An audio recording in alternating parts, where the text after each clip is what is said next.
We need the qualifying overlay. Good afternoon, ladies and gentlemen. I'd like to welcome you to the very, very sunny South Tees Motorsport Park for round 3 of DLGB 2025. Ladies and gentlemen, this is our Pro 2 day, so this will be our road tyre class. My name is Harry Clayton. I'm your esteemed commentator, and I will be taking you through most of what's going on today with my colleague Johan Kaziz, of course. Yogi will be joining us on the live commentary very shortly. So, we're going to quickly run through the championship standings, as we always do. We start looking forwards with a straight look back. So, currently, leading the class by quite a good margin, Mr. Kieran Bond on 82 points. Harry Cunliffe hot on his heels with a 60. Ryan Milton, 58. Mark Brown with 51. Jack Coburn with 50 dead. Callum Allenby, 45 points, 6th place. Unfortunately, missed the last round. Paul Seymour, currently in 7th with 41. Rob Spray, unfortunately, having mechanical failure at round 2, 40 points. Nathan Rudd finishing 3rd at Driftland after missing the first round, 40 points. Michael Bennett currently sitting on 40 points as well after some mechanical failure at Driftland. Chrissy Palmer in 11th with 36, amazing result for his first year in competitive drifting. William Hardy, 35, Molly Curran 13th also with 35, and Alexander Williams sadly absent this weekend but currently sitting on 35 points. Scott McDermott in with 32 in 15th, Vicky Weaver-Lynch 16th also with 32. Paddy Burns sits 17th with 31 points, great to have Paddy back with us. Johnny Crisp 18th, 31 points in a little Volvo. Toby Walker currently 19th also with 31 points. Rich Graham in 20th with, you guessed it, 31 points. Jason Caven currently sitting 21st with 30 points, unfortunately absent this weekend. Edgar Krumins currently sitting 22nd with, again, 30 points. And in 23rd, Thomas Bertonas with 30 points dead. Unfortunately absent this weekend due to mechanical failure. Mindaugas currently sits in 24th with 28 points. Jonathan Hargrave in 25th with 26 points. Javis Williams in 26th with 25 points. Patrick Rakovic also with 25 points, landing him in 27th. Connor Ritchie sits 28th with 23 points. Michael Dargan 29th with 20 points dead. Andrew Maxwell currently 30th with 13 points, and 31st and 32nd Oliver McDermott and Yaris Turums both on 12. So we look at our entry list for this round. Here's an absolutely stacked grid, ladies and gentlemen. We have had to turn drivers away this weekend. So unfortunately, this is, some people did miss out on the show, but this is who we've got put on a show for you today. So we currently have Mark Brown, Robert Spray, Nathan Rudd, Michael Bennett, Callum Turpey, Ian Walpole, Kev Florence, Paul Seymour, Matthew Gell, Paddy Byrne, Paul Shield, Jack Coburn, Toby Walker, James Boosfield, Mindaugas, Hayden Renton, Jamie Stoviatis, Rich Graham, Patrick Rakovic, Connor Ritchie, Edgar Krumins, Damon Haskett, Rocky Pabreza, Ryan Milton, Michael Dargan, Matt Campling, Jack Chapman, Javis Williams, Chrissy Palmer, Kieran Bond, Harry Cunliffe, Ian Stanley, Nathan Latore, Oliver McDermott. We have Nathan Latore twice, so I must cross that one out. John Salmon, Johnny Crisp, Molly Kerr, Matt Fitton, Brad Gill, and Luke Talley. There's some listing going on there twice. So we'll take you through the actual line that we're looking for today. This is a very, very fast initiating circuit. Coming down here, this is the run-up area, ladies and gentlemen. We're going to get some serious speed up, flicking it in, going into the big outer zone. So the outer zone right up as high on the bank as we can possibly get. Good power, good speed, good angle. We're looking for the cars to be on full throttle, full commitment here. And then as they come down, they will take the last touch and go off the end of South Bank Corner and then into Manji Alley. Manji Alley will require them to do a left Manji towards those red and white barriers you see on your right, and then a right Manji into the D-cell zone at the bottom of the corner. This will require them to come down on low speed and put on loads and loads of angle to get round this very, very sharp hairpin out to the next outer zone, and then flicking it back for the final outer zone 7, which is the large outer zone that you see here denoted by the white line. And then finally finishing up at the finish line, just past the marshal post there on your right-hand side. Very, very fast track. Some drivers are loving it. Some drivers are having less of a good experience. But by and large, I think it's going to be a hell of a show for you guys, and we're really looking forward to seeing what everybody can do.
from Northern Ireland. He is just figuring out his new clutch. He's had some issues here this morning, so he's just checking his car for power. Same for Mr. Connor Ritchie. Been wrenching on the vehicles all day this morning. We're just going to get these guys to make sure their cars are 100% before they go into qualifying. We have had some attrition this morning, ladies and gentlemen. However, we've got a real action-packed show for you guys. Lots and lots of drivers, lots of cool cars. People driving with us for the first time. It will be a very, very exciting day.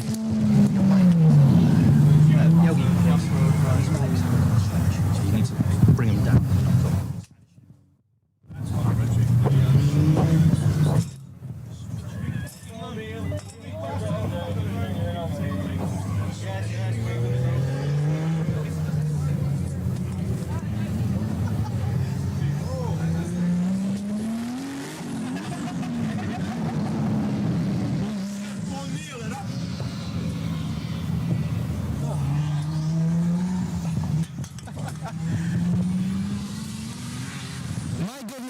I thought I was going to be all alone for a minute.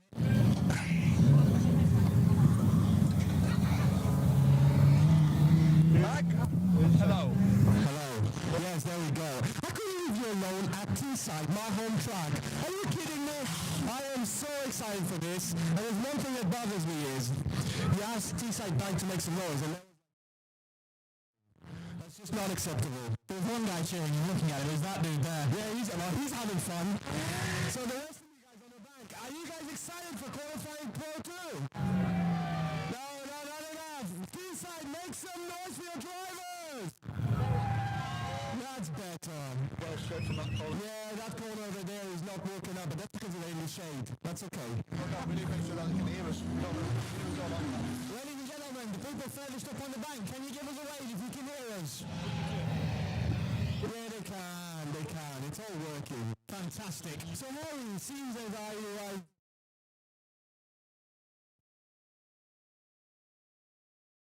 how did this morning go?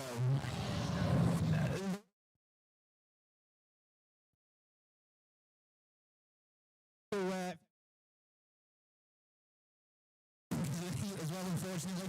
So basically, the only person who's enjoying this heat right now is me. Yeah, this is very your speed, isn't it? Yeah, this is very my type of weather. It's sunshine, it's blue sky, there's not a single cloud, and we're going to have fun. Gordon's waving, and everyone's happy. I wander around in the pits, and the first thing I'll mention is we have a returning driver that hasn't been in a while, and it is Clark Hatton. In his crazy car, comes straight from Foreman Drift. Then you need FD Pro Spec car. I make sure to familiarise myself with it. The car is incredible. Now this is a crazy thing. Clark's dad Andy was telling me about this. So that car this weekend's running a sequential gearbox. Okay. Now Clark is a Pro Spec driver, and in Pro Spec you can't run a sequential gearbox. Really? Oh, that's interesting. Yeah, it's very strange. You can't run a. Do you know what's more interesting? I don't know what they feed him, but he was like 5 foot maybe. He was tiny, and now I come up to him and I have to look up the sky to see him. I said the exact same thing. I watched him fold himself out of the car, and I was like, oh my goodness me, where on earth have you been stood? Absolutely mental. But now it looks like we're about to start qualifying. We are indeed. So we have our first driver. Go on, Harry, you're the dictionary. You're going to tell us who is on the start line. That is indeed the wonderful Miss Vicky Lynch. Miss Vicky Lynch. This is Vicky Lynch. Sorry. Steve, I just felt Steve shoot daggers at me from across the pitch. That's right. We call her Miss Psycho. And we are going to see how did she get on today. I'll be honest with you, ladies, to try and keep the height levels up. I only watched a few laps of practice, but Vicky did come in with a smile on her face. Maybe she's feeling good. Obviously, the M62 turbo under the bonnet with the 8 HP gearboxes. You need to be careful of that. The both gearboxes get really, really hot doing this. So here we go. First run that I'm watching today.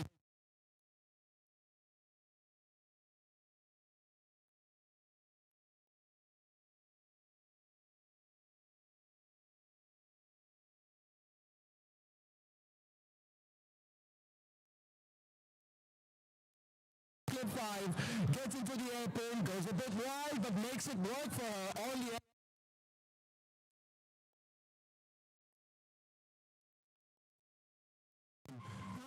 that was quite nice. So first one makes some noise, yeah.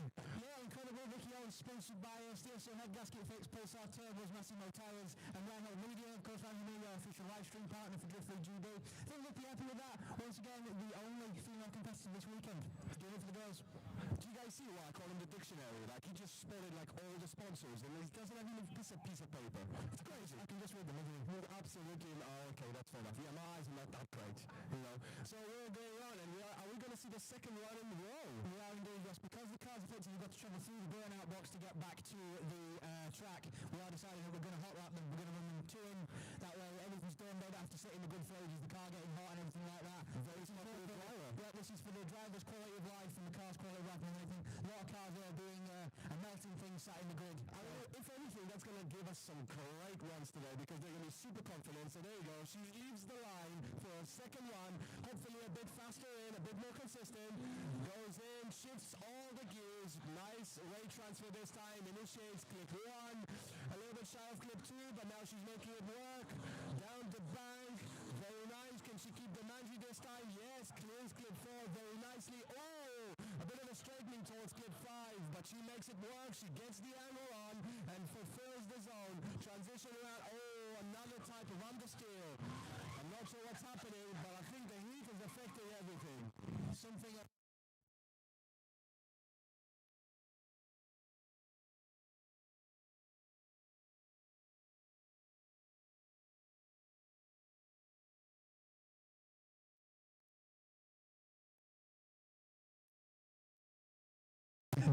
No one's quite figured out the control fix for that, so... I mean, the first thing we'll say is Vicky is in first place in qualifying. First, last and only. First and last. She is doing amazing. No, that was a great run, second run. Unfortunately, again, there's a little bit of straightening here and there, but now we're moving on. Dargan in the V8E34 there.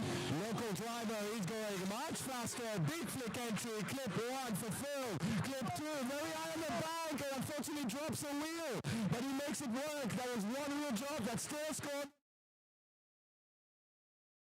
Rev limiting the V8 like nothing else. Oh, big rotation on the slowdown. Gets back on power, fulfills the outer zone. Last transition.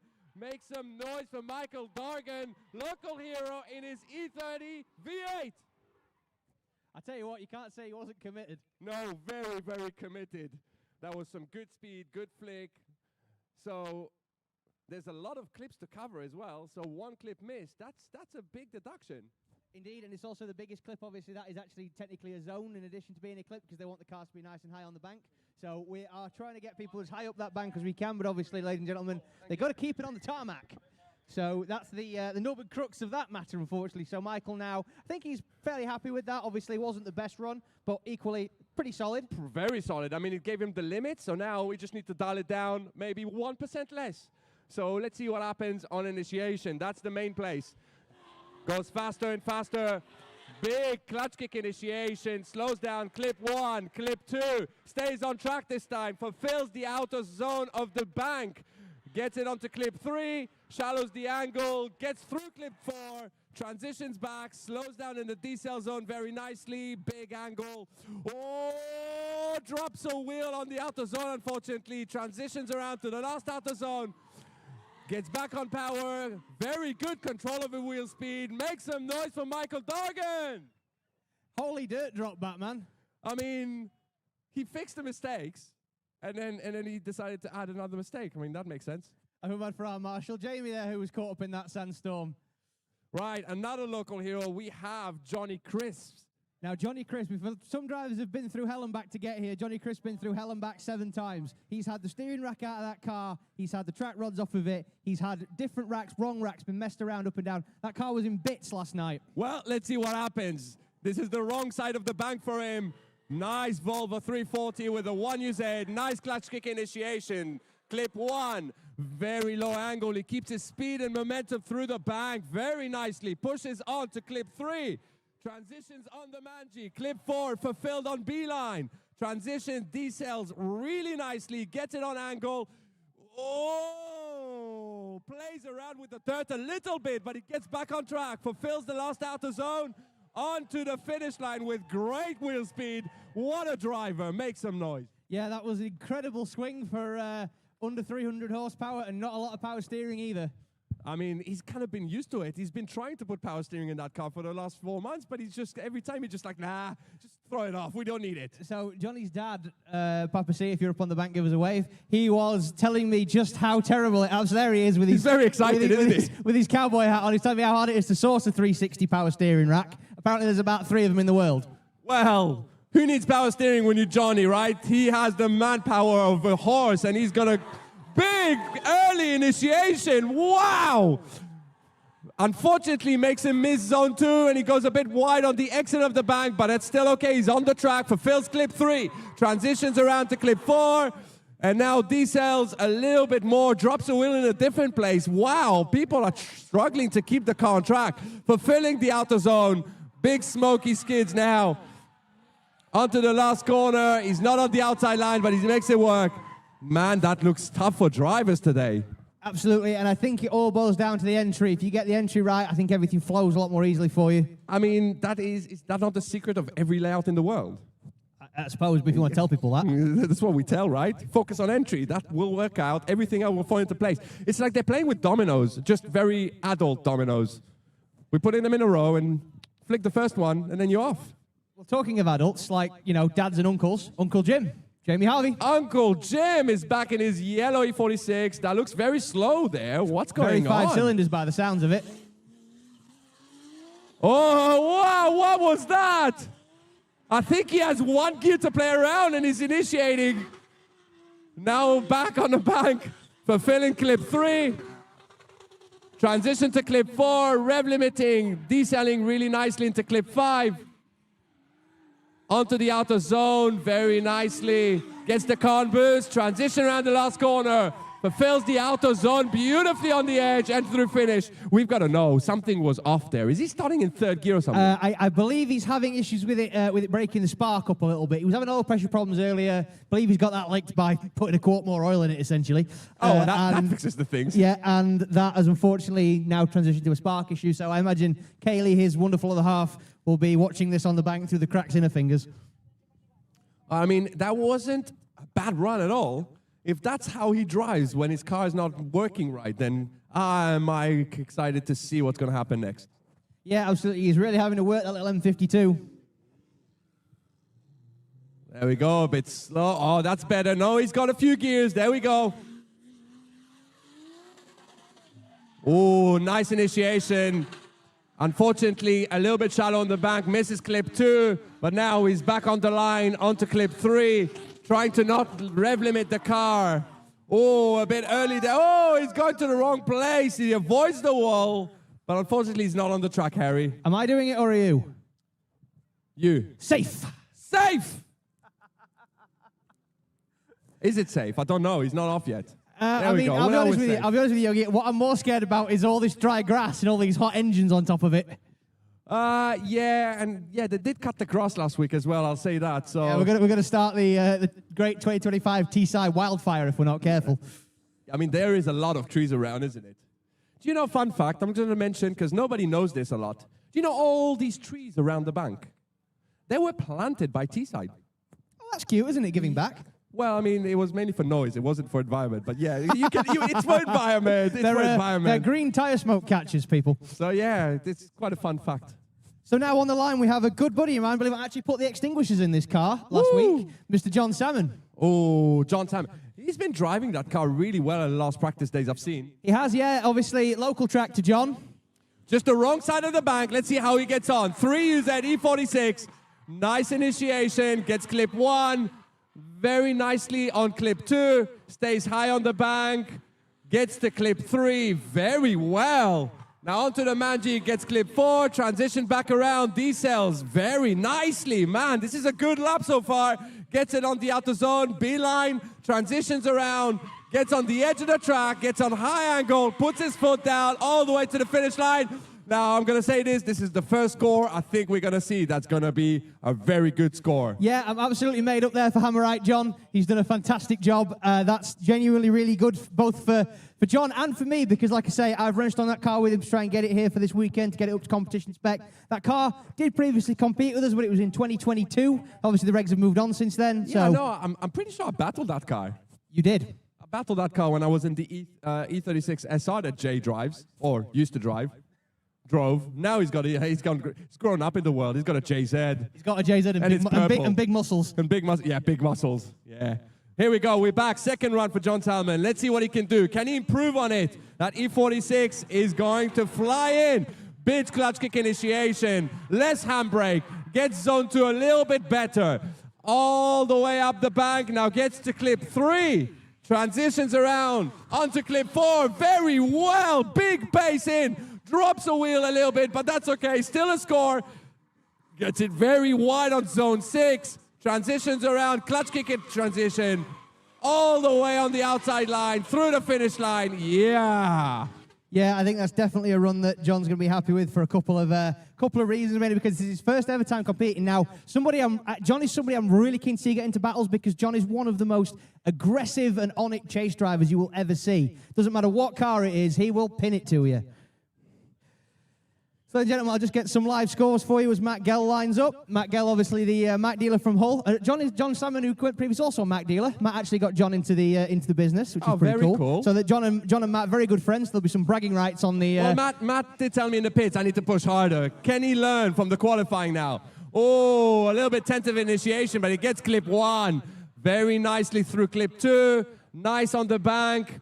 Gets the angle right. Clip 3. Transitions on the Manji. Clip 4 on full pace. Can he slow down enough?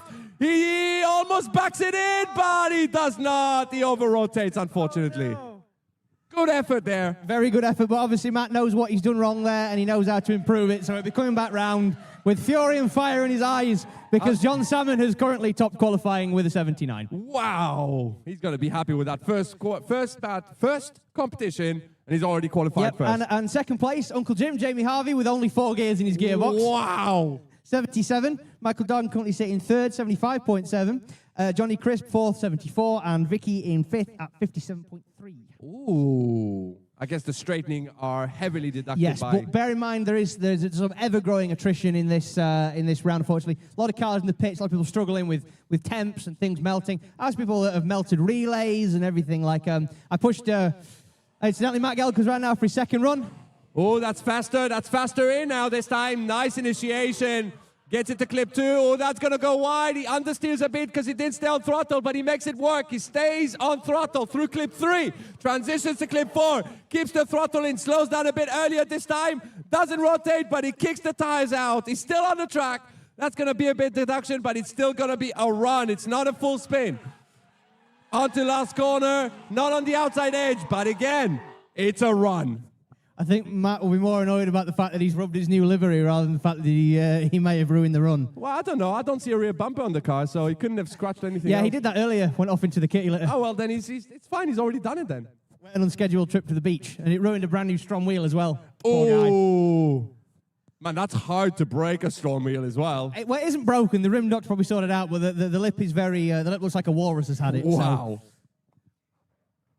So who we got next? Is that an E30? I know you know to tell about what engine it is. That is indeed an E30, and that is Mr. Ian Walpole.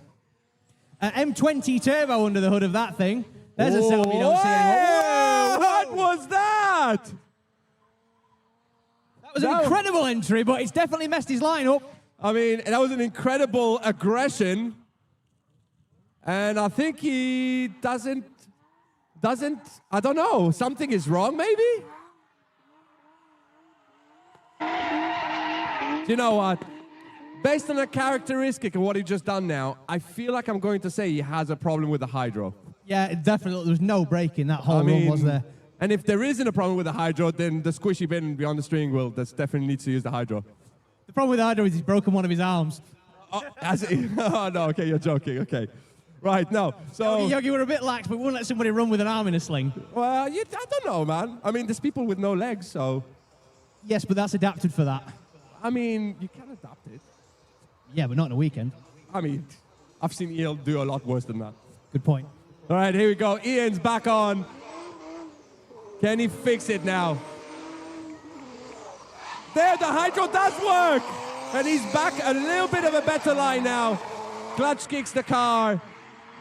Unfortunately, he's a little bit shallow, not getting the clips like the judges are looking for. And he goes out into the dirt again, slows down, not enough. Just at the last moment. And he makes some noise for us. Ladies and gentlemen, give Ian Walpole a round of applause. He left it all on the line, ladies and gentlemen. Give him a round of applause as he comes around the bottom bank. Thank you very much. Ian having a world of heartache with that poor little M20 Turbo. It's such an old engine setup, doesn't matter what you do to it, it just doesn't behave itself. I'm just pleased to see Ian out there enjoying himself. I mean, yes, granted, those were not runs you want to put on Mum's fridge in the kitchen, but I think he'll be happy with himself, just that the car is genuinely ripping. Now, Nathan Latore leaves the line, 1UZ supercharged under the bonnet of the E46. Oh, misshifts the car, but it's okay. Now he's back in. Whoa, clutch kick in the wrong way. He misses out clip 1 and clip 2, but now he's back. He's on the outside edge of the bank. Can he fix that? Oh, another clutch kick. What's going on with the car? I'm no expert, Yogi, but it looks to me like the belt's fallen off the supercharger. That's it. No, I'm hearing it whining, so it can't be. No, he's still good. Again, I think we are trying to find faults with the cars. Yes, I think it's my mistake there. I thought I could see a lot of aluminium, so I assumed that the belt had pushed back. But and we got to remember not. that the car is not the only part that does this, right? No, of course, you got to bear in mind that those cars, ladies and gentlemen, you think you warm up there in your shorts and your t-shirt, sat in the shade. Imagine what it's like in a race car with windows that don't open, no heater box, a real heavy, smoky engine on the outside, hot tires in the back. Those cars are like pressure cookers. No sound deadening, no carpets, no nothing. So that means, I reckon the temperatures inside the car probably reaching about 50 to 60 Some degrees. of those cars you can't touch the floor. Insane. So let's see, can he fix this one? Big flames on entry, which is very cool, but unfortunately he misses clip 1 and clip 2. But now he's back on through zone 3. Misses clip 4 completely, which puts him in a very wrong line to clip 5, but he's making it work, he's fixed it, he's back on the outer zone, clutch kicking the car, transitioning to the last corner, big angle and big amount of throttle. Nathan Lettery hopefully puts a round on the board. Yeah, the question is will that, obviously the failure to initiate, will that cost him dearly? I don't know, I'm a commentator. I mean, it did initiate, just it seems like he's initiating into clip 1. Yes, like absolutely, yes. He's clutch kicking into clip 1. Yeah, so initiating before the scored zone, unfortunately. So now we have all the way from especially sunny Scotland right now, Mr. William Hardy, or Frank Cabanillo Jr. to his mates. Yeah.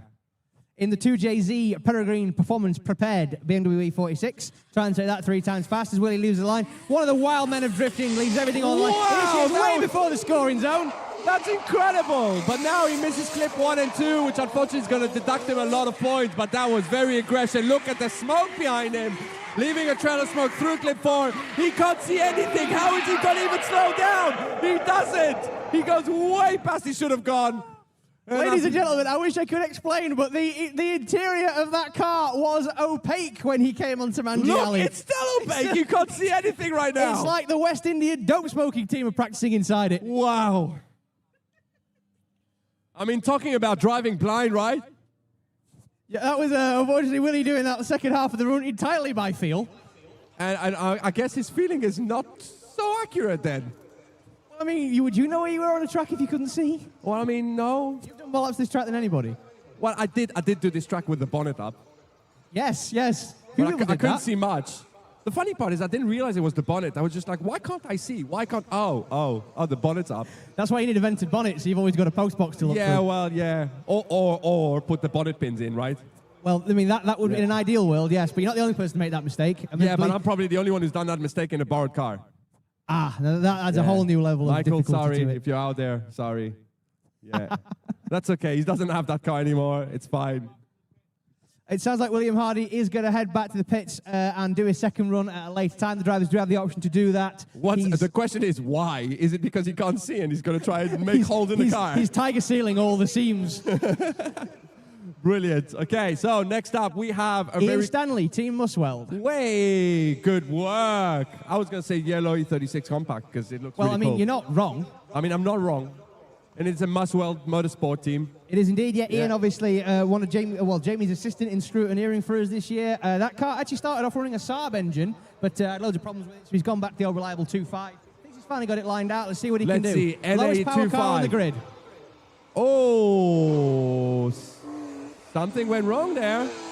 Yeah, that sounds like the revs went to the moon and the car went nowhere. Unfortunately, that's just not going to work out. That's going to be a big... No, I do know Ian has been having clutch problems with that car all weekend, so... Look, it's rearing its head. And more problems. I mean, as to fail to initiate and do all of that, there wasn't enough. I mean, that was a zero run anyway, so you might as well feel it out, see how he's getting on. I agree. And that's first gear? He's got the back section down, Pat. Yeah. Let's just do the 3/4 now. So talking about this description of cars, I'm sorry, I'm going to apologize in advance. Sometimes it is going to spur out of me because I've been spending time with my son for a while, and the cars are yellow car. Yellow car goes vroom. Yellow car goes vroom. Red car.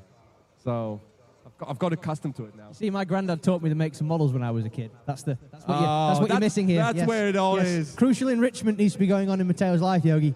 Well, he is. All he's playing is with cars. Can I do any better than that?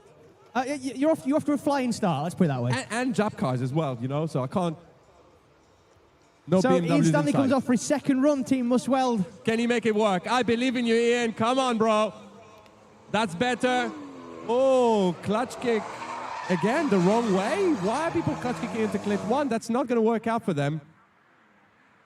It just seems like the car's just not reacting to him. I don't know what it is. Unfortunately, obviously, Ian had a ton of height with that car this year. He is trying his best, absolutely, to try and get the car lined out, but as you guys know, it's not an overnight process. I mean, even Drift Masters drivers take a couple of years to get a car in check. So, also, the E36 Compact, as you'll know, Yogi, a little bit difficult to set up as well because of the pretty simplistic rear axle on it. I mean, simplistic means it's simple, isn't it? Yeah, but it doesn't mean there's a lot of adjustment. Well, you don't need adjustments. Make it right and then it's done. Just bash one side of it off the curb.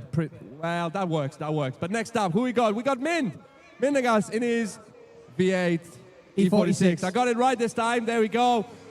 Nice initiation into clip 1, and that's going to be a good run. Clip 2, very nicely by Mind. I'm very proud. All the way to clip 3.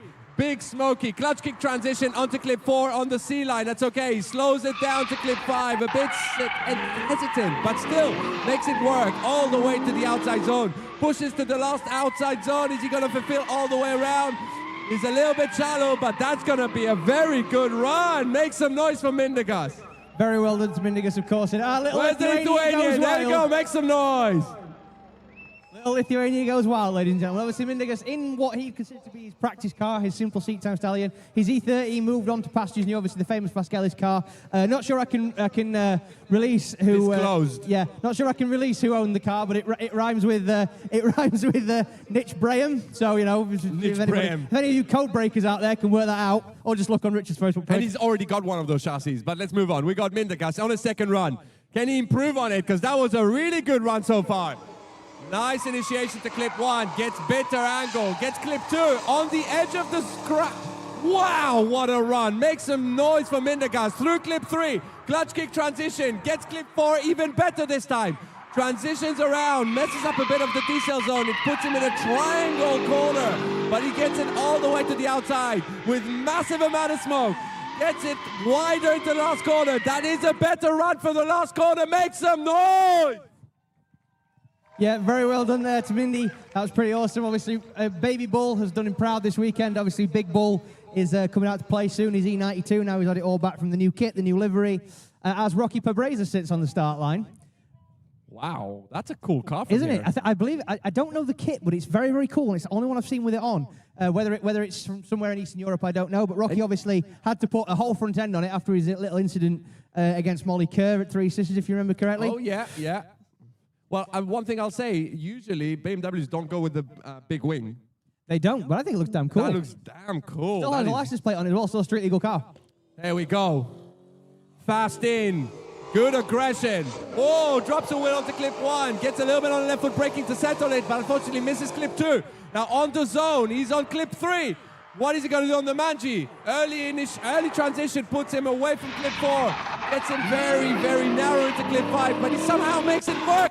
What? That's illogical. Transitions around onto the last zone, fulfills it very nicely all the way to the finish line. Oh, I've just checked my phone for the first time in a little while, and I have a message from Uncle Jim. He lost his power steering on his runs. That was without power steering? Yeah, he didn't go in to change the belt or anything. Just Wow. That's insane. Isn't it? Isn't it indeed? So just very quickly going to run through the scores. So John Salmon still in first with 79, Jamie Harvey second, 77, Michael Dargan third, 75, Johnny Crisp fourth with 74. Mindaugas has gone into fifth with a 63.7. So Rocky, much better initiation, gets in clip 1. C-line on clip 2, but still fulfills it very nicely. Onto clip 3, on the edge of the track. Transitions early again, misses clip 4. It looks like clip 4 is the key deciding factor of this. Gets at the big angle and does not hold it, unfortunately. So Harry, tell us, did Rocky put a score on his first run? Rocky did indeed put a score on his first run. It was there a we decent go. score. So that he's in the show. That's going to be good news. By the way, out of curiosity, Harry, how many drivers do we have in Class 2? There'll be 51 drivers. This is the most we've ever had. Oh, wow, so that means there is 18 drivers that may not qualify. 19. 19. Yeah, you're better than that than me. Oh. So now the second class 2 member of Muscle Motorsport, Jack Chapman in the E92. A little bit of a tentative initiation. I think the car didn't work out for him. Put his hand out the window on the run-up. But he started to make it work now. Very nicely through clip 4. Slows it down very well into clip 5. He's back on power. Rotates the car. Fulfills the zone. Now last transition. Oh, the car shuts off. Yeah, that car unfortunately is on stock everything. So I don't know if BMW ever designed the E92 to go sideways at 80 miles an hour. But I believe there's some security things occasionally kick in on that car. Well, I mean, James Dean showed he can, so... Yeah, but James, the difference between that car and James Dean's car is about 250 grand, Yogi. What? You think James Dean's Eurofighter came in a Christmas No, I'm cracker? not talking about the Eurofighter. I'm talking about his... His Beta. 335. Okay, yeah, his right, Beta. Yeah, Beta. I love how you call it 335 with 450 horsepower Beta. James Dean, that's a beat. I mean, yeah, it is, yeah. I mean, that was great. I mean, for this time, I'm going to say that definitely wasn't the driver. The car definitely cut out. So hopefully that will hold up for a second run. Come on, we believe in it. Nice. This time it worked out. Nice clutch kick initiation. Gets it clip 1. Unfortunately misses clip 2, but he makes it work. Gets himself high on the bank, back again. Through clip 3. Oh, and the car cuts off again just before clip 4. It looks like the weather is playing a big part on today.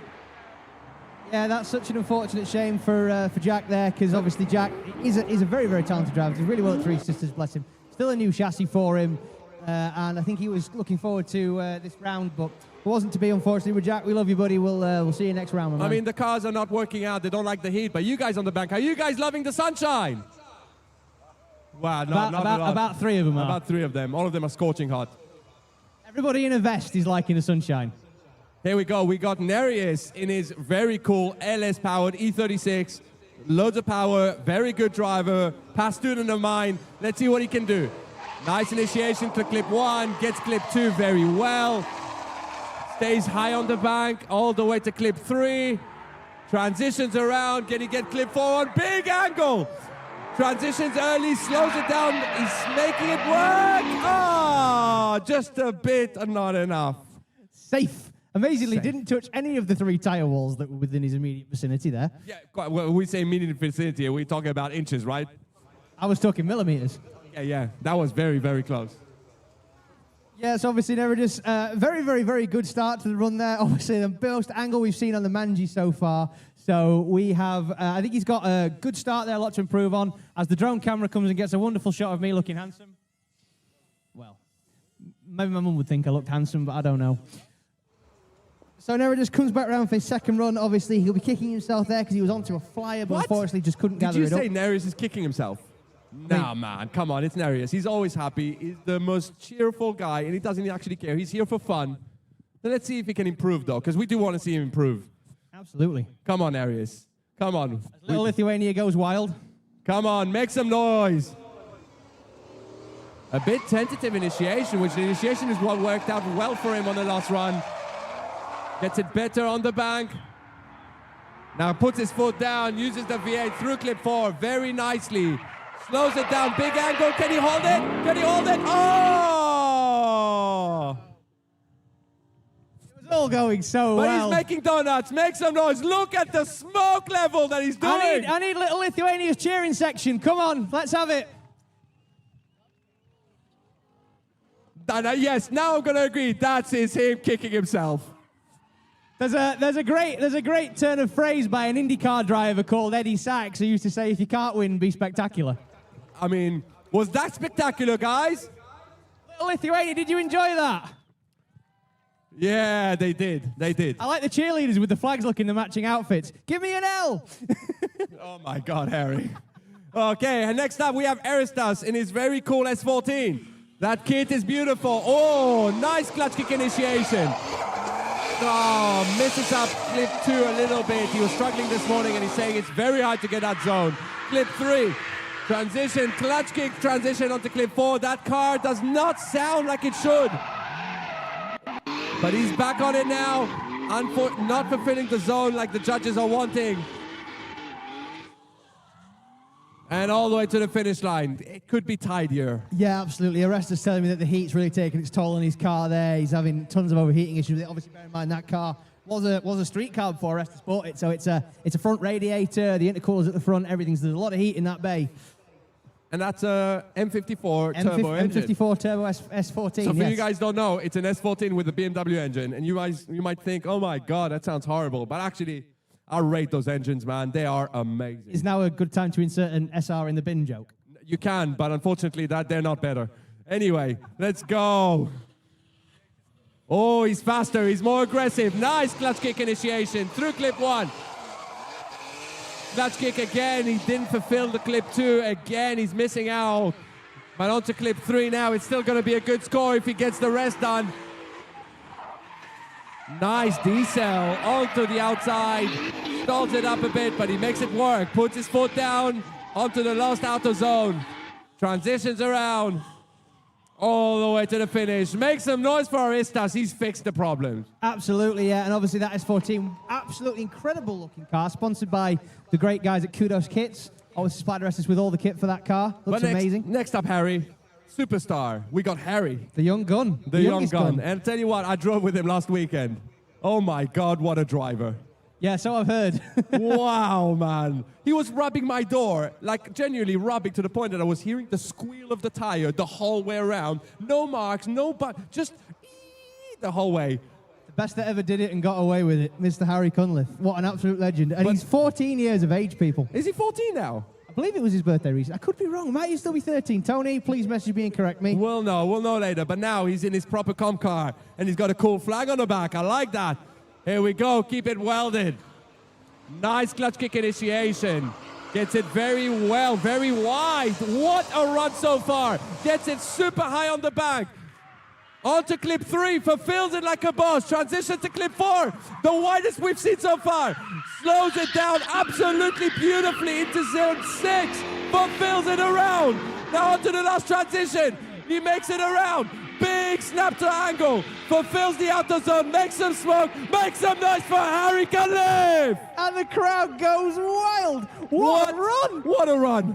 Just first run out, just sends it. Absolutely perfect run. There's a few places he could improve, but those tiny, tiny minuscule, I don't think it's going to affect a lot. Hasn't even got a driving license yet, ladies and gentlemen. He's 4 years away from a driving license. It's insane. Imagine his driving instructor. I want you to do a turn in the road. Now, I'm just going to tell you all on the bank. If you don't know about Harry, you may have seen something very impressive now, but I can't tell you. He's going to be more impressive in the chase. But for now, we have his second run.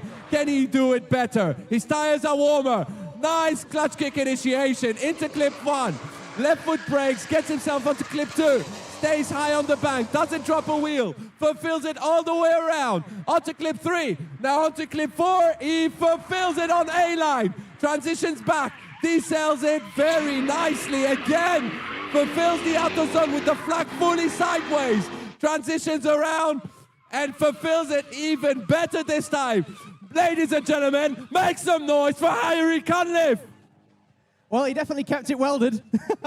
Obviously, Harry there putting on a click. Wow. Harry and his dad, Dennis, have some of the most harebrained schemes, obviously, inspired by that Mazda. Obviously, it's a Mazda truck, but all BMW chassis and powertrain. They've now decided to build a P38 Range Rover using the same technique, which I'm super keen for. Now, this is and I'm going to ask Dennis if I can buy it. This is not an accurate score because I'm not looking at our website. I just heard from 3 judges, and 2 of them said 87. So, ladies and gentlemen, I think that's going to be your first... No, ladies and gentlemen, Harry Conliffe tops qualifying with an 88.3. 88.3 makes some noise. McDermott leaves the line. God, he's got an act to follow. Whoa! Big clutch kick, gets in on high angle, gets his foot down in a very low-powered car, but he makes it work all the way around in a car that shouldn't be doing it right now. Ollie is driving. Decels it onto big angle again. Slows it down. Oh no, shuts it down. That was going to be a score. Absolutely, it was. Yeah, no, the first 2/3 of that run were incredible. I just think, unfortunately, I don't know, maybe he was in the wrong gear. Maybe obviously, I imagine he's probably coming down there in 3rd, then transitioned to 2nd. Yeah, that's a very hard a shift. long time off the throttle. So the key aspect there is if you need to rev match, you've got to do it early. And if you don't do it, you just end up stalling the engine. So absolutely. So this is why, ladies and gentlemen, why a lot of people run the really tight rear ends in their drift cars, because the shift from 4th down to 3rd is a lot easier than the shift from 3rd down to 2nd. Yep, precisely. There's a little bit of engineering trivia for you. But I think he's learned the mistake now. It's already the pressure. It's the pressure of qualifying. Can he improve it? There we go. We got Ollie McDermott. Nice clutch kick initiation. Again, very aggressive. Gets it through clip 2. 3 clutch kicks so far. Onto clip 3. The car is smoking out inside the car. Wow, onto clip 4, transitions around, slows it down on big angle, almost backward entry, and he makes it work somehow, drops a wheel, unfulfills the zone, but still, that looked insane. Make some noise for Ollie McDermott. Yeah, it's definitely not going to be the score he would have wanted, but what an amazing job holding that. That was incredible. Well done, Ollie. Obviously, we've got McDermott pair to come very shortly as well. I believe I can see Scott back there in the queue, probably 4 back. Who's on the start line? Because that is Mr. Paul Shield in the LS AHP S13. Wow. Now, I don't know who fitted that cooling fan to the front of his car, but I'm sure he's really handsome. Is that you? Yes, it was. Of course it is, Harry. Who else would you call handsome? Well, I mean, it's my I job. don't want you to call anyone handsome, to be fair. Come on, Harry. So yeah, no, Paul obviously had some real heartache with that when he was up at Driftland for the last round. I believe it's on its 3rd transmission since then. So we'll see what he can do with the AHP. There we go, shifting up all the gears. Nice initiation. He was on C-line on clip 2, but he's making it work. Onto clip 3. Now onto the Manji. Transitions to clip 4. Gets the decel done very well, rotates a lot, and unfortunately just almost pulls a backy. Are we going to see some backies today? I mean, if there's ever anywhere to do it, it's probably here. However, you've got to bear in mind that they're not very chaseable, Yogi. So what you'd have to do is you'd have to go out, put your safe run in, and then leave it all on the line. Well, I mean, technically, I did have a chat with Ed, the judge, and we talked about it, and we said backies, unless they stall it, which, let's be honest, most people would. But if they hold the backy and don't stall it, and it actually doesn't lose too much speed, I mean, it is chaseable. So if the name's Sebastian Fontaine, they'll be all right. I mean, yeah, there's a few people who can. Don't be like that. It's not only international drivers who can do backies.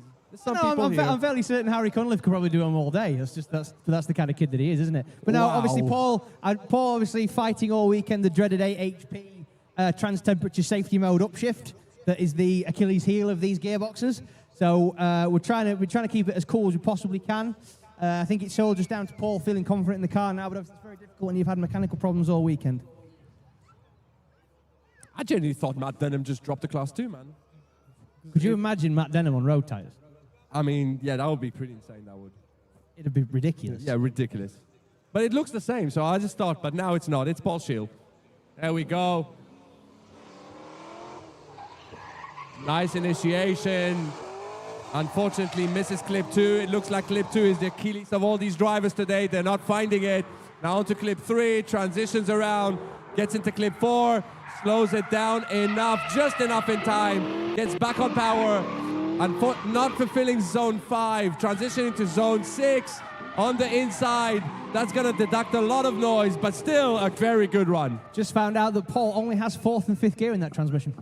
4th and 5th gear. Just what you want. One thing I do like is Paul's race team. He's called it Flog It Motorsport, which is ironic because that's what he does with every drift car. He buys it and then he flogs it. Yeah, that is true. That is true. Paul's had his name on more logbooks of drift cars than I've had hot dinners. How many gearboxes is that going to take until he flogs that one then? Imagine the gearbox is already flogged if it's only got 2 gears. He's turned it into a power glide, just 2 speeds. All right, here we go. Next up, we have Bob Spray. No. This is Kev Florence, Team Ronin. Oh, I got it. Yeah, of course. Kev with a straight line initiation there. In the SR, and look at that SR sing. It's absolutely beautiful, makes the most noise. Very nice line out of the bank. Fulfills the clip 4 on C line, a little bit shallow, but he's going to improve for sure. Decels nicely. Oh, stalls the SR. Doesn't fulfill the outer zone. Transitions to zone 7. And gets it right through the finish line. Some improvement, but that was a good run. Sorry, what was all that? I couldn't hear you over that dismal racket from that pencil sharpener of an engine. Yeah. Well, it still works. Well. I mean, it still works. I did say still. Still, yeah, borrowed time. Still. So, ladies and gentlemen, I'm just going to give you a very, very quick qualifying score update. So currently your top 5 are Harry Cunliffe on an 88.3, John Salmon on 79 in second place, third place Jamie Harley with a 77, fourth place Michael Dargan 75.7, and fifth place Johnny Crisp with a 74 dead. Following them, Orestes, Oliver McDermott got in with a 68.7, 8th is Mindaugas, 63.7, 9th Rocky P, 60 dead, and 10th Vicky Weaver Lynch, 57. Listen to that God's engine! Nice initiation, clip 1. Fulfills clip 2 this time, very much nice. Is he going to come off the bank just like he did before? Yes, he did. Fulfilling clip 3 just like the judges wanted. Clip 4 on the C line, a little bit better than last time. On the inside on zone 5. Transitions around. Fulfills it to the finish line. It's just a little bit... Yeah, potentially. I mean, you don't need to whisper, Yogi. You've got a microphone in front of you. I don't want to, because it looks really good, but it's just small, tiny mistakes. Well, obviously, the judges have seen something he didn't, because that's put Kev 9th place with a 61. Yes, it's not the tidiest run, but it might be enough. I mean, that's not a 0. That's a good start. No, I mean, that's always any points on the board is a good start. Well, next up, we have Michael Bennett in his E36 V8, and unfortunately, again, still problem with the car, still problem with the clutches, so he's doing everything in third gear. And he cannot downshift. Double duty this weekend. Straight line initiation, gets himself through clip 1 and 2, gets back on power, stays in third gear, very nicely off the bank, stays on power, transitions to clip 4, kind of misses it, so not ideal, makes him early, but he slows it down nicely, gets back on power, and he has to do that airpin in third gear. Lots of clutch kicks around.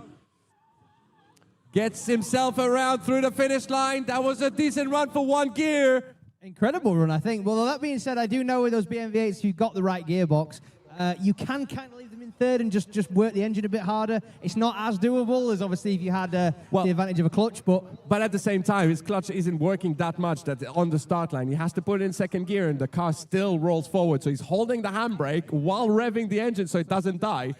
And it sounds like a release bearing issue to me, possibly. Or yeah, I don't know, either way. Andy from San Haven is here, and he's tried to fix it, and unfortunately, it doesn't look like anything's wrong. And if Andy can't fix it, nobody can.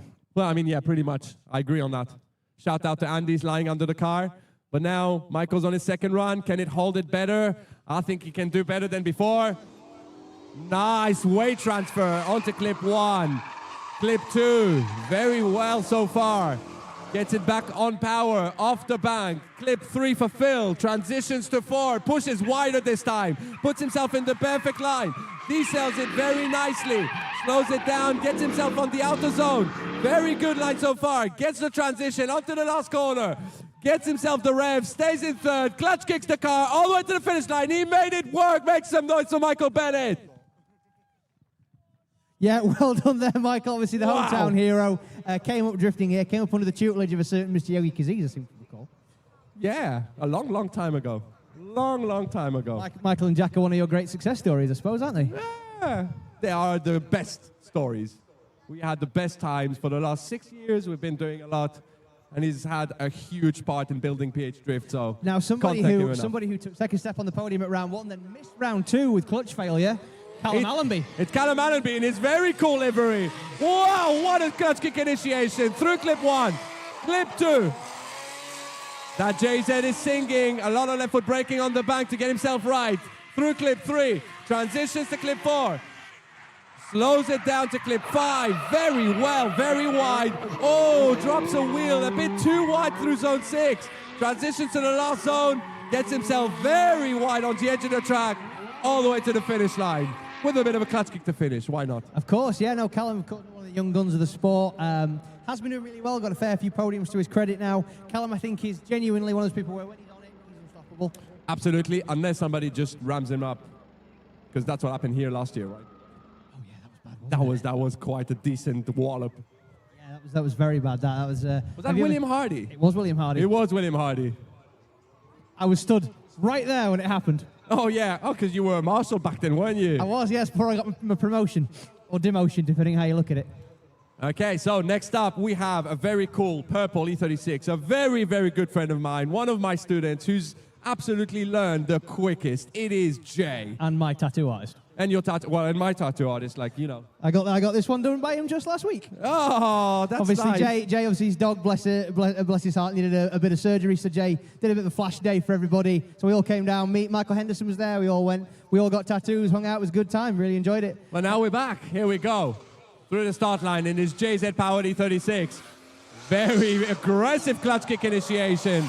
Oh, shortcuts the handbrake a bit, so he missed out clip 1 and 2. It is the pressure of the qualifying. He's feeling it. Through clip 3, transitions around to clip 4, fulfills it nicely. Can he slow down enough? Absolutely. Gets his angle on, gets his foot down, fulfills the outer zone beautifully. Transitions to the last outer zone.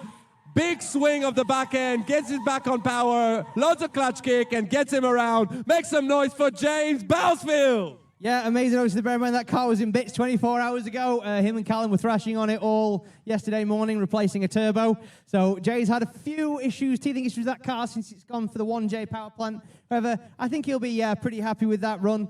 Obviously, Jay has spent some time developing the car. He was kind enough to join us on a Driftland private hire, actually, in March, which is real good fun. Did lots of laps with him. And it looks like he's decided to take one run and call it off? Yeah, I believe so. I do know he is struggling with some temperatures. So Jay's probably just going to not risk the car, just give it a second, let it cool down. Obviously, it means he can take it up to the West Track, let the temps cool. They get very, very hot when they're sat in the grid because of stagnant air. So Scott McDermott now warms his tyres. Another cool SR. Well, another SR. That's so far as to say cool. I love that. Love that. That's a cool SR, though. It is, actually. I'll give Scott his due. I do like that car. Team Skid Race, Rocket Bunny, S13, SR20 under the hood. Here we go. Wow, what an aggressive initiation. Gives himself back on power. Very nicely on the bank. Big amount of smoke. Big amount of aggression. Through clip 3. The line is bang on perfect. Now slows it down. Can he slow it down enough? Almost a backward entry. Gets his back on power and unfortunately just stalls the engine. And it puts him right on the tires. What a run that could have been, man. Yeah, absolutely. Unfortunately, it looks like McDermott Pear's suffering the same issue that his son did, I'm afraid. Looks like exactly the same spot. Rev matching, right? Yeah, maybe that's what they need to learn. Well, it's something that a lot of people struggle with, so I can understand that. But unfortunately, with Ollie being in a low-powered car and Scott being in an SR that is laggy, I think it's the same principle. You let the rev drop, it's just not going to work. Yeah, exactly that. And obviously, it's the 30-second shift, which I reckon is the hardest shift in the whole box. So, yeah, definitely, if you don't get that one right, then you ain't going nowhere but down. So, there we go. Or up in this case, up, because he did go over the tires. Yeah, that's true, actually. Yeah, but obviously, we're going to line him up now for his second run. Come on, Scott, we believe in you. We want to see that same initiation, same run, and just get it right, because that could have been a top qualifier there. That could happen. Are we going to see Scott get all the way to first place? Nice initiation. Clip 1, clip 2. On the bank, on high angle, high throttle, very nicely. Transitions to clip 4. Now he slows it down enough, gets it on angle, rev match this time, and unfortunately the same thing, it did not rev match enough, and the car just stalls on him. Gets back on power. All the way to the finish. Honestly, if you could just take your best 90% of the run, Scott would be a top qualifier. Yeah, that was insane. So That's basically, so what are we sad. saying? It needs to be a bit more Irish. Yeah, potentially. Yeah, basically, just rev limit, Yeah. clutch in, rev limit. Do a McKeever. Do a McKeever. Although it is an SR, I don't know. Yeah, although I that's been said, that McKeever's new RB yeah. lasted 11 laps. I don't know. Poor guy. But anyway, speaking of S13s, Mr. Paul Seymour's on the line. Obviously, Paul at Autofest had a pretty bad bump in this car. Really? Had lots of offers from cars. From people for cars for this weekend. Him and Kev and Skippy and Matt and the rest of the Team Ronin boys, they're able to thrash on it, get it straight, managed to pull it all to somewhat of a correct look. And now they are going to beat the start out of it one more time. Obviously, Paul, really good finish last round, 4th place. See what he can do. Nice initiation for Phil's clip 1 and clip 2. He's high on the back, on tons of smoke, tons of speed. Very good so far. Transitions around to clip 4 for Phil's clip 4. Transitions early. Slows it down. Oh, goes back on barrel way too early and puts himself off. Patience, guys. Patience. Patience. That pedal in the middle. Use it. Yeah, as Paul obviously not happy there. Fortunately, has self-recovered, so we're just going to reset that tyre barrier and we'll go again. I think Paul just a little bit of pilot error there, unfortunately. If it happens to the best of us, especially in this kind of temperature and conditions. I'll tell you something, Yogi. I was thinking about this on the drive up. So that's a S13 with a Turbo 1UZ in it. I know. Do you know who else runs an S13 with a Turbo 1UZ in it? Torn and Kavir. Indeed. I'm actually impressed you knew that. Yeah, very good. Yeah, Torn and Kavir, Some things I do know, man. Has the cheapest engine setup in all of Driftmasters. Yeah, pretty much, yeah. I mean, we're not going to compare because Torn and Kavir is 1,000 horsepower. He's got everything Oh, forged. yeah, that engine is a blueprinted. Are you trying to say that he can drive like Torn? No. I'm saying if you put Kavir in it, he'd probably do a really good job. Oh, maybe we should do that. Torn, if you were watching the live stream, we want to see you here. Neil Dawson, you've got Torn Kavir's number, haven't you? Will he come and drive Paul's car? It's the one who's had Turbo S13. No, I mean, very emphatic no there from Neil Dawson. Talk about dashing our dreams. Here we go. Paul going faster in this time. Oh, I think it scared him off going that fast this time, but he's making it work. Gets the bank a little bit better. Transitions to clip 4. Now he slows it down. Is he not going to rush this time? He rushes again, but he makes it work somehow. Fulfills the outer zone. Transitions around to the last zone. Fulfills it very well. All the way. I'll call that a safe run from Paul. Obviously didn't want to make the same mistake twice. Did a good job actually to keep it on the straight and narrow there. I could see just how little pressure was running those tyres. Well, did you notice as he drove past them, nearly flat? It was very, very, very, obviously, it's very, very hot. It's very sticky. There's a lot of rubber laid down. It's driving on super glue for a lot of these cars. But obviously, Paul running a 17-inch tyre, so a little bit of a disadvantage compared to some of the guys running 18-inch rims. So the main advantage to that setup, of course, is that it's super reliable, the 1UZ Turbo. I believe Mr. Charlie Hume's going for a 1UZ Turbo now. He is. Well, he's going for. I don't know when it's going to happen. Yeah. Charlie, if you're there, come on. Still going. Still going. And his answer is always the same. I don't know. Yeah. It's like, Charlie, come on, man. Kicking it well into the long grass, isn't he, bless him? Yeah, sorry. Well, I mean, Charlie, we love you, man. We just want to see you back, man. I mean, I will say the same thing. I am in the process of doing a 1UZ conversion in the 86. Yes. Which was meant to be very simple. I got engine mount and gearbox mount and everything, so it just fits. And then guess what? Did you look at an engine swap and think it would be simple? Yeah, well, I didn't say simple. I say not, yeah. There's a reason why mechanics charge £60 an hour. Yeah. Yeah, I wouldn't charge £60 for my work. I wouldn't charge £6. Oh, okay, well, there you go. As if there's not like at least 3 cars out there running wiring I've done this morning. Did you charge them? No, they're my friends. Oh, okay. Well, next up we have Toby Walker, another one of my students in his JZ Power E36 Compact. Wow, flying in!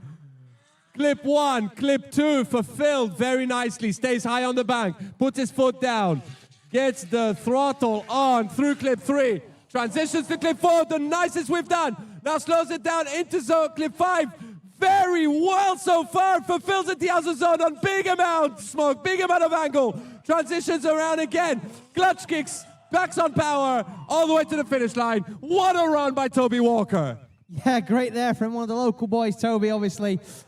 Young Wakefield lad comes up here a lot to learn to drive, obviously, with my esteemed co-commentator. Yeah, that was a lot. I mean, you say that feels like it was a decade ago. Well, he didn't have a driver's license. No, he did not. He was like 13. He was a little boy, and now he's no longer a little boy. He's a young man. He's a young man. They all are.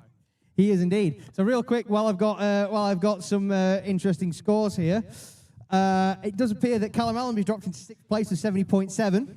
which is very, very good for young Callum. That should see him well in Should the we fight. watch the second run of Toby first? Whoa, this time there was a clutch kick initiation. He's going faster in. Rev matches the car to rev limiting. Gets himself all the way up on the bank. Very, very high throttle. Transitions to clip 4 on full pace. Slows it down. Doesn't drop a wheel. Gets himself back onto the zone. Fulfills it on the edge of the track with tons amount of smoke. Transitions around. Gets himself back on power. Fulfills the last outer zone. All the way to the finish line. Makes some noise for Toby Walker. Incredible. What an impact on that run. Wow. I want to know what Neil's fed him this morning. Well, Mackey's. Where was it this morning? It was like literally half an hour. You know how they say, like, you eat and you have to wait half an hour for it settled? Yeah, no, I think in this case it's like fed him just before. Ladies and gentlemen, for those who don't know, people who drive and work as staff in competitive drift events run on fast food, coffee and Spite. I don't know what you're on about. Healthy and food energy drinks. Yes, there's no chickpeas being thrown about around here. But again, we are next up is good friend Hayden Renton. Nice clutch kick initiation. Local hero, drives here very, very often. Left foot brakes, gets himself onto clip 2. Now back on power, very well on the bank. Clip 3, transitions around to clip 4, fulfills it at high pace, slows it down into the airpins, gets himself back on power, clutch kicks to wake up the engine, big amount of smoke, transitions around, gets himself on the edge of the zone, all the way to the finish. Make some noise for Hayden Renton! Yeah, great I bet he's run there happy with by- that. Yeah, definitely. It did sound like it was struggling a tiny little bit as he came over the line. Hopefully that's not a sign of any issues. Fingers crossed. I know Hayden's been fighting that car it's not for a little while. misfiring, so it's got to be good. I think No, it's Hayden and absolutely Carl not. are going to be happy now. It's had so many hours on the dyno, that car, trying to get that V8 swap singing properly. It's interesting to see the difference in technique between Toby and Hayden, right? Both RC drivers. Different cars, though. Obviously, Hayden's got Yeah, I naturally know. aspirated torque, best engine ever built, BMW8. Boo. Here we go. Hayden, honest, big clutch kick initiation. Clip 1, clip 2. No left foot braking inside this time. Fulfills all the way around the bank on the edge. Clip 3, transitions around, pushes to clip 4. Now slows it down with a lot of tugs of handbrake. Gets himself back on gaggle, back on power. Fulfills the zone again with tons of smoke. Transitions around. Goes a little bit wider, a few clutch kicks, all the way to the finish line. Make some noise for Hayden Renton. Look at that consistent driver. Hayden putting on a clinic there. I'm trying to see if I can see Carl on the bank. I can see Carl, I Where's think. Carl on the bank? Carl, if you're on the bank, give us a wave. Oh, there he is. How was that? It's good, wasn't it? Hey. Oh, he's yeah, got the happy. thumbs up. Carl, he's just grateful that it ran on 8 the whole way around more than anything, I think. Yeah, there it's we go. not misfiring. I'm getting a Woo! nod. Absolutely fantastic. What a good run there from young Hayden Renton. So now on the line we have the last member of Team Ronin to run this weekend. That's Mr. Matt Fitton, Fit and Fab. That's a new car, am I wrong? It was debuted at Driftland. Still doesn't have a rear window. Okay. Might be a boon in this weather. Yeah. That is useful. So the heat dissipates and goes away.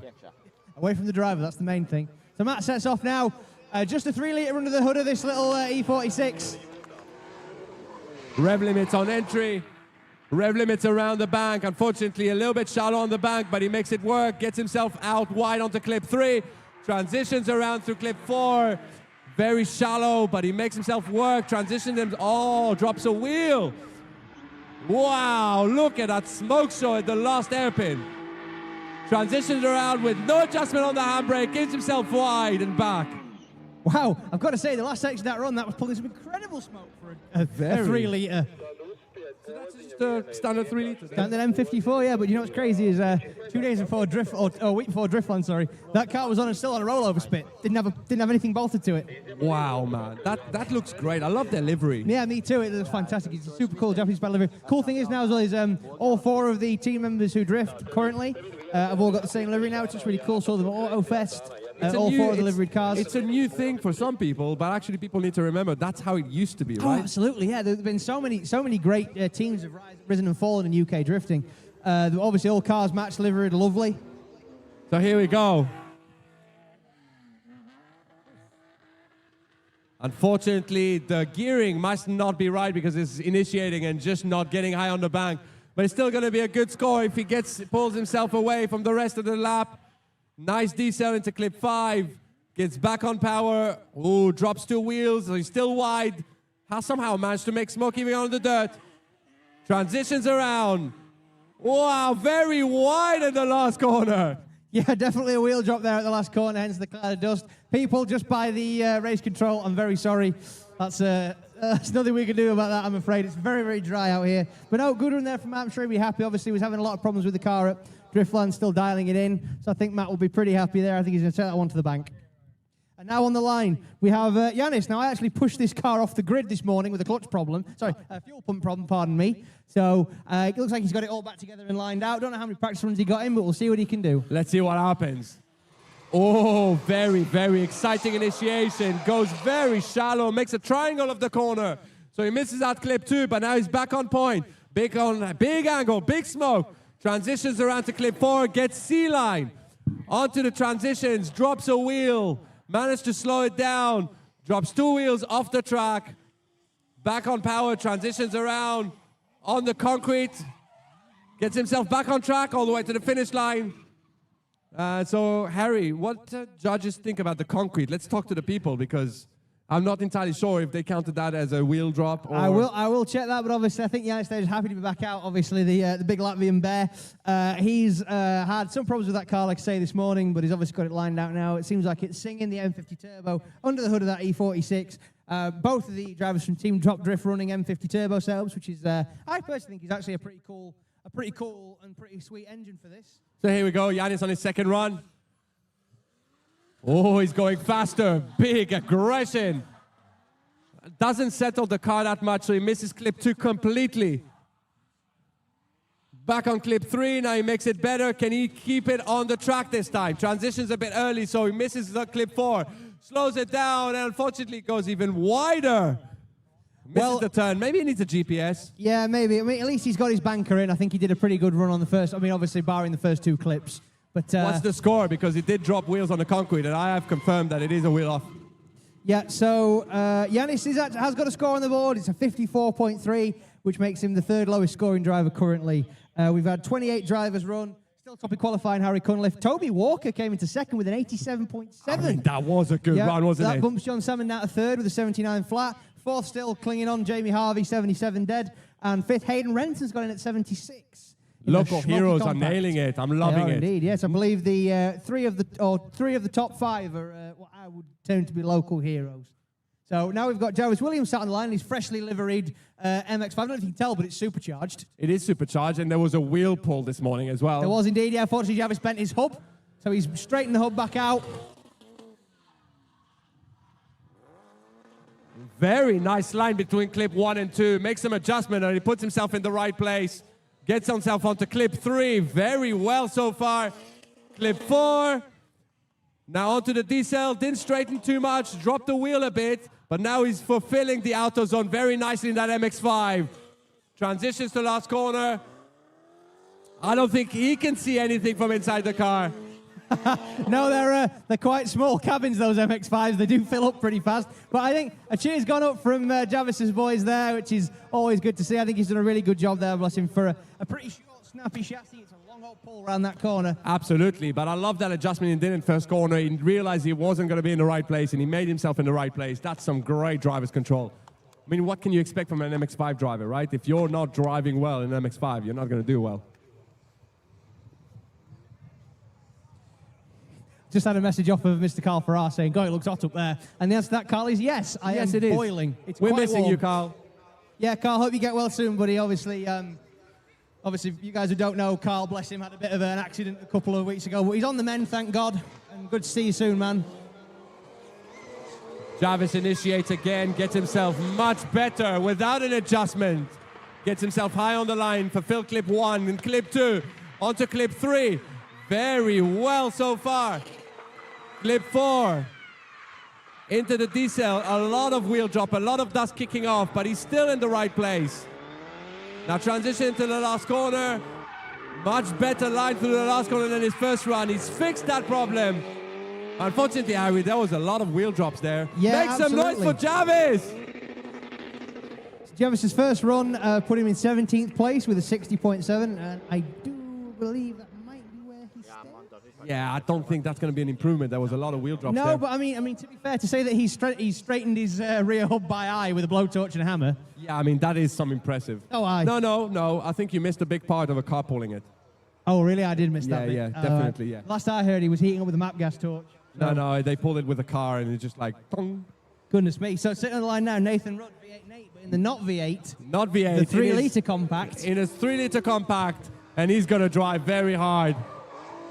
Oh, initiates in the wrong place, mounts the tires. Unfortunately, the timing of throttle wasn't ideal. But he's fortunately managed to self-recover, so that would suggest that, well, he's not dead at least. Ladies and gentlemen, give Nathan a round of applause. That was full commitment. He's going to get in a practice run then? Yeah, I do believe when something like that happens, you've just got to take it for what it is, go back, regroup, rethink, and reset. Hopefully, Nate can come back out and he's capable of his second run. Obviously, third place on the podium at Driftland, so he's obviously coming with a bit of momentum, coming on a high. Hopefully, he doesn't leave on a low. He's got some expectations as well, because I did notice last week when he was doing some practice, he did test some Zestinos, because he was like, this time I'm going to come ready. Got to come loaded for bear as our wonderful marshal there, Ian, goes and grabs that bumper, brings it back. Make some noise for your marshals, guys. That will be for sale. Ring Ian on 0784. So just very quickly while Ian gets back, going to run through the qualifiers. First place, Harry Cunliffe, 88.3. Second, Toby Walker, 87.7. Third, John Salmon, 79 dead. Fourth, Jamie Harvey, 77 dead. Fifth, Hayden Renner, 76 dead. But now we're watching Nathan Rudd in his second run. Can he get it better this time? Nice clutch kick. Very well through clip 1. Fulfills clip 2. Very high on the bank in a very low-powered car, but he makes it work and he makes it look so easy. Transitions on the Manji. Clip 4. Very well. Now, can he decels enough? He does! Almost drops 2 wheels. I think that's going to be a big deduction, but he makes it around. Transitions around on the edge of the track. Gets his compact. Very well done. Make some noise for Nathan Rudd. Yeah, I imagine a wild Max Fleckney was screaming in his ear after that first run. Like, what on earth was that? Or probably even stronger words knowing Max Fleckney. So I think Nathan obviously took heed of that. I think that's considered a much better run. Hopefully that will put a score on the board for Nathan. And we got our next driver. Is that... Go on. That will be Edgars Crummins, the other half of Team Top Drift in the 1 Series. Obviously newer chassis, which is coming up in the drifting world now because it's starting to get very cheap. Here we go. We're leaving the line. Wow, very early initiation there. A little bit of a correction onto clip 1. Again, misses clip 2 completely. That's going to put him wide out of the bank. Oh, the car cuts off and unfortunately stalls the engine. Yeah, unfortunately, Edgars, I know, again, the heat is playing havoc with that car, so unfortunately that might be that may possibly be all she wrote for Edgars to get a score in there. Hopefully the car will just be cool enough to get the second run done. Fingers crossed. So just very quickly as well, that was actually obviously an improvement on that first score from Nathan Rudd. Went into 9th place with a 69.7. Really? Nathan? Yep. I mean, that line was It was very good. banging. Obviously, the judges determined it only being 1 wheel off at the bottom there, so that's a deduction, ladies and gentlemen. It's not a big deduction, so most drivers can recover from 1 wheel off and still put in a good score. So while we're waiting... So yeah, Edgars is going back to the pits to cool down, so I'm just going to quickly run through from where I was. So I got up to 6th place, that's Michael Dargan, 75.7. 7th, Johnny Crisp, 74. 8th, Callum Allenby, 70.7. 9th, Nathan Rudd, 69.7. 69 dead, Orestes in 10th. 11th, Oliver McDermott with a 68.3. Matt Fitton with also a 68.3 in 12th place. Michael Bennett in 12th place with a 68.3. Matt Fitton 13th with a 64.7. Mindaugas 14th, 63.7. 15th, Scott McDermott, 63.3. 16th, Jarvis Williams, 61.3. Kev Florence 17th, 61 dead. Also with James Boogsfield, also 61 dead. Rocky P, 60 dead. And Vicky Viva Lynch 20th, 57.3 as Rob Spray leaves the line in the 2JS14. Rob Spray, ladies and gentlemen. Oh, that was a very weird initiation. I think a misshift had thrown him off, but he's back on point. Really good line now through clip 3. Transitions onto clip 4 on big angle. Oh, handbrake before. That's, yeah. Something threw him off there. Yeah, absolutely. Looked like he really caught him unawares.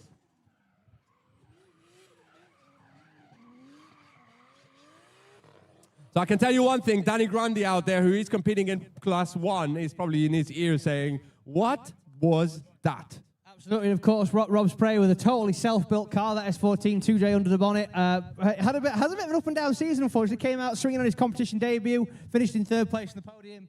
And then at Driftland, 2nd run out, snapped the input shaft, couldn't get a spare gearbox in time. So unfortunately, had to retire from competition. Well, hopefully that doesn't happen again. Yeah, I think if it lands anywhere between those 2 points, I think he'll be happy. That would be good.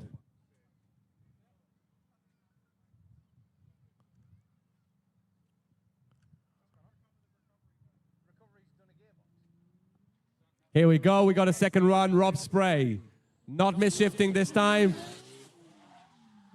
Very good initiation. Gets himself through clip 1 and clip 2. That looks so much better by Rob. Stays on power. Through clip 3. Pushes out to clip 4. Wow, some pace. Now slows it down. Makes it work. Goes all the way on the edge. Doesn't drop wheels. Gets it back on power. Transitions around to the last zone. Gets back on power. All the way to the finish line. Ladies and gentlemen, make some noise for Rob Spray. What a run. Yeah, not the neatest run there from Rob. Obviously zeroed his first run, unfortunately. But I think that's definitely an improvement. It's probably as neat as it needed to be, is what I would say in that regard. I think he's going to be happy with that one. That's going to be a good score. Absolutely. So we currently only have 25 drivers with a score on the board. Obviously, bear in mind, ladies and gentlemen, there are no mulligans here. You've got to score to qualify. Oh, yeah, that's true, because there are more drivers. Indeed. I think it's even if 20 drivers out of the 50 got a 0. Well, next up we have probably one of the coolest looking E46s I know. Brad Gill. Brad Gill in his beautiful turbo M54. A little bit shallow off clip 1 and 2, but he's now back on the high line. That is a good safe run so far. Gets us back on power. Through zone 4, drops a wheel just before the clip, drops another wheel, slows it down, not enough. And unfortunately just cooks it a bit too much. I'm more annoyed that he's damaged the beautiful aero on that car. No, the rear bumper has always been off, bro. Oh, has it? Oh, fair enough. I'll let him Well, off funny then. fact is, I actually prefer with the bumper, because you know me, I like a car that's full. So one day I asked him specifically to bring one to practice day, and that lasted 1 lap. That's my boy. So he kind of told me I'm never putting one again. So I was like, oh, well. Absolutely. And if you didn't know his name was Brad Gill, ladies and gentlemen, it's on his back window. Well, he's coming back around. He's coming back around for his 2nd run straight away. He is, yeah. I think he'll be kicking himself there with the mess up in the D-cell zone. So I think it's just going to be a case of try and rein it back in a little bit and make sure he puts a score on the board. He's got everything in him to do well here. Absolutely.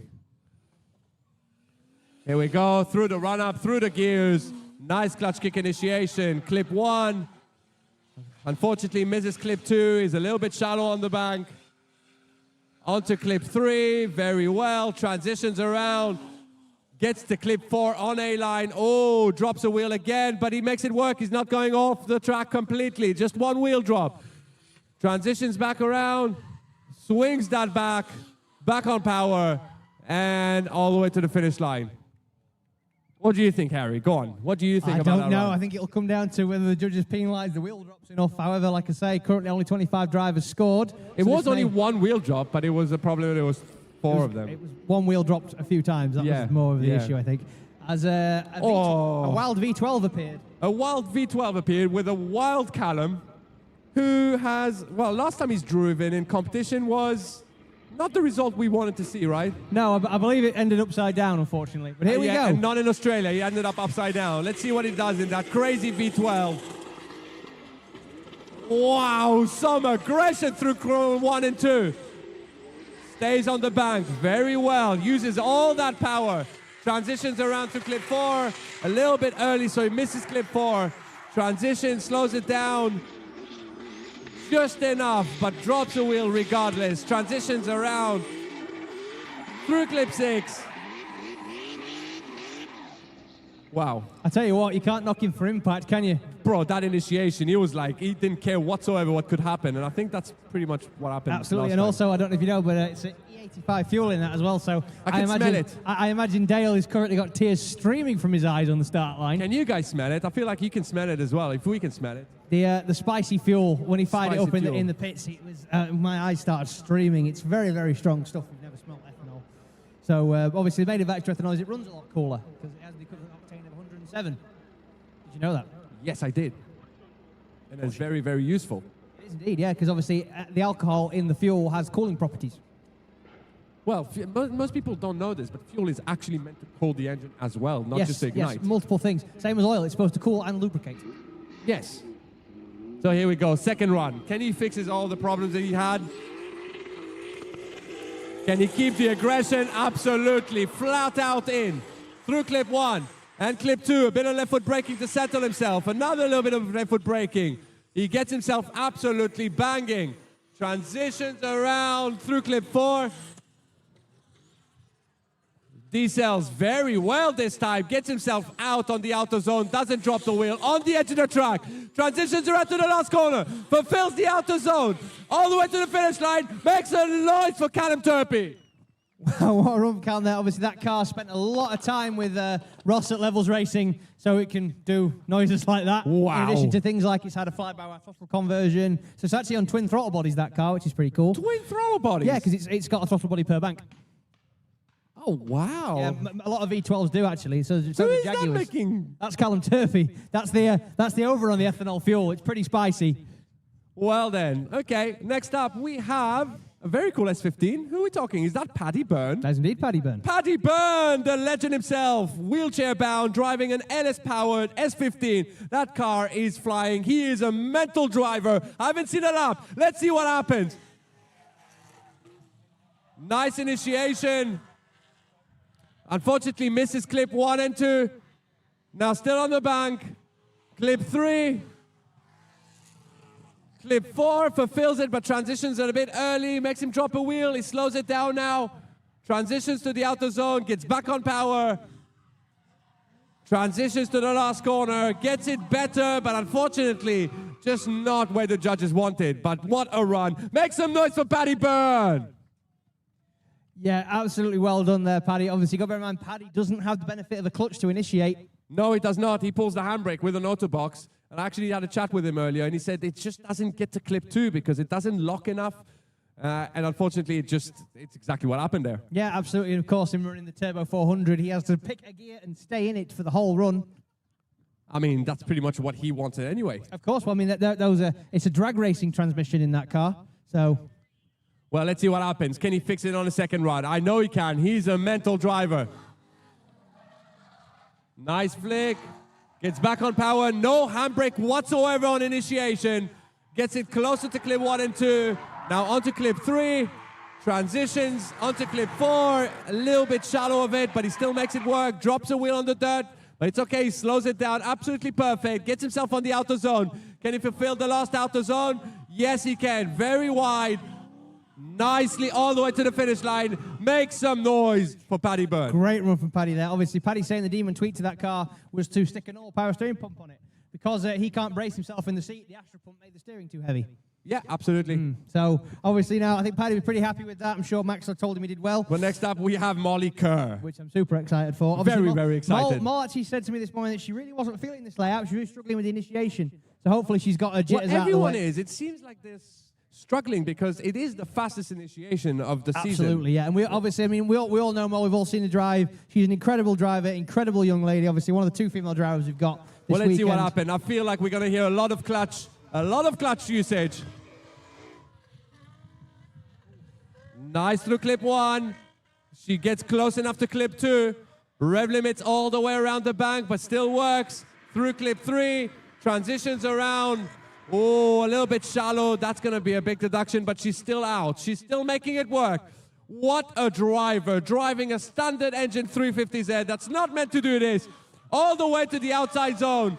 Fulfilling all the way the zone through the finish line. What a driver. Make some noise for Molly Kerr. All the clutch kicks. Ladies and gentlemen, young ladies out there, if you are interested in this sport, you owe it to yourself to give Molly Kerr a round of applause. That young girl is doing so much with so little, bless her. Everything that she has is self-funded. She does it all out of her own pocket. She gets up at 4 a.m., bless her. One of the hardest working girls in showbiz.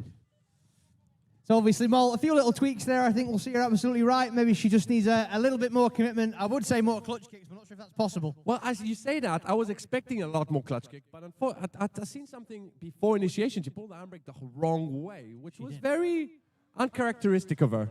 So let's see what happens now. Is she going to do the same? Interesting, same technique. Unfortunately, doesn't get her to clip 2 a bit better. But can she make it around the Manji without straightening completely? Drops a wheel. Oh, this is going to be a big deduction. But again, she's still on track. She's still on the line. She's making it work for her. Piloting that 350Z absolutely perfect. All the way to the finish line. Yeah, absolutely. Again, I think the jitters and the nerves are getting to her a little bit there, but well done, Molly. Absolutely fantastic run, my love. That was a really, really good job. Obviously, it's very, very hard. That's a big, heavy car to swing at a bank. Absolutely. What she needs to do is maybe put a 1J in it. A case in point. I mean, or she can drive Harry's car, right? I'm kidding. She'll have to prize it out of his cold, dead hands. I feel like that's going to be the case. But next up, we are talking about Chrissy Palmer. We have Chrissy Palmer in a 1JZ, 350Z. That car has been amazing, and he's been driving a lot this year. First year in drifting. Let's see what he can do on this crazy layout. Nice initiation through clip 1. Good handbrake to clip 2. What a run so far. Rev limits stays on the edge of the track through clip 3 on big angle. Transitions around. Gets C-line on clip 4. That's going to be a good thing. A big of an adjustment. He slows it down, but not enough. Unfortunately, goes off. Wow, a very uncharacteristic mistake there from Chrissy Palmer. People don't know this, but Chrissy is actually a full-on race driver. Oh yeah, he's a big thing. He's a big deal. He's a big, wow. I like it how you pick him up. He's very talented. He's got a lot of trophies in different disciplines. Yeah, very, very, very multi-talented driver, obviously. First ever year. In fact, I think it's his first ever year drifting, isn't it? First ever year drifting. I met him earlier this year in February for the first time here for a practice day. And he's like, yeah, I just bought the car. I've never drifted before. Done a few demos for you, hasn't he, as well? Yeah, he has done from a lot of taxi drives. And that's actually what improved him the most. Just the endless seat time in different tracks. It's really cool. But now, let's see. Can he improve? Can he do better? Can he fix the mistake? I know he can. Oh, even faster in. Gets himself through clip 1 and 2 like a boy. Very, very good line. Stays out to 3. Can he extend it better now to get close on 4? He does. A little bit better. Now, can he slow it down better? Absolutely. Gets himself on the outer zone. On big angle, big smoke. Just about to touch the wheel. That car is back on power, on the edge of the track. Through the finish line. Make some noise for Chrissy Palmer. Put everything on the bank. Yeah, well done there. Obviously, Chrissy knew that he had to bring it there, I think. Obviously, it's never fun to sit on a 0 after your first run. But well done to Chrissy there. Did a really, really good job. This is, I think, the hardest part of going into drifting from different motorsport. Absolutely. One mistake, you're out. Yeah, Whereas definitely. Yeah, there's no recovering it in the next no corner. recovery whatsoever. you You lose 2 seconds to the car in front of you. You can get it back within half a lap. Yeah, there's no doing that. And no doing that in drifting, ladies and gentlemen. It is all or nothing. As Kieran Bond now sets off. The man of the hour, M54 Turbo. Changed some divs to make this work. He's making it work. Look at that line through clip 1 and 2. Oh no, drops a wheel on the bank. But he still makes it work. A little bit tough. Clutch kick onto clip 3 just to get some practice in, but that's going to be a big deduction.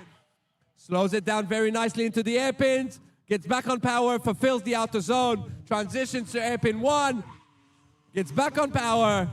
What a line driver, man. Absolutely on the perfect line. Absolutely, and that's your points leader, ladies and gentlemen. Hopefully he's not penalised too badly for that wheel drop. Fortunately, he's got a chance to do it again. I think that's going to be 2 wheel drops. I don't know, is that a 0 in Drift League? I believe it is. It might be. It's not a call I'd want to make. The judges are looking very, very pensive. I'm seeing a lot of nodding and a lot of talking. I mean, it did completely straighten and had to reinitiate into clip 3. So I think it's all on this run. It's all on here. What is going to happen? He's going out. Upshift him to 3rd. Clutch kick entry. Nice into clip 1. Gets himself on power. Slows it down. Absolutely perfect this time. Clutch kick on the bank. Another clutch kick. Another clutch kick. And through clip 3. Clip 4. Can he slow it down? Absolutely can. Slows it down, uses the angle, uses the brakes, stays on power, fulfills the outer zone, transitions around, gets all the way out wide. A little bit of left foot brake intercept on the car to the finish line. Make some noise for Kieran Bond. Arm out the window. He's happy with that. Now, that's more of the Kieran Bond we're used to seeing. We're not used to seeing wheel drops and sloppy lines. Now, we used to see Kieran Bond pinned on that qualifying line like it's a 100-point run or so. I imagine Max Fleckney again in his ear going to bring it down 26.3%. see where he ended up. But now, here's a car I'm very, very excited to see. Yeah, I've seen it last week. I've seen him drive. He's also the reasoning, I'm not going to talk about it. He's also the reasoning we had a 6-car pileup. In that? No, not in that. He had his practice car and he was leading a 6-7-car train. Oh, the 350. Anyway, that belongs to the charming Irishman, Mr. But look Luke at that, Talley. beautiful. Luke Talley is absolutely an amazing driver. That car is phenomenal. I love the GR86 front end on the GT86. Yeah, Let's see what he can do. by Exemplar Airport Concierge. Flying to Dublin Airport, give Luke a ring. Wow, what initiation. That car is flying. Clip 1, clip 2, fulfilled on big amount of smoke. Gets himself onto clip 3 on big angle, big smoke. Good pace through clip 4. Transitions around. Gets himself big angle. Can he keep it? Can he keep it? Almost. Man, I was going to say that was going to top qualifying. What a run so far. Oh, good. It was all going so well. It was all going so well. So, now, interesting fact, actually, Luke told me while I was talking to him in the pits, that engine used to belong to this bloke called Adam Zalewski. Don't know if you've heard of him. Yes, he did tell me last week. That's pretty impressive. We're gonna run another driver in between Luke Talley. This is Connor Ritchie, all the way from Scotland in his 2J E46. Connor initiates there, very nice and wide, high up on the bank. Very, very good line from young Connor Ritchie here as he comes down into Manji Alley. Clean transition into the first half of the Manji, second half of the Manji into the D-cell zone. Oh, is he getting it stopped in time? He is. He's always a little bit wide, but he's making it work. Oh. Just dropping the wheel very slightly there into the final clipping point, plants the foot, dials on the angle, and across the line, ladies and gentlemen. That was a good run. What, my commentary or the... you commentary, normally do the runs. Yeah, your commentary was spot on, man. It was great. That caught me unawares. But his lap was good as well. Very, very good, very good. Connor, actually, believe it or not, was... so Connor actually didn't get a driving license until a couple of years ago, and he's been drifting since like 2019. Do you know what impressed me the most? Go on. The rev matching into the airpin. Yes, that's very, very good. That's Did a you sign. hear Of, it? That's a sign of a skilled driver. That's a sign of a skilled driver. That was very good. There's a lot of pressure on the first run. Now he's got it in the bank. Let's see what he can do in the second run. Oh, very early initiation. Rev matching on entry again. He was on C-line on clip 2, so that's going to deduct him a bit of points, but he still fulfilled it. Clip 3, transitions onto clip 4, flying through it. Transition, slows it down, a bit of rev matching, gets himself back on power, stays on the track this time. Big angle transition. Oh, that's going to penalize him a lot of points. Oh, that sounded like something in the... Oh, I see Connor smack inside the car there. My genuine guess Was that a is- happiness or No, an angry I one? think that was a frustration smack. Frustration smack. My guess is maybe a missed gear, perhaps. It looked like both wheels were spinning, so I don't think it was a drive shaft failure, anything like that. Fun fact, I don't know if you remember in BDC when I drove Michael's Beast, the 2JZ. And at the finish of the year, they're like, you know there's a dent in the roof? I was like, what? How is there a dent in the roof? I kind of smacked it a bit too hard. But that was from happiness. In a loaned car. Well, I mean, I didn't think that clapping my hands on the roof. I'm not that strong, Harry. Come on. It's a BMW. Yeah, okay, fair enough. But next up, the noise. Here's a roof you want to smack your hand on because it's a convertible top. Listen to that Formula One noises.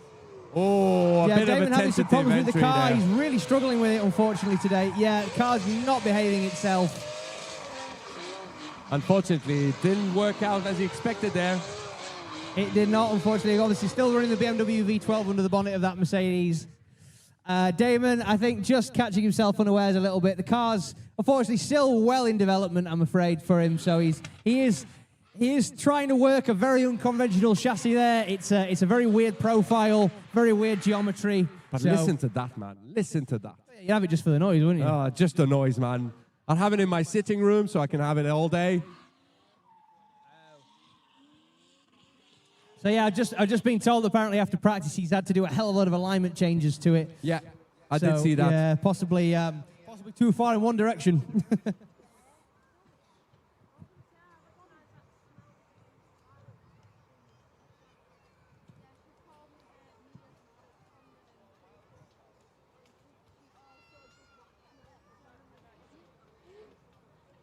Harry, do you want to give us some scores while we're waiting? Incidentally, yes, that would be a great idea. Because just while we get some cars warmed up. Yeah, we got Ryan Milton heading to the line, so Yeah, let's because obviously see. we've got. I do believe Damon's going back to maybe do another setup change. So Currently first place still Harry Cunliffe, Toby Walker hot on his heels in second.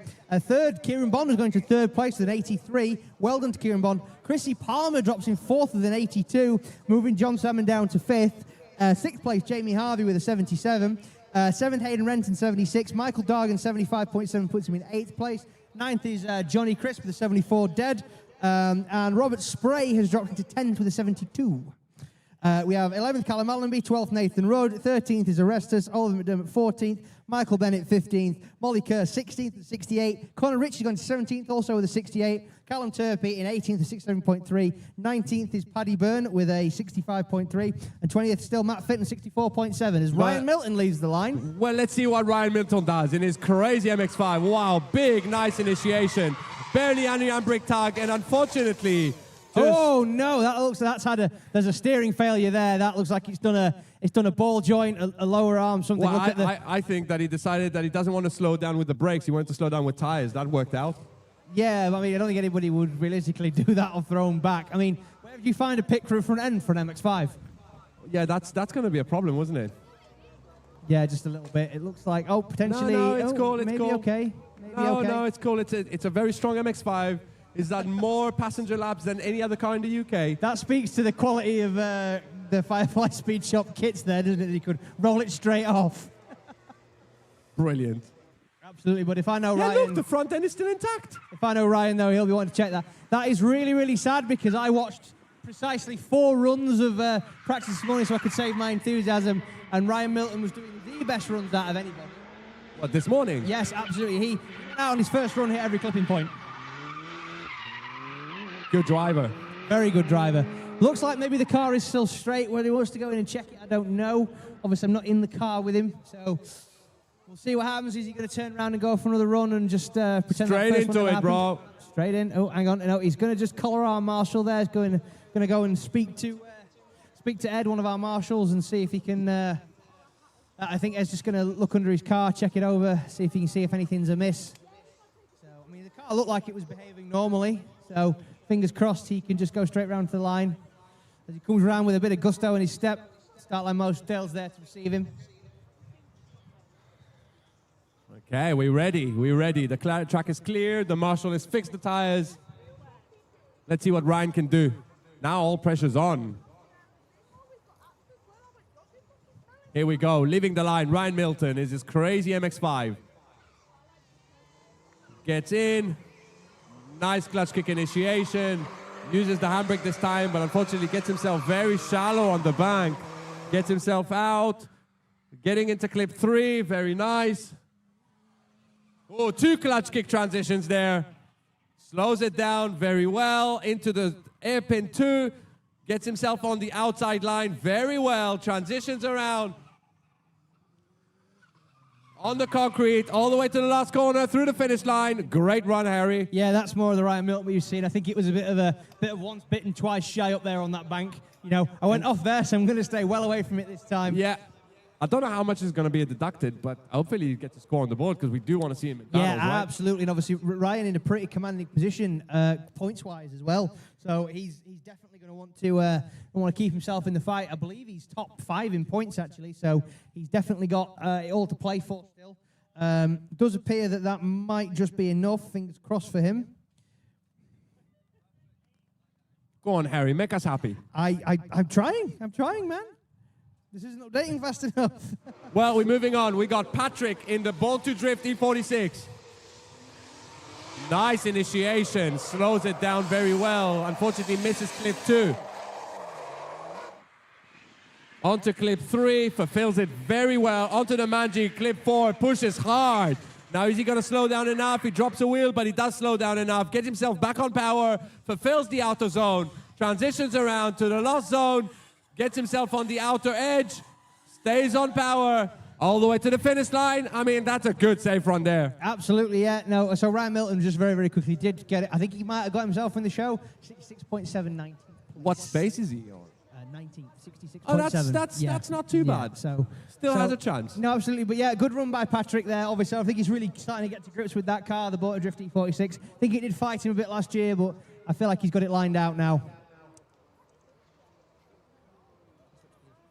Yeah, just because one arm is burning. So we're going to switch around sometimes, yeah? I ripped my sleeves off. Here we go. Patrick for a second run. Very nice initiation. Unfortunately, misses clip 2 again. It seems like everybody's struggling with that clip. Transitions to clip 4. Slows it down. Doesn't drop a wheel this time. Gets himself on high angle and unfortunately over-rotates and doesn't hold it. Sounds like he might have missed the gear there.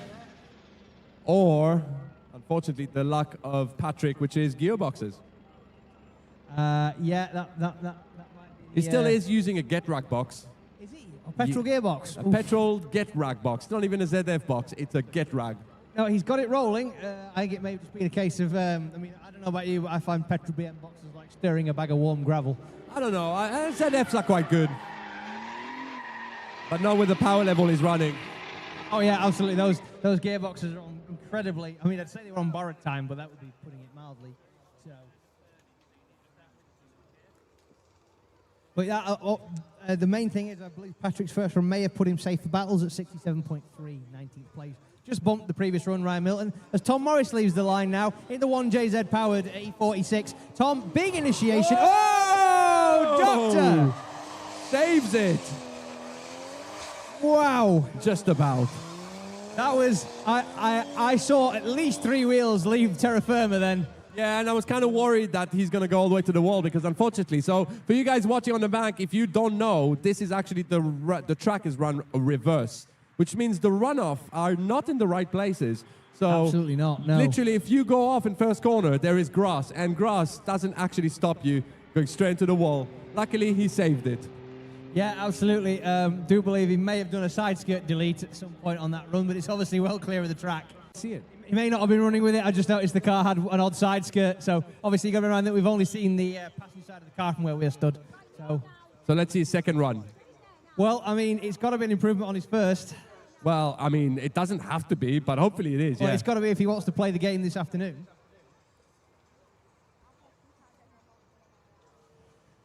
So as we line back up, our start line Marshall Dale just quickly checking the front of the car, make sure there's nothing untoward going on there, and we're going to send him for his second run. Hopefully that didn't rattle him too much. Tom is a very good driver when he's on form. Hopefully he can just rein it back in a little bit. Maybe don't do the craziest entry, and just hopefully get the job done, get himself into the show. Yeah. I mean, I feel like the entry was actually spot on. He just maybe needs to do it a little bit earlier. Yeah, no, absolutely, yeah. No, he just zigged when he should have zagged. That was the problem. Yes, basically, yeah. Don't zig and zag.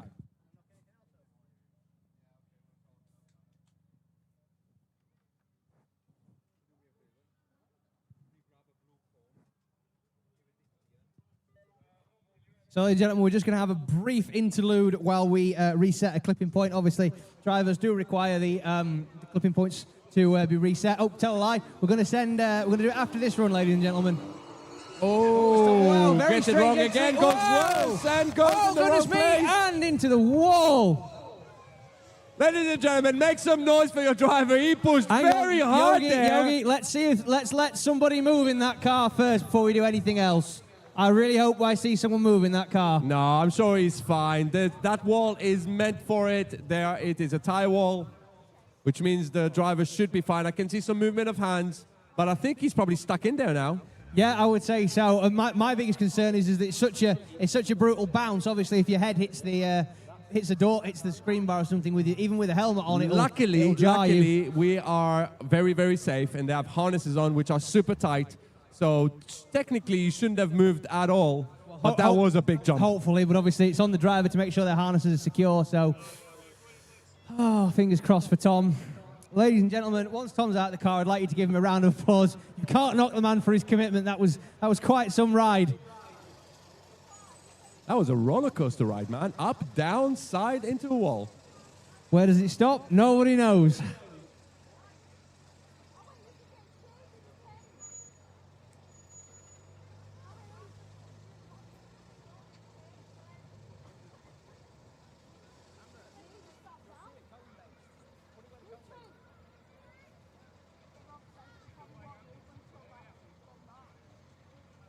Ladies and gentlemen, while we remove Tom Morris's BMW from its unplanned excursion to the very edge of the beach, we are just going to quickly run back through the qualifying order. So what this does mean is that now with how many drivers we've had run, we have actually got some drivers with scores that are going home.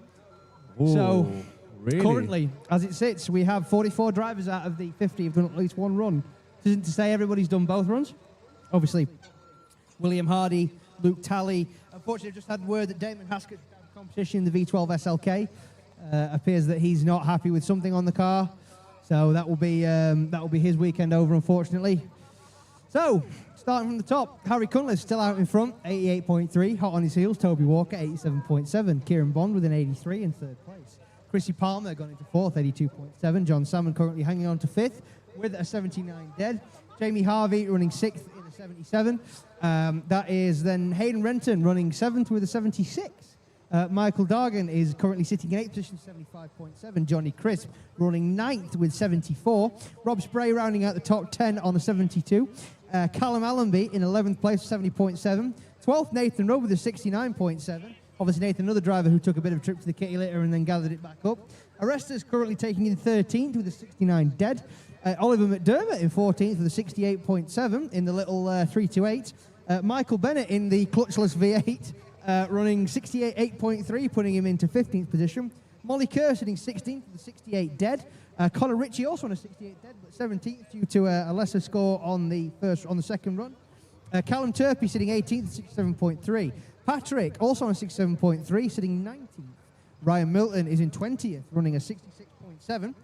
Paddy Byrne in 21st, running 65.3. Matt Fitton, 22nd place, 64.7. Mindaugas is currently sitting 23rd with 63.7. Scott McDermott, 63.3, finds him in 24th. 25th will be Jarvis Williams on 61.3. Kev Florence is currently sitting 26th with 61 dead. James Boosfield, 27th place, 61 dead. Rocky Pabreza, Rocky P, 28th with a 60 flat. Vicky Lynch, 57.3, was our first driver out, 29th place. Paul Seymour, 30th place to 56 dead. 31st, Paul Shield hanging on with 54.7, pardon me. And Yanis rounding out the top 32 with 54.3. Commiserations to Brad Gill, Matthew Gell, Nathan Vitore, Ian Walpole, Neridius, Edgar Strumintz, Damon Haskett, Jack Chapman, Ian Stanley, and Tom Morris, who unfortunately will be heading home, not making the cut for the battles this afternoon. We still have Luke Talley and William Hardy sat on a 0, left to run. However, we do have William Hardy sat on the line, ready for his second qualifying run. Obviously, William having some problems on his first run, I believe with the car being smoked out. So whatever he's done to rectify that, I would imagine it involves the tube of Tiger Seal. We'll see very shortly. And while we are on a bit of downtime, ladies and gentlemen, I feel like it's apropos to mention that all the bits that you see on these drift cars, you can actually get from our Pro Class 2 sponsor, PO Performance. Now, obviously, Pavel over at PO, he has a stand. It's just over there. I can see it. He will set you up with anything you need to turn your pretty boring daily driver BMW or Nissan or Toyota and make it into a mental drift machine. And also, we might mention about Belinda, because she's got a very, very cool merch stand. And today, she's got some cool sunglasses and hats and stuff that you can wear that we all need, right? Absolutely, yeah. The sunglasses and hats are definitely going to be solid sellers today. But also, the other cool thing that we've introduced this round is the signable T-shirts. Yeah, that's very cool. Is she going to raffle it off this time? So actually, you can purchase your own signable T-shirt if you want to have a wander around on the track invasion. Make sure you get some driver signatures. But we have one that we're filling out with pretty much every driver on the property that will be going up for a raffle. So make sure you guys enter into that. And obviously, while you're there, make sure to check out everybody else down there. Also, check out Pavel at PO. Make sure you pick up some cool stuff, definitely. Because Pavel obviously doing wonderful things for us, sponsoring the Pro Class 2 Championship, both with prize money and with a media sponsorship. And for anybody watching us online, obviously we need to say a big thank you to Andis at Reinhold Media for the providing this live stream on for us. Andis is our live stream sponsor. He works very, very hard getting this as smooth, as slick, and as comfortable as possible so you can listen to me and Yogi natter incessantly on the microphones from the comfort of your couch.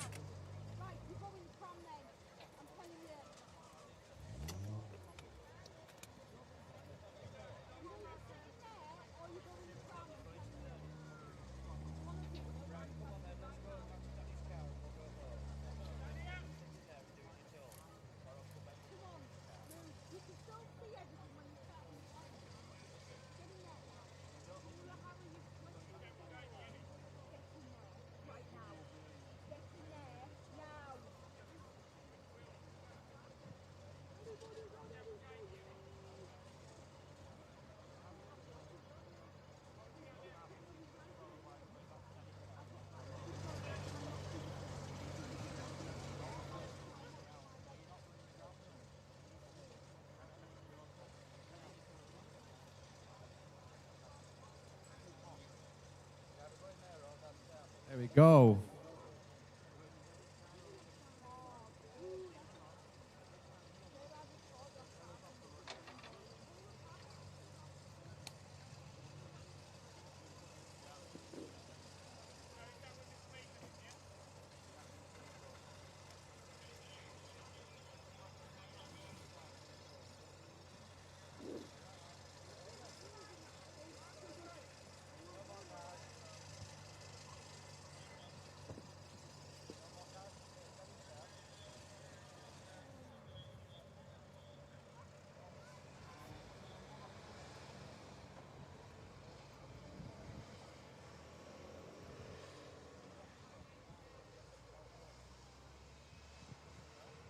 There we go. Recovered, Harry. He's recovered. Ladies and gentlemen, as we told Tom Morrisov, give him a round of applause. You can't knock the young man for his commitment. Yeah, that was some commitment there. Definitely.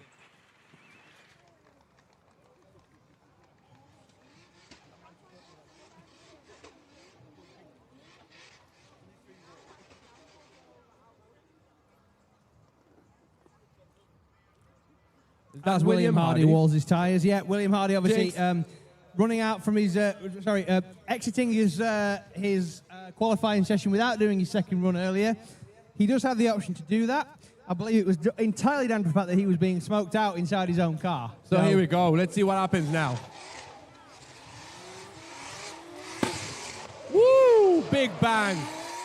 Nice initiation. Misses clip 2, unfortunately. Puts him very shallow on the bank, but he's going to pull himself together into clip 3.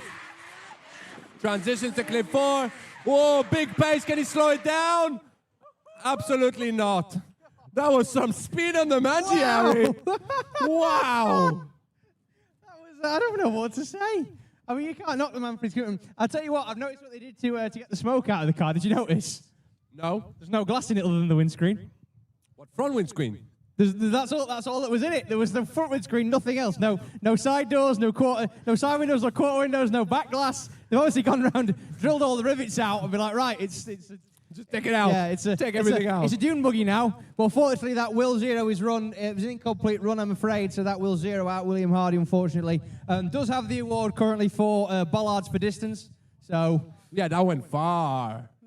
That's we're gonna pit up in Newcastle tonight. Yeah. Okay, here we go.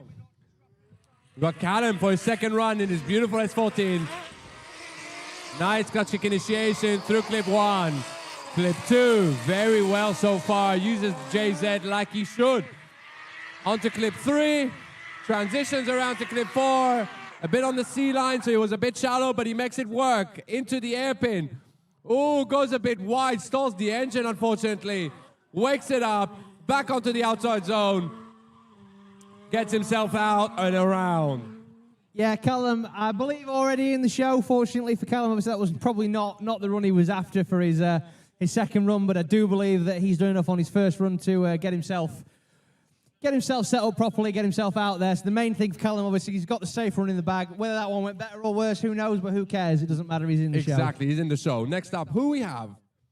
I do believe that's one of our sponsors. It is one of our sponsors. It's Beacon Stove. Rich Graham himself and his E30. That's E30 powered by an LS powered. Yeah, LS powered. Previously a diesel, which I'm sad he didn't stick with. But what, I mean, stick with what? Something that doesn't work? Diesel drift cars are elite. I say that as Teemu Portela's not qualified in Drift Masters all year. But we'll pass that by. Anyway, Rich leaves the starting line in the Beacon Stoves E30 Touring. Oh, nice flick initiation. Clip 1, no handbrake to settle. He misses clip 2, but he's still on the right place on the track. Clip 3 on the C line. Transitions around to clip 4. Now, can he slow it down enough? Absolutely can. Gets onto the airpin. Oh, misshifts the car, unfortunately. And all the way to the finish.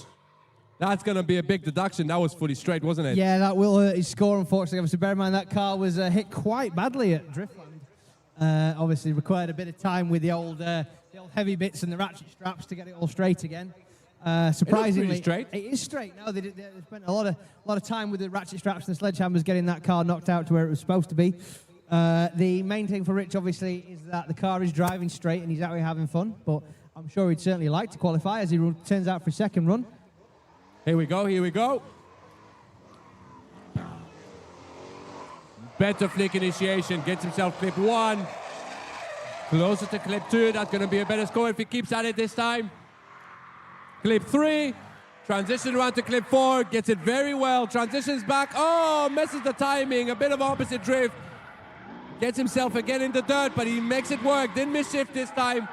Transitions around, puts his foot down, all the way to the finish line, makes some noise for Rich Graham. Yeah, absolutely. It'll just be down to how much that opposite drift will hurt his score. Unfortunately, that may possibly be all she wrote for Rich. I don't know. I'm going to wait for the scores to drop in, and I'm going to see what they say. However, I do believe that our good old buddy, out for his second run. Jay Bousfield in his second run. First one was... Hey, we got some noise and the from crowd the team goes there. wild. I can see a very, very burnt-looking Callum up there. Yeah, I mean he's ginger, so what do you expect? Sun's out, ginger's in. I like the cowboy though. That's why he's stood in the shade, ladies and gentlemen. So we got Jazz, we got Callum, we got everyone cheering. Let's see what Jay can do. Nice clutch kick initiation. Clip 1. Misses clip 2, but now he's back on the bank. Gets himself right in the right place. Clip 3. Flying through clip 4. Now transition, slows it down, locks up the front wheels. Gets in back on power, stays on the track, fulfills the outer zone very well. Transitions to the last zone. Can he keep it around? He can. Loads of clutch kicks, loads of power, puts himself in the right place. Wow. Yeah, that was a very, very good run there from Jay. Currently 27th on a 61. Not sure if that's got him safe. I'm not sure how many drivers we've got left to run, unfortunately. Although I need to correct myself, actually, because I said that Edgar's Crummins was out, but he's not. He went back in after his first run, I seem to recall. So there's still another option. So Edgar's is still potentially got the chance there. So just going to see if the score drops in. Next up, we have a very cool E30 station, I was going to call it. Yeah, E30 wagon. Yeah, wagon. That'll be Mr. Jack Coburn. Jack Coburn. Jack Coburn in the obviously the M60 powered. E30 Touring, obviously the greatest engine ever built, the BMW M60.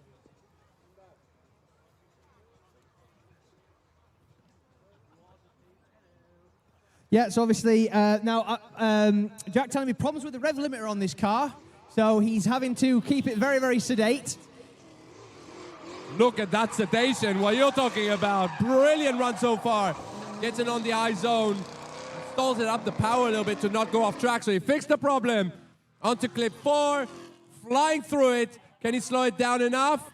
Absolutely. Onto the outer zone of airpin 2. Now transitions around to the last outer zone. Can he keep it around? Absolutely beautifully done. Through the last corner. Make some noise for Jack Coburn. What a driver is Jack Coburn, obviously. I don't know if you know this, but Jack Coburn's a plumber. You never guess because his Instagram is Jack the Plumber. Yeah, no, yeah, I wouldn't know. Yeah, so did you know Jack Coburn was a plumber? I didn't even know Jack was a plumber. Wow, I can't believe I followed him at Jack the Plumber Drifts for so long, and I didn't even realise he was a plumber. But no, absolutely fantastic one there from Jack. Obviously, my question is, what did you think then? Well, I don't know. Why he called himself the plumber? I assumed with Jack the Plumber, I don't know, maybe he grew plums? I don't know, but hey, anyway. Second run in, and same initiation. Gets himself better on the line, gets clip 2, stays on power this time, all the way up the bank. All the way through clip 3, pushes hard. Pushes through zone 4, the best I've seen today. What a run so far. Slows it down, perfect amount. Gets himself back on power. Fulfills the outer zone. Transitions around. On the outside edge, gets himself back on power. All the way to the finish line. Harry, that was a run, man. Great run by Jack. Obviously, when you don't have 1 million brake horsepower, you've got to be dialed on that line. That was what gave Jack the win at Driftland. Obviously, it's a home circuit, which amazingly, because of the difference in the podium, actually put Jack into the top 5 in points. And he's like, I've got to keep this momentum going. This is roughly about the time, Yogi, that I think I'll get a message off Carl Farrar going, I used to own that car, because I get one every single time he sees it on the live stream. Well, Rich Shunkin to say the same thing. Yeah, oh yeah, no, it's been through a few owners, but I think Jack's really doing it justice, bless him. What a great run. Now, that is an S14 Zenki, Andy Arnott's S14 Zenki. Oh. It's not Andy Arnott driving it. No. Who is it? Mark Brown. Mark Brown. The EcoBoost, unfortunately, having problems with the VCT gears, so Andy Arnott threw him his keys, went, yeah, I'll give this a crack. Now, I know Mark not gelling with this car in practice, so... Woo! There's a lot of limiter bashing in that SR. Transitions around to clip 4, misses it completely, straightens, reinitiates, gets back on power, fulfills the auto zone absolutely perfect, transitions around, very nicely done, all the way to the outside zone, all the way to the finish line. I mean, that was great, but unfortunately, 3 to 4 was a bit... It's a shame he just wouldn't rev it to the limiter, isn't it? Yeah, well, he thinks it's an EcoBoost engine. It's not anymore. He's really testing the... I wouldn't want to see the capability there. I wouldn't want to see the cylinder temps in that SR. Oh, it's great when it's a loaner, isn't it? Like, the fastest car in the world's a rental, isn't it? I mean, yeah, that's pretty much what it is. They're like, ooh, I don't care. And Andy Arnott will be watching the live stream with the cracks in his fingers. Andy, if you're there, give us a wave. Well, he can't give you a wave. Well, He can send me a video of him giving me a wave. Give him a wave. I feel like that's going to happen. Here we go, second round, Mark Brown.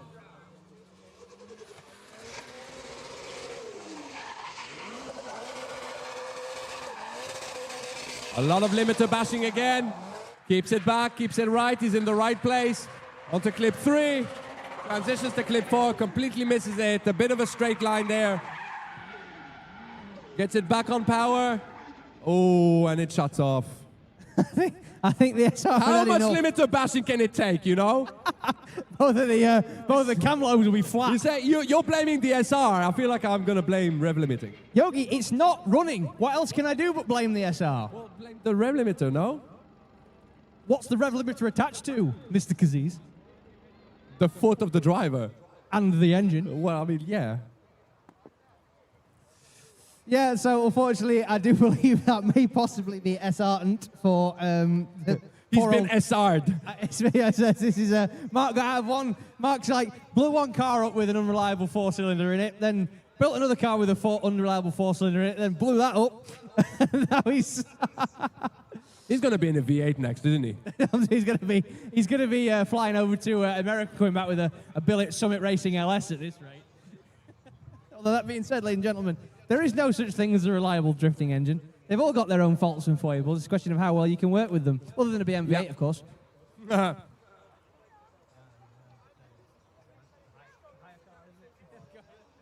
I think Mark's bill from Learn to Drift just went up for the car rental.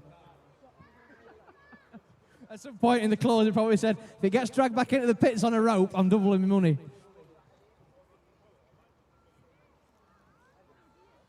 So as Mark Brown receives the tug of shame. Now, am I right to think that that car is also meant to ride tomorrow? It is indeed, yes, I do believe. So if that was effectively a catastrophic failure, we're going to have a problem tomorrow. Make some noise for Mark Brown, guys! Mark, give us a wave!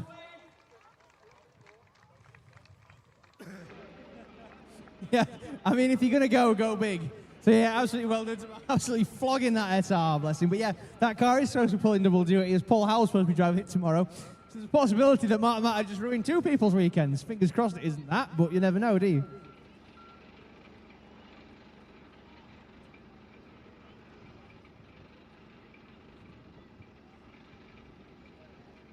So, despite a few errors in the first run, I've just been told by James Stephen that Mark did actually put a score on the board. Oh. It was a 55, which I believe will just about currently getting into the show. So I'm just going to upload, we're going to load the timing page up now.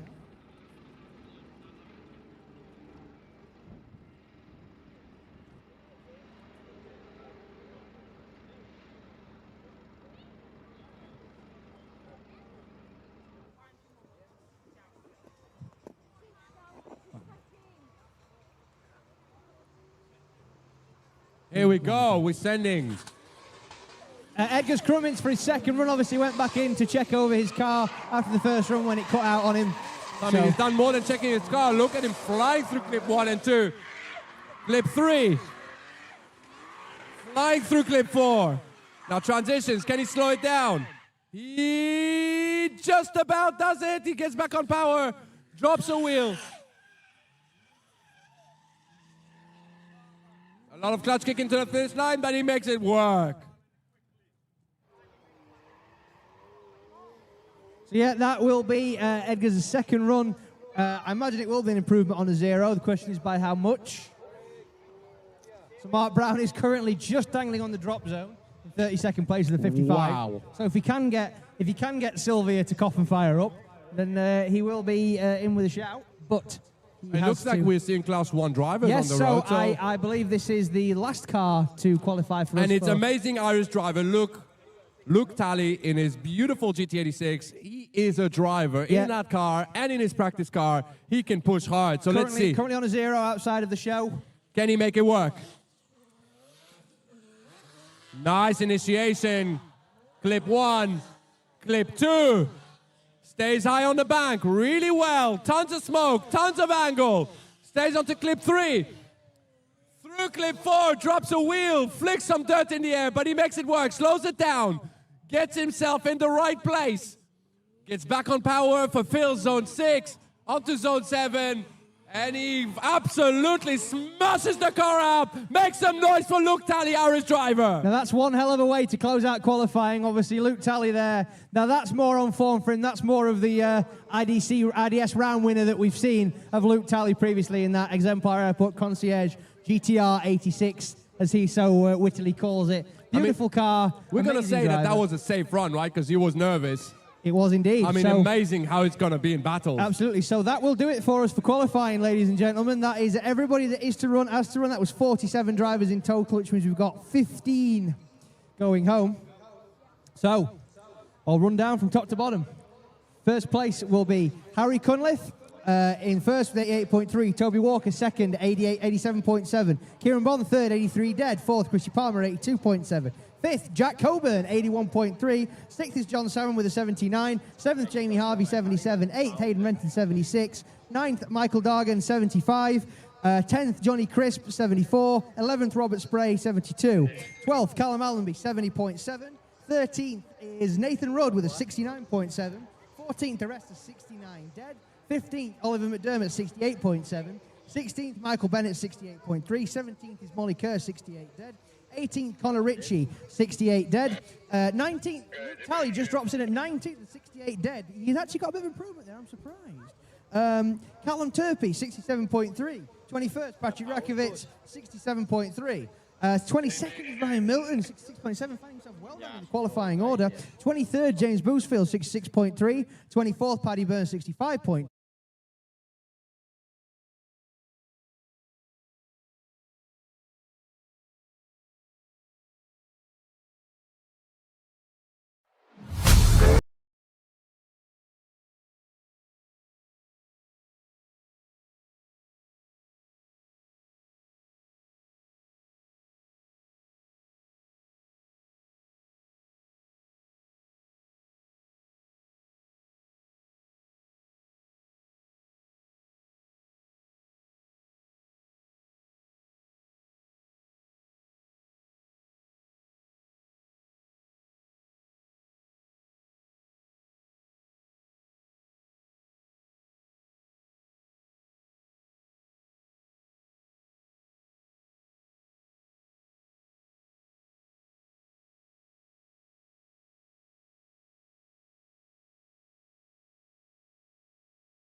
flag going. Vicky's trying to catch up, but she doesn't have a result for it. Harry goes off track onto the curb. Doesn't upset him that much, to be fair. He's back on it straight away, through the outer zone. Fulfills it fully onto the last transition, fulfills the outer zone.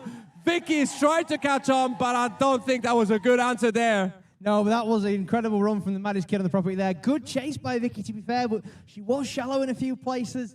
I don't know if that's advantage Harry, but I guess we'll see. I mean, the main thing there, obviously, is that a really, really good run from Harry. No, it's still waving the Keep It Welded flag that's attached to the... I love that. That's just the direction of travel, man. It's really cool. It's attached to the threaded upstand in the boot, because they have an upstand in the boot where they can put free weights on it. Yes. Yeah. See, if we've been in any other racing discipline, people... The other driver would have protested that and said it was an aerodynamic aid or something. No. That's why drifters are the coolest people. But it does show people the direction of travel of the car, which is really cool. Yeah, it's a good slip angle indicator, isn't it? Yeah, it is, yeah.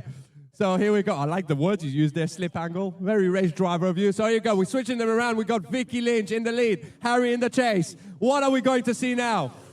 Harry initiating before Vicky. Into clip 1. Fulfills clip 2 very nicely. Harry is there. He's closer than Vicky.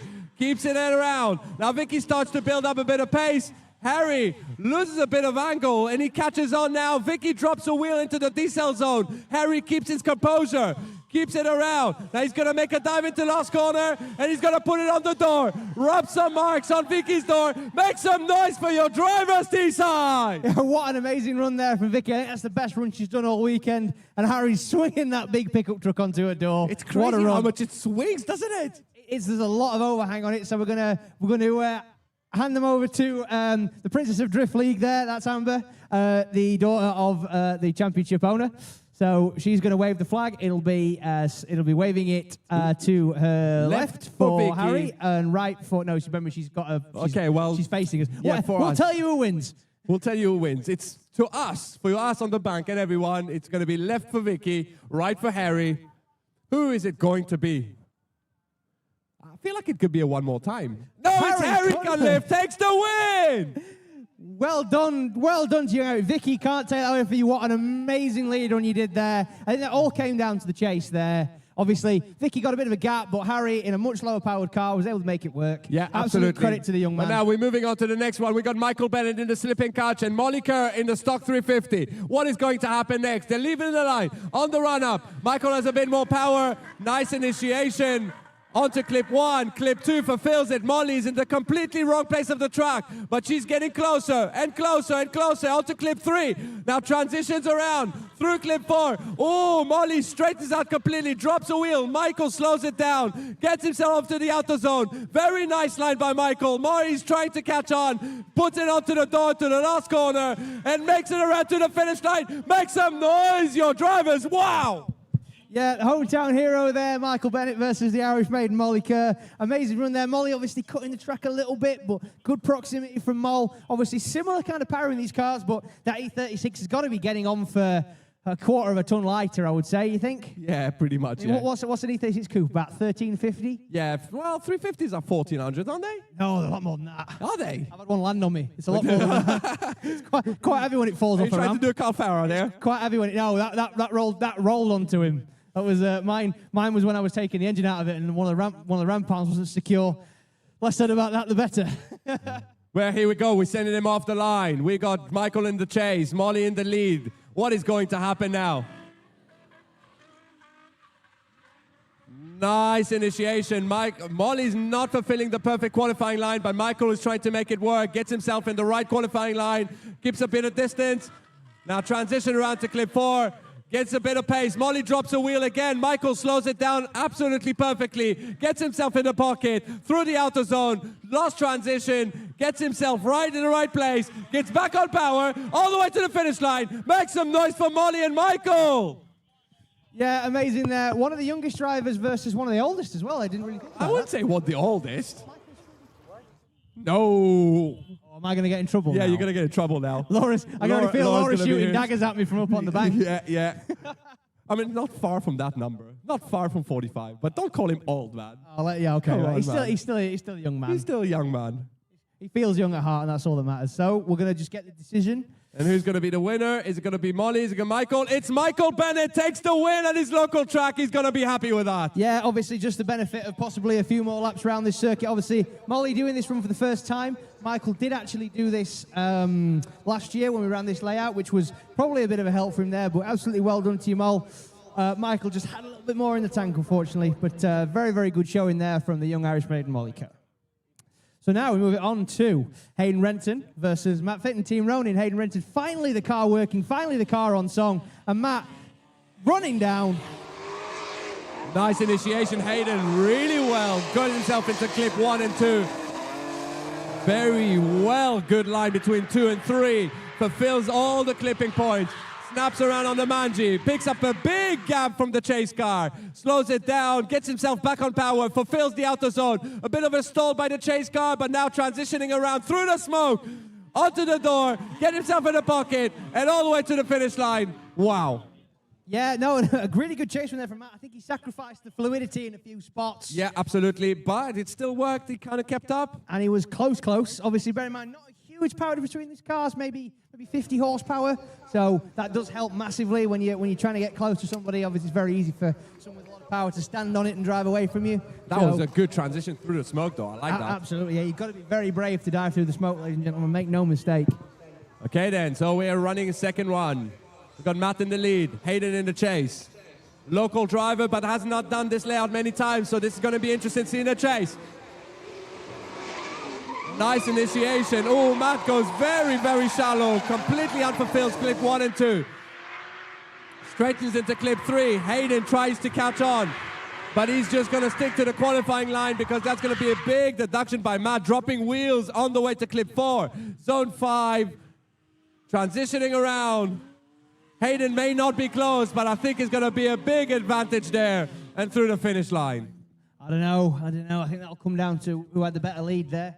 I agree, and it's pretty much obvious, yeah. Oh, by the way, I've just had a message off Jonathan Hargrave going, what's wrong with old drivers? Johnny, I didn't mean you. I didn't see him. Did he drive? He's not driving this weekend. No, he's having fun. Oh. Hayden Renton gets the win, ladies and gentlemen, taking Matt Fitton Team Ronin out of competition. Yeah. So the crowd goes wild. I see Carl Renton. Carl, that's not very fast, mate. You need to run back down to those pits. Quicker. Quicker. Okay, here we go. Start line. We got Michael Dargan, Paddy Byrne. Nice initiation by both drivers. Paddy sticks to the straight line handbrake, makes it work very well into clip 2. Now Michael Dargan starts to pick up pace, and Paddy is not running, is not keeping away, slowing it down. Oh, a lot of left foot braking by Paddy, and unfortunately understeers. Sorry, not left foot braking, but yeah. Come on. Front braking. Back to the finish line. That's going to be a big deduct. Oh, a bit of a tap there at the finish line. Yeah, I think unfortunately there, maybe Paddy getting crossed up with the power steering there, or just desperately trying to decel the car. Obviously, I think he slowed down very quickly. You've got to think as well that Paddy doesn't have the advantage of having leg braking force, which is something that you've got to think about. It's very, very hard to brake a car. You need all the force in your legs to really slow a car down. So obviously doing it with your arms is a lot more to ask. At the same time as throttle and steering and gears and handbrake. And playing the oboe. That's basic. Yeah, that's what Paddy's doing. Brilliant. Yeah, okay. He's multitasking. So now the question is, can Michael Dargan keep it behind? Can he keep his advantage? Paddy's flying in. Nice initiation by Paddy. Goes a little bit shallow, doesn't fulfill clip 2, but he's picking up a big gap by Michael. Michael's trying to catch on, but Paddy is on an absolute flyer.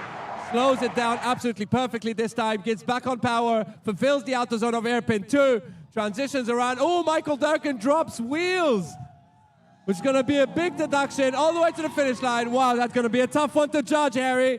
Yeah, that'll be a catalogue of errors there, I think, on both drivers' parts, but in the chase runs. So I think it'll just be down to, who's worst, basically, in the chase. So obviously, Paddy had the big stall up with the understeer. Is that enough? Is that enough? I'm hearing a lot of deliberation from the judges. There's some very, very angry voices over there. I can hear two angry Scottish voices. I heard one word, and it was zero. Yeah, I just that's never a word you want to hear. No, and I don't know who's and made Michael that zero. Dargan gets the win, ladies and gentlemen. I think that was clear then. Looks like the local boys are making some runs, but next up we have Chrissy Palmer against Ken Florence, Team Ronin. Ken Florence.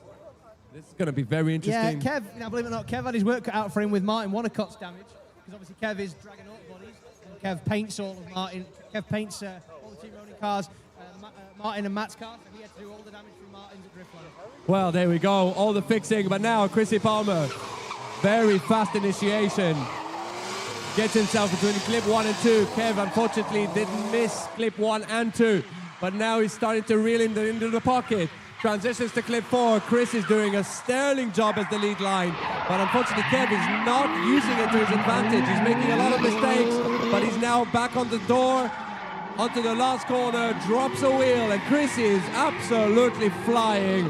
Makes some noise. That's some driving there. Absolutely, yeah. It's obviously that's a real battle of the ages. That you got a lot of experience versus very little experience in drifting. You got Z car versus S body. You got JZ versus SR. You've got so yeah, it's a real battle for supremacy, I suppose. Isn't Yeah, it? It's absolutely. kind of like the old way and the new way almost. And it looks like Chrissy found a solution for the hotness, right? Yeah, just take the bonnet off. Take the bonnet off. Anybody who's watched Mike Finnegan and David Freiberger on YouTube will know that the number one rule for when you're a car OV is just take the bonnet off. I mean, that's true. So here we go. Now, Chrissy in the chase. Oh, he's picking a big run up. Nice initiation by Chrissy, right on the back. Kev, unfortunately, missing clip 1 and 2, so not a great lead run by so far. But Chrissy is using that to his advantage, keeping the transition timing absolutely perfect. Transitions around, slows it down absolutely perfectly. Unfortunately, Kevin just puts himself off the track, and Chrissy hand out the window. He knows that's going to be a big win. Make some noise for Chrissy Palmer! Yeah, I do believe Chrissy's got that one sewn up there as Kev finds himself some work to do on Monday. But again, let's talk about it, man. Like, let's say Kev wasn't the greatest lead run. It was good, but it wasn't in the perfect pace, which makes the chase much harder.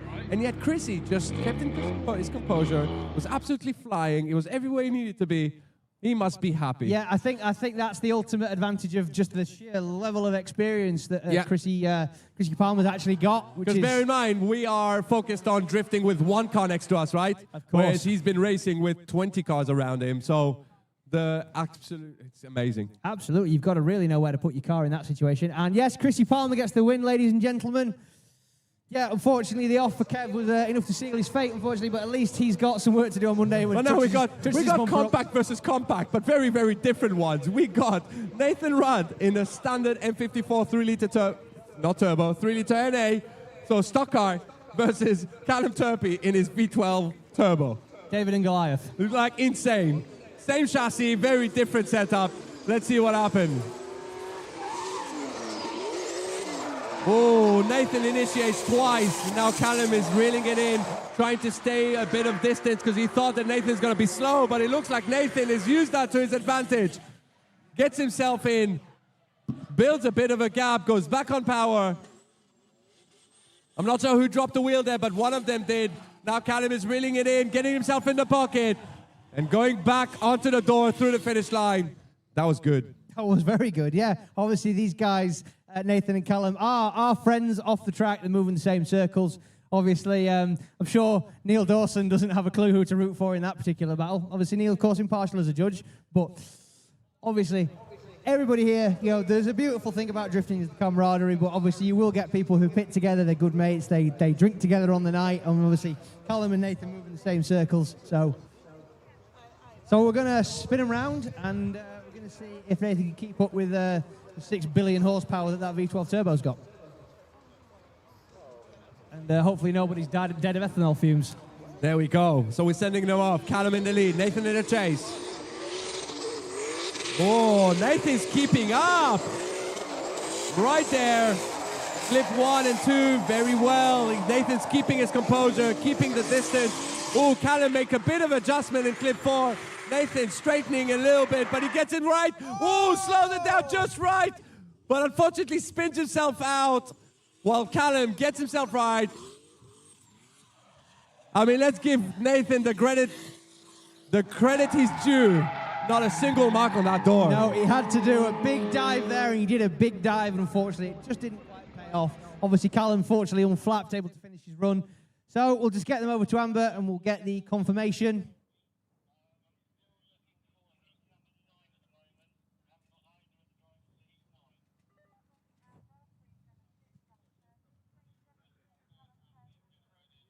And Callum Turpey gets the win, ladies and gentlemen, the V12 Turbo Compact. Fortunately, knocking out Nathan Rudd there, the third place finisher at Driftland, just getting himself crossed up a little bit there, but he knew he had to push hard, and maybe he just pushed it 3% too hard. But hey, nothing ventured, nothing gained, hey. Nope, absolutely. And now Jack Coburn leaves the line with Jarvis Williams in the chase. Here we go, Jack Coburn, Jarvis in the chase. Woo, flying in! Both drivers throwing it very hard into clip 1. Now onto the bank, Jarvis is making a move on him. Making a move, getting closer and closer. Now Jack is sticking to his lead run, and unfortunately Jarvis doing a big mistake and spins himself out while Jack just stays on where he needs to be, absolutely banging. Yeah, unfortunate for Jarvis there because he was chasing so hard. Jack obviously doing what Jack does best and putting on a really good lead run. Believe it or not, the little MX-5 actually outpowers that big touring. Jack's car runs about 270, and I know for a fact that Jarvis spins up almost 300 at the wheels, although I've just noticed quite a trail of smoke following Jarvis's car. Hopefully that's coming out of the boot area and not out of the engine. I think it's just the smoke that gathers inside the car, you know? Yeah, it does get smoky, that car. This is the issue when you've got like a roof that doesn't seal and things like that. So, in fact, no, to be fair, his roof probably seals too well. That might be the issue. To be honest, I've got no idea why he's not running with the roof off. I mean, yeah, I would totally do that. Absolutely. What is the number one reason why you have a convertible drift car is you pull the roof off and you laugh at everybody else who's getting hot. Oh, Starline chicane got a little bit destroyed by Jarvis.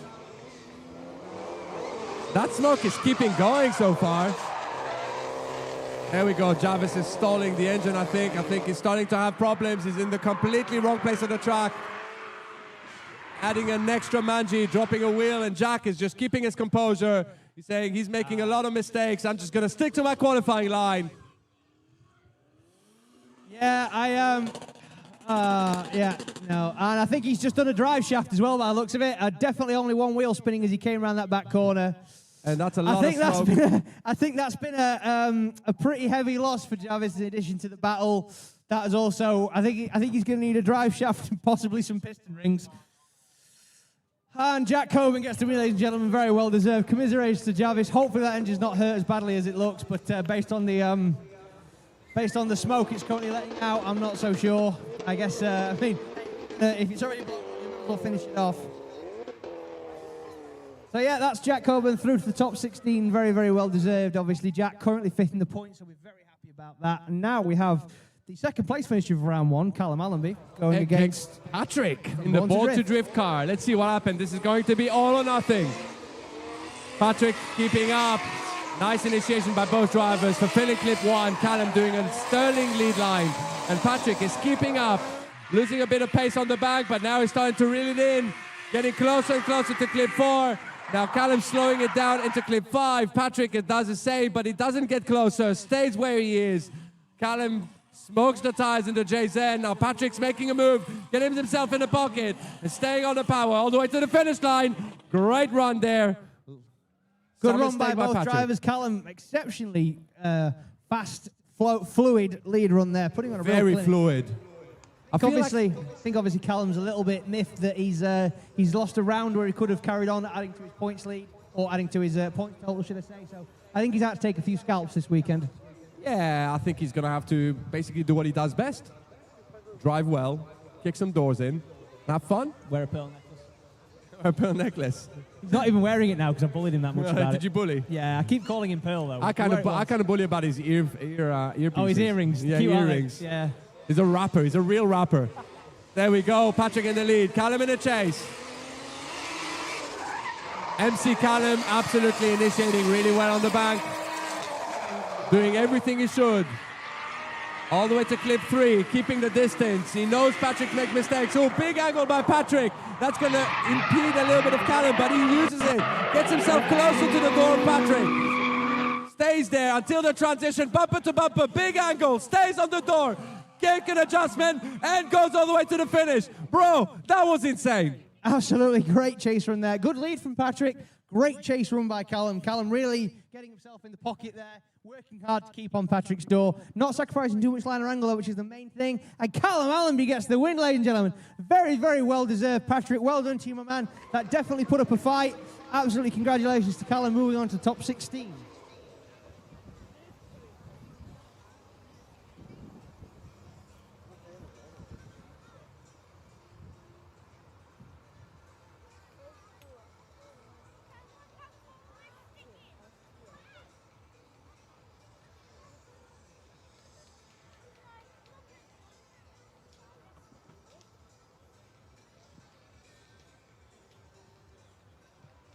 So, ladies and gentlemen, while we get the next pair warmed up, I should take a quick moment to actually shout out one of our most important sponsors. Now, I don't know about you, Yogi, but I know they're not really your thing, but I happen to have a penchant for Volkswagens.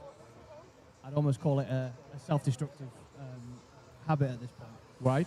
So, when my Volkswagen breaks, there's only one man I call. You got any idea who that would be? I know who it is. He's the nicest man in the UK. Oh, by far. By far. By far. He's very, very excitable driving. He is. And he keeps his bumpers on usually. Sorry, recently. Yeah. Not usually, but recently. Well, that's more than you can say for his team. So what's his name?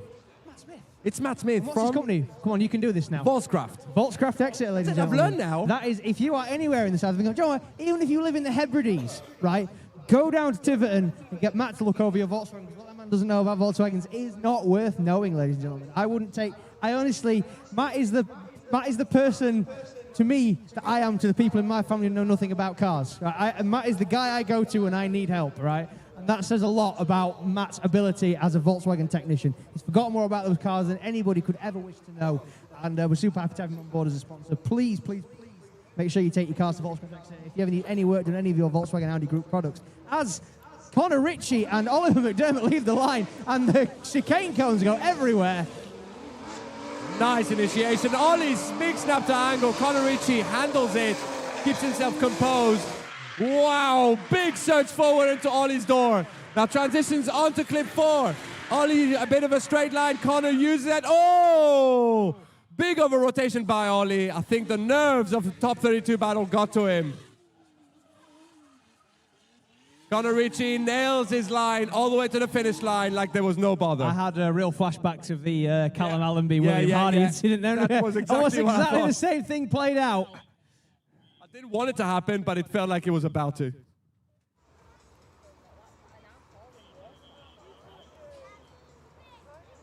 So, ladies and gentlemen, we will spin them around and we will get them back to the starting line, obviously. Now, Connor, if Connor's spot is worth his salt, he will be in his ear saying, you've got a 10-0 here. Make sure that you just do what you do. Don't push too hard. And you've got this in the bag. But, you know, Oliver McDermott needs to try and force an error now. So what's going to happen as they leave the line? Here we go. Wow, big pace difference. Connor initiates at full pace. Ollie shortcut first corner, trying to catch on and trying to give himself some advantage, but unfortunately he makes it wrong. Didn't work out for him. Connor, while he's doing an epic line entry, Ollie tries to back it in, almost makes it work. I mean, that was impressive, but nonetheless, just by itself. I do believe that Oliver McDermott may currently be leading the Best Backy Award. And he held it as well. That was pretty impressive. He did hold it. That's testament to him as a driver, although he didn't hold it after the line. Which is definitely, I didn't see that. No, I didn't either. I sort of turned around and went, oh, he's parked it in the grass. Oh, dear. He shouldn't be there. No, he's all right, though. And, yes, Connor Ritchie gets the win, ladies and gentlemen. Well-deserved win for Connor there. Obviously, that is the definition of being out-card. I think you'll agree. But, I mean, yeah, pretty much. Yeah, I mean, obviously, the only caveat to that is, yes, it's when you have that much power, it's easy to scream away from the chase car. But equally, you don't have that luxury when you are chasing. If you're chasing a slow car with loads and loads of power and loads and loads of grip, you are just going to straighten. It's very, very difficult to chase a slow car in a fast car. Yeah.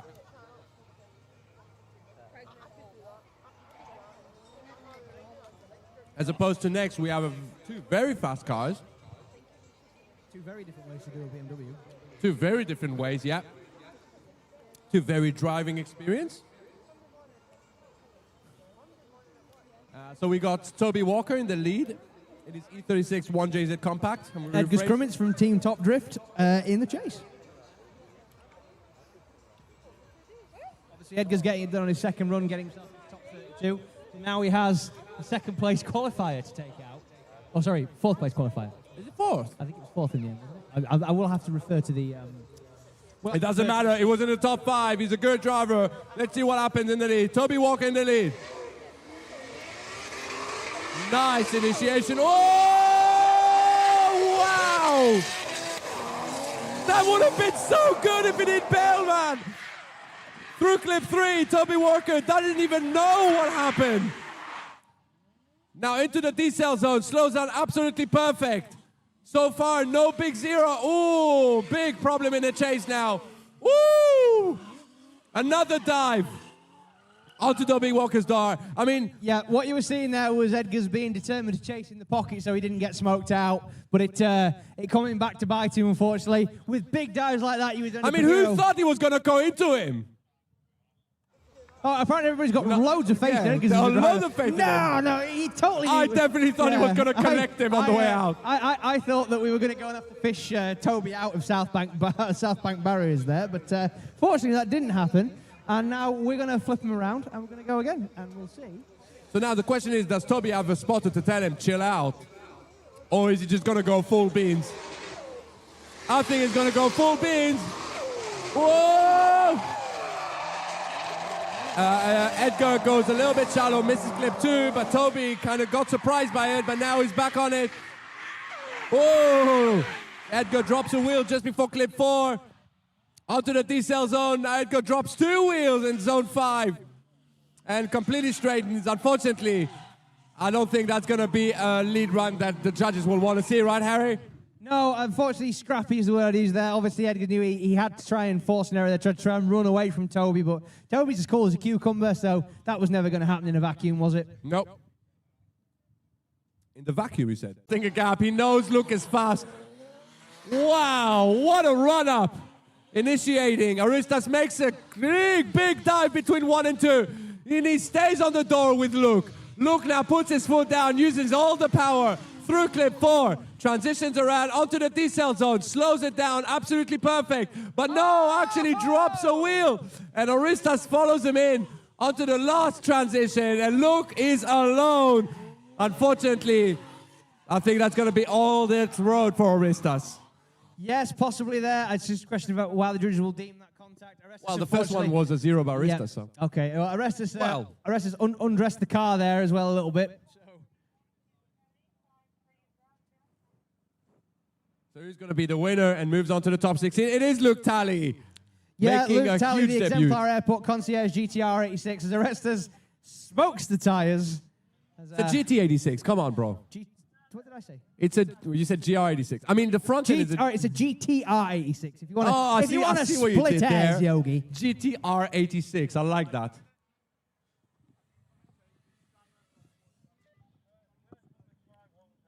So now here's a battle I'm very, very keen to see. So this is a good buddy of mine, Mr. John Salmon, Yeah, that's going going to be cool. against Scott McDermott, Team Skid Risk. So John, obviously, his first ever time competing, qualified 6th. I mean, that's pretty cool. Absolutely. John, unquestionably one of the best lead drivers in the chase drivers in the game at the minute, I think. Here we go. Nice initiation by John. Scott goes back on power, gets himself onto the door, puts his foot down, gets himself away from the edge of the track. Now John straightens up a little bit on clip 3, puts it onto clip 4, and Scott now straightens out onto the D-cells. Oh, wow, that could have been very bad, but he slows it down right at the right time. Transitions around onto the last corner, puts his foot down, and it looks like that was all she wrote. Wow. I'll tell you something, that the 3Z in John's car, you can barely hear it for the wastegate on that SR. Yeah, the SR is very loud. It's such an incredible noise. What? Did you all hear it? Harry said incredible noise by the SR. Yeah, an incredible racket. No, you said incredible noise. Like a dumpster falling down 5 Yeah, flights of stairs. you while it was have full of given, bar weights would be an you incredible have said racket. something positive about an SR. I'm just saying it. Saying it how it is. Right. So we're going to flip them round and we're going to go again. Yes, now this is exciting. We're going to see Scott in the lead and John in the chase. Yeah, I think it's just going to be a case of John keeping his nose clean a little bit here and doing what he can do best, which is be a chase driver. He's a very, very good chase driver. Let's find out. Nice initiation by both drivers. Scott initiate well, picks up a big gap from all the extra power he has and the very good settling he's did. John now is starting to reel it in closer and closer. Transition early, transition back. Can he scrub a bit of the speed? Yes, he can. Gets back on power. Fulfills the outer zone, both drivers. Transitioning around. Scott is doing a great job. Now back around to the finish line. John had some pace, but I don't think he closed it up. 150 horsepower of difference there. Probably a bit more than that, no? Scott's is about 450, isn't it? Oh, is it? Yeah, I think so. John's So is he's got- like maybe 300 on a really, really good day. So again, you want to say that he's got 450 and it's still reliable? It's Come on, working say currently. Harry. Say Harry. You're determined to crowbar some kind of compliment out of me, aren't you? So it's some deliberation going on here. I mean, it is a good one. Now, who's the winner? John Salmon gets the win, ladies and gentlemen. John Advances to the top Salmon 16. takes the win. Yeah, absolutely. I'm guessing that was Scott. Scott stalling up, was it potentially that cost him that battle? Yeah, unfortunately. So that's a perfect example of a fast chase car being caught out against a slightly slower lead car. Yep, absolutely. Not to call it a little compact slow. It does a lot with 300 brake horsepower, but it's definitely not as fast. Absolutely. But next up now we have... Rob Spray versus Ryan Milton, a real David and Goliath. Really one. Here we go. Nice initiation by both drivers. Ryan Milton catches up very, very quickly. Shortcuts the track a little bit. He's on the inside now. But Rob Spray didn't offer him the best initiation. Now transition on to clip 4. Wow, the big power difference is showing now. Oh, but Rob Spray unfortunately Oh, my spins out goodness. and loses all the advantage he's built. Oh, and Ryan fortunately manages to throw it down the escape road and come back out facing the right way. That could have been a disaster, ladies and gentlemen. But That could you have know, been. We got it done. We got I it think done. the disaster, the trauma we have from last year was it was also wet, so people couldn't Big slow time. down. Yes, no, it became slick. Obviously, bear in mind, ladies and gentlemen, these cars, there's no ABS on them, there's no traction control. You're relying on the power, and obviously the problem is like every driver, your instinct when something happens in front of you is you push the brake pedal to the bulkhead, which is Actually worse. It slows down less. because it just locks the wheels up, and then all you get is some 50p tires and a very bent front end. So we're going to flip them around now. Obviously, Ryan probably knows that he's sitting on a 10-0 there for Rob, unfortunately over-rotating. So I think it's just going to be a case of Ryan keeping his nose clean, putting a good lead line in, and Rob's going to try and do something to try and force an error. Both of these guys had podiums this year. Obviously, Rob at round 1, Ryan at round 2. So let's see who's going to move on to the top 16. Because that is the last battle of the top 16. Ryan in the lead. Very nice initiation. Rob Spray on the chase. Doing a great job, pushing him around, and unfortunately pushes a bit too hard and puts himself into a double spin. 2 spins, 2 runs. Ryan, in the meantime, just, whoa, makes a bit of adjustment, but he's still there. He's still okay. Yeah, to be honest with you, whatever happens after this now, as long as Ryan maintains drift and stays on the circuit, it's basically a mulligan for him. That So- could have been very bad, but he makes it work. Yes, it could. I think he definitely wasn't expecting to dive at the wall, but that's the disadvantage to the snappy chassis of the MX-5. Here we go. So we're moving on, and we are moving on to the top 16. Teesside, I want to hear it. Now we're moving on top 16. One step forward. Can you make some noise for your top 16 drivers? No, not enough. We're getting to the top 16. Teesside, all around the back. Make some noise! Like Bit better. right, nobody from that bivouac onwards. No, is no even- one. You But might as well not be here. Can we have a bit more out of you, please? No. No. All right then. Okay. We'll I try guess again in top Should we 8. just go home? We'll try again in top 8. But now we've got a crazy battle. We got Harry in his cool, very cool truck. He's been flying. He's has. been good on the chasing. And then we got Michael Bennett in the V8. 2 different V8s, 2 different cars. And he's got a slipping clutch. I don't actually know if it's better or worse since before. No, 2 very different V8s as well. You've got a Lexus 3Z in the truck, and you've got the BMW V8 in Michael's. So here we go. Nice initiation by Harry. Michael right behind, stays there. Very well initiation by both drivers. Michael keeping up, pushing a little bit more. He's shortcutting a little bit of the track, but he's making it work. Transitioning early. Now transitioning early again. Oh, big angle by Michael. Where's he going? Where's he going? Come on. Oh, what happened there? Was there contact? I don't know.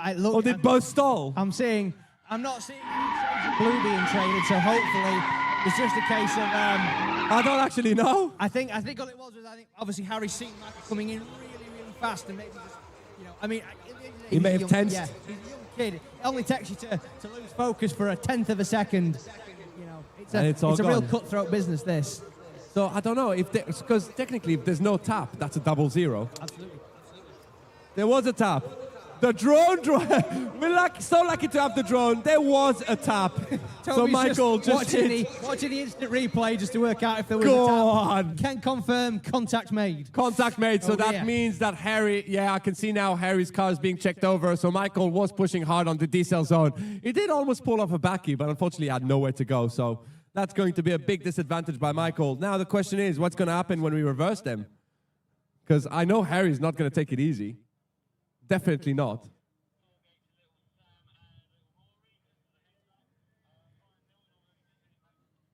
Okay, here we go.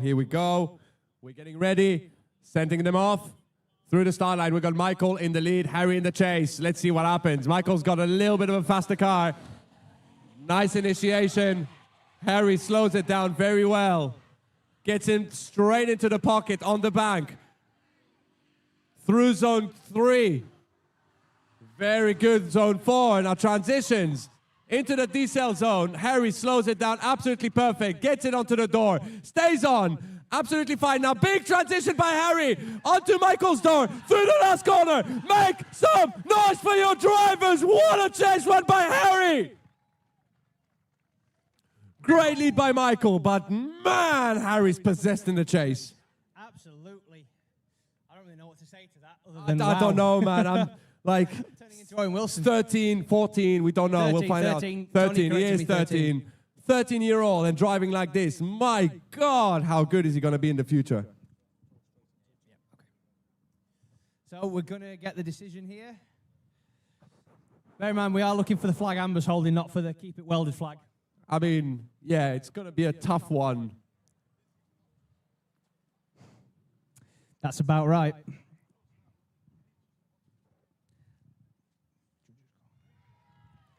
Harry takes the win and moves on to the top 8. Right here at Teesside, he is driving that truck like a boss. Wow.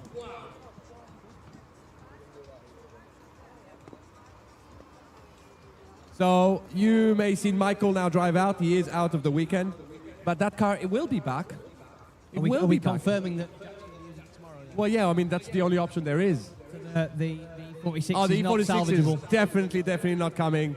So that means that Jack's going to drive that car in Class 1, which is going to be very impressive to see what happens.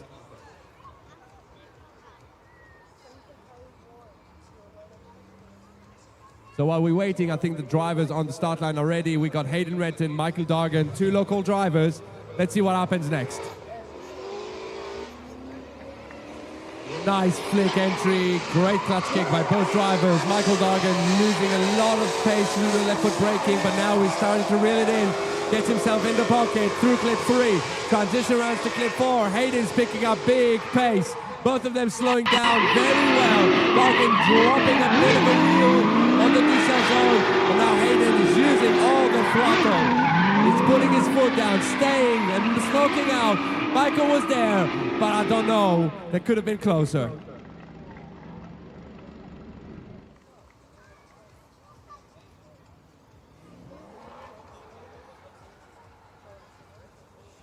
Okay, now we're switching it around. We got Hayden Renton in the chase, Michael Dargan in the lead.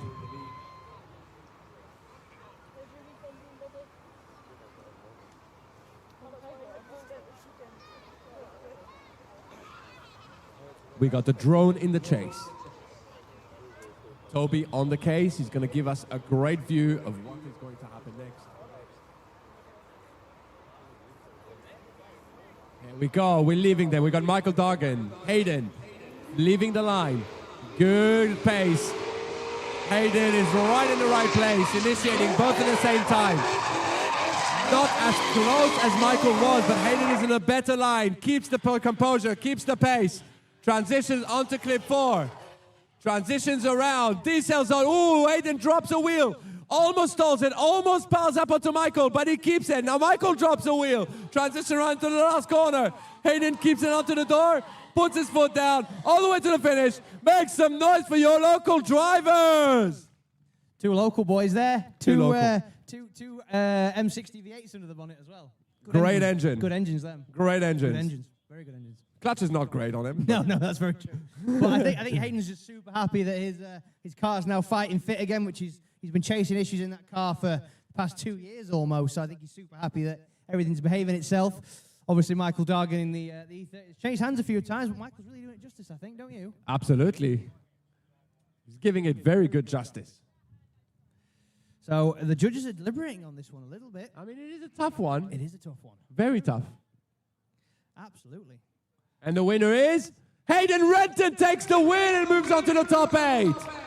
Very well done there to Hayden. Obviously, unfortunately, taking another local driver out, Michael Dargan, but Michael, very, very good job there. You can't take anything away from Michael. He drove really well. Hayden just had a little bit more in the tank there. But now 2 cars on the start line with no bonnet. Yeah, you got Chris. an overheating 1J and an overheating V12. I mean, it's hot today. Callum's basically got 2 of Chris's engines. Yeah, pretty much. It's a 5-litre V12 in that, so it's two 1JZs. Yeah, it's great. So we got Chrissy Palmer in the lead, and we got Callum Turpey in the chase. Callum was showing us some great aggression into initiation on the last laps.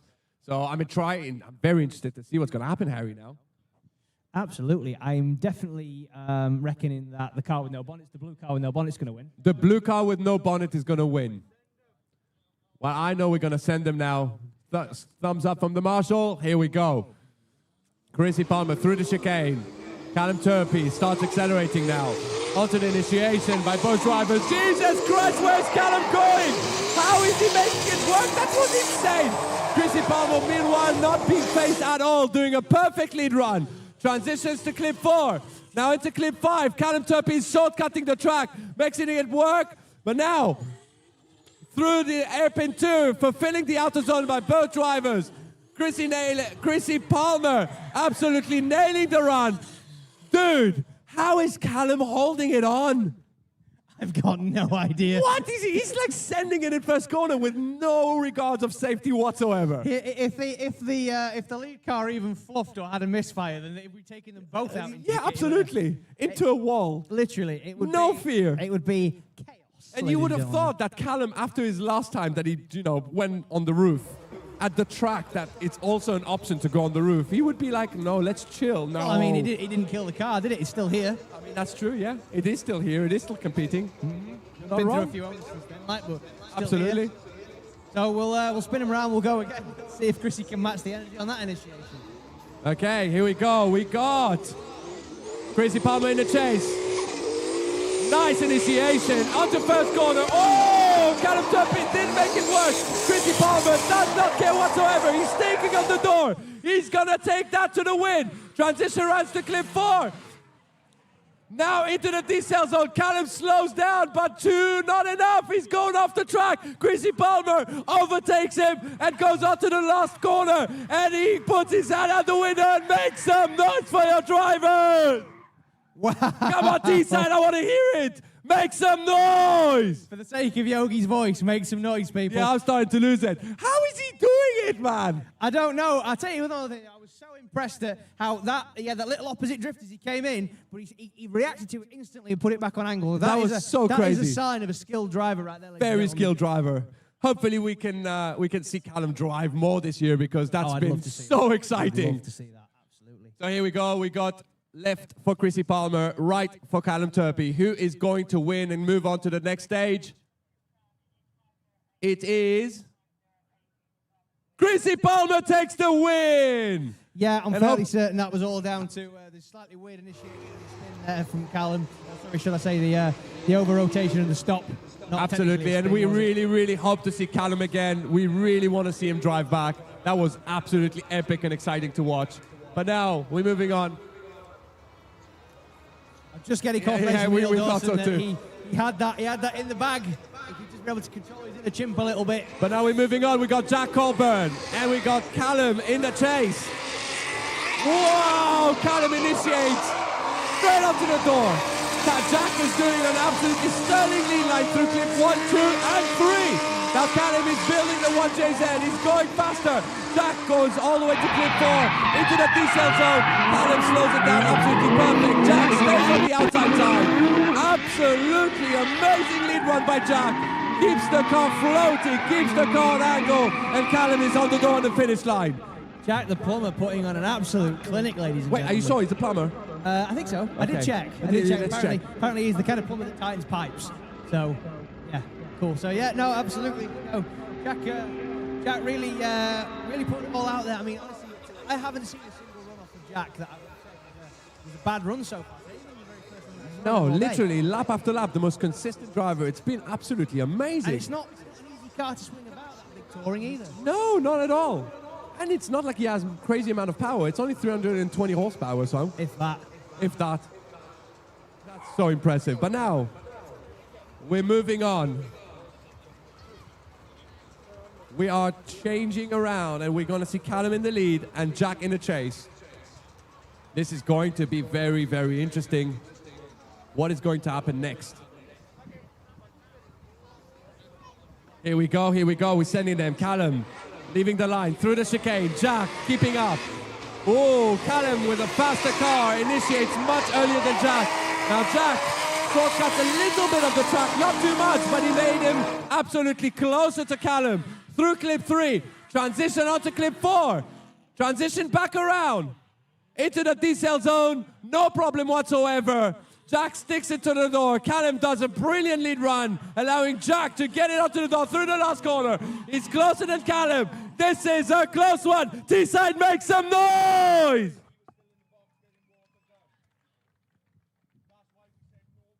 That was insane.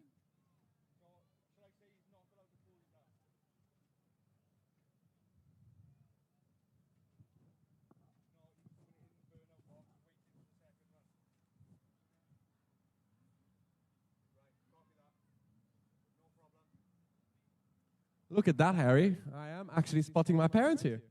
Oh, man, that's awesome. The first time ever. I'm stoked for you. My mum still made up for when you shouted them out on the commentary like a year ago. Yeah, she still owes you a Christmas card for that. Well, to be honest, it doesn't matter how much I shout, they're not going to understand it, so it's okay, though. But I'm That's pretty fair sure enough. there's It's also cool that they're out here, though. there's also a little boy out there that's watching drifting, and he's probably happy and saying, shouting red car. And the winner is Jack Cockburn! Red car. In the red car. Which is my son's favorite, so, you know. Absolutely no. Unfortunately, that's the end of Callum Allenby's day. Top 16 finish for Callum. That's obviously not what he would have wanted coming off a podium at the last round he competed at. But Jack, on a mission this weekend. Absolutely on a mission. But now we're moving on. We got Toby Walker on a mission. And Connor Ritchie in the chase. Connor Ritchie in the chase. Very similar cars, similar horsepower. Wow, Connor Ritchie closing it. That's the same thing that Callum Turpey did, but he doesn't hold it. He straightens out a little bit, gets it on Toby's door, a little bit of a tap, transitions around to clip 4. Callum is, it's not Callum, it's Connor Ritchie is in the wrong place, but Toby, it's not faced at all, puts his foot down, gets it on a high angle. Oh, Connor Ritchie shuts it off. Unfortunately, the car did not want to hold that. And that sounds real breaky, to be fair. That sounds like he may have possibly blown his gearbox up. Or prop? No, prop wouldn't be moving now. Yeah, that sounds like gearbox. There's something rolling around in that gearbox. Oh. Yeah, that is gearbox. It's bell housing sounding to me. It's not Rodnock sounding, but I'm hoping that it's just his. Yeah. It sounds like it's. Sounds like something's running around in that gearbox. Give Connor Ritchie a round of applause, ladies and gentlemen. Murdered it for your entertainment.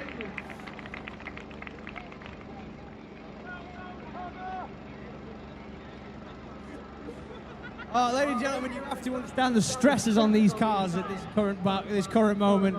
The grip, the kicks, the power, like it's all to do. And let's face it, that's a gearbox that was made 25 years ago to go in a rep car, to sit at 6th gear, 80 miles an hour on the outside of the M1, too close to the car in front. So it's really not designed to do this kind of work. But as we give poor old Connor Ritchie a tug of shame, Connor, give us a wave if you can hear us, my man. Make some noise for Connor Ritchie, guys. Everyone, he pushed so hard. That entry was spectacular. And if we would have held it off, that would have been insane. But unfortunately, that's how it goes. Sometimes it goes, sometimes it doesn't. I think Toby's going to be happy. I can only imagine that is a final thing. It's not going to be fixed. I believe that's all she wrote. I mean, it doesn't matter who you've got with you. You ain't doing that in a 5-minute race, especially 46.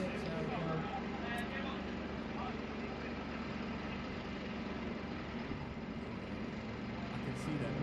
I can see my beautiful wife and my little son who's watching drifting is probably shouting car, car, car. There you go. And I can see my parents as well. I'm allowed to speak on French on here, aren't I? Say something in French, I'm sure they'll be all right with that. Salut papa et maman. There you go. That was what they were waiting for. That was the trick. I don't. Well, that was hello, mom and dad. I had a feeling it must be, but obviously they reacted well to it. So I would have guessed it was something to that effect. Hello, little Matteo. Sorry, I shouldn't be really talking on the microphone. But at the same time, like, Connor Ritchie is giving us some time to talk about. Don't kick your car, man. That's what you did. You kicked your car and you broke the gearbox. We've got another broken yellow. You know, the only thing... Yellow cars. Yellow BMWs. E46s as well. Oh my God! No, that was an E90. Yellow. No, it was a 46. Oh, it was a saloon. 46. Yeah. So yellow JZ powered E46s. There we go. He's got the Instagram photo. Yeah, just got to Instagram eats first. It's Instagram getting towed off the track by a truck. I mean, yeah, fair enough. Hey guys. Let's give it to Roger Connor though that he did not, bow out by not pushing. That was an insane initiation. Yeah, I mean, obviously Toby's done an amazing job. Obviously, second qualifier, we had to push hard against Toby because Toby has been really gelling with this layout. So, yeah, Connor, fortunately, he also left the gear on it. Yeah, absolutely.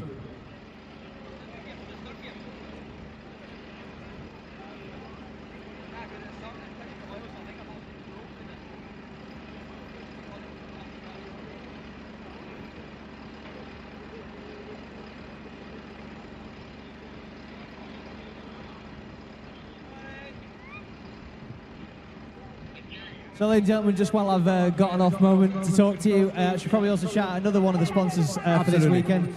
So, unfortunately, did not quite make the... Hold on, there's a track in them.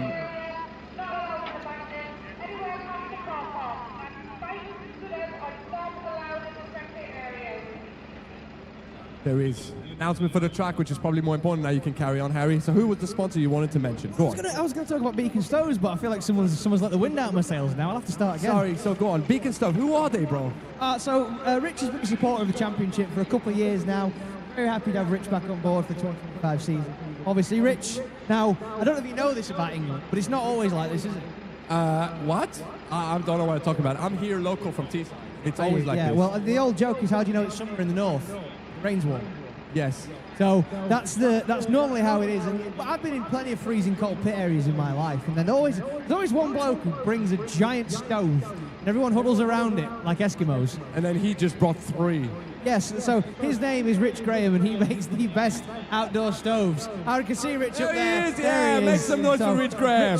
Rich is on the beer a bit quicker this weekend because his car wasn't behaving. So, but we're really happy to have Rich back on board. Rich makes some of the best outdoor stoves for your outdoor entertainment area. It needs to be warm and cool, and these days, let's face it, the heating bills are enough. So, if you can burn something for free, like, there's plenty of wood out there. What do you mean? You don't need all these trees. I mean, okay, first of all, here at Teesside they do, because otherwise the noise would travel further. But, okay, fair enough, you can just go to a forest and chop trees down. Yeah, I'm sure that's allowed. Yeah. As long as you shout, Tim. Basically, as long as you don't get caught. Nothing's illegal unless you get caught. Well, yeah, pretty much. Whoa, let's stop there. We're getting down a bad path here. The upshot of this conversation here is, if you want yourselves a good quality outdoor stove for your entertainment area, please hit on Rich Graham. It's also indoor, I'm pretty sure. And indoor stoves, yes, of course. Rich does do one indoors. in your house. Yeah, it's just because I've always seen his outdoor stoves, because he brings them to pits because they're Well, I mean, he outdoors. doesn't bring his house here, Harry. Well, I mean, I don't know. I don't know where he lives. Well, you know, actually, yeah, that's true. Maybe he lives in the E30. That's why he likes them. That's why he's got an enclosed trailer. He's got a Murphy bed in the back. Yeah, pretty much, yeah. So, and he bought the coupe so that it's like, a traveling house. Yeah, the E30 is becoming the caravan. Yeah, pretty much, yeah. So, no, Rich, very happy to have you on board, and thank you very much for your continued support of the championship, my man. Very, very, very greatly appreciated for you. So, sure, there's a possibility still that we're going to see that car tomorrow, no? Yes. Oh, no, I mean, I've seen Trevor here. And last yeah, time no, it has been done. Trevor has form. However, he's keeps trying to convince himself not to buy an LS because, he's an SR boy, isn't he? SR for the win, Trevor. I'm with you, bro. Do you know what's not with Trevor currently? What? His An SR. Yeah, I know. I know. Me neither, bro. Fine. But let's talk about this. Actually, the SR is the only thing that is working on my car. So. Is it? It's just everything around it. Well, no, everything's mostly working. The cancer has spread. Yeah. I mean, let's put it this way: my SR is much more reliable than my 86 for now. So. Can't really complain. I mean, yeah. So the. And actually, I'm going to say this: my SR is more reliable than some JZs out there. Yeah, I mean, it depends on, you're talking apples and oranges here, aren't you? I mean, I'm talking about an SR being more reliable. That's all I'm saying.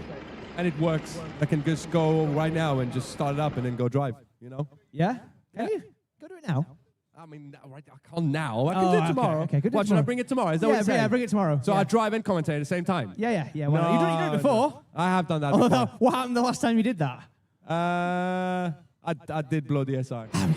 There we go. I get it out of him in the end, ladies and gentlemen. No, but that was a different reason. It wasn't the SR problem. Was it the fact that you drove it? It was the fishy bit behind the steering wheel that decided to do a third gear burnout after 2 runs with the Runas. You did that right past me. It did look cool. Did it look cool? It looked cool. I hope it was worth it. It looked cool with all the oil landing on the track. Yeah, it did, yeah. So what I realized, it wasn't the third gear burnout. It was actually the oil return was quite split. Ah. So I was losing oil thinking that it goes in the catch can. So I'm losing oil, which is standard SR. Do you know what I do when I get a split oil return? Yeah. I put a V8 in it. Okay, yeah. That's what I thought of doing. But at the same time, people told me, no, throw it out. It's never going to work again. You can't do bearings. When I've done bearings and I've done 10 events, including Cadwell. Yeah, kind of a lot of laps. It all looked really fun, by the way. Yeah. It's kind of a technical track, that. I feel like Cadwell. Sorry. Cadwell. Track is right. Yeah, The 9 and track. 13. No, that's the taxis we do. So Okay. we do drift taxis at Alton and all the taxis look very technical. I think a lot of the drivers that came there to watch So you to do the funny taxis. thing, actually, I might as well mention it now because it's not a sure thing, but it could be an option. I was offered, so that track is offered only in the wet, except for me. Oh, you're allowed to run the track in the So dry. I have discussed with the track, and there's actually opportunities to do a drift day there in the dry, but there's a big but. Only on semi-slicks. Only on semi-slicks. Only on semi-slicks. Great. Yes, of course, because I don't know if you knew that, but that is a lot of testing I've done here for noise. Semi-slicks don't make noise. Oh, yes, because they're designed for the higher load and okay. Yeah, that the makes softer sense. compound, right? Yeah, So that there's makes total something sense. that could come in the bank soon, but for now, make some noise for Connor Ritchie leaving the track. And now we are moving on to our next battle, which is Johnny Crisp, local hero against Min, one of the coolest guys, smiliest guy, and I can tell you what, they've got the coolest pits in the UK. Gucci Mind. Gucci Mind. I will always call Min Gucci Mind because when I first met Min for the very first time, he was kicking around in a Gucci tracksuit with the Gucci bucket and the Gucci man bag, looking like $1 million. I mean, I don't think they were real. I don't know. Let's see. Is he real? Now we got Johnny Crisp, Min the gas on the initiation. Nice clutch kick initiation. Min initiates later. Goes shallow in. Gets it up to the door of Johnny. Now stays there. Keeps it around all the way to clip 3. Transitions around to clip 4. Snaps around onto the diesel zone. Min drops a wheel a little bit too much. And now Johnny drops 2 wheels and has to bail off. Min now keeps it in. Transition onto the door and finishes the run. Close on the door. Make some noise for your drivers. That was very exciting. Yeah, absolutely. There, obviously, you got 2 wheels off for Johnny, which may have ended up with with potentially causing issues for him as far as scoring his run's concerned. But we'll have to see. Well, there was a bit of a shallow up from Min in the chase, but then he did kind of use it.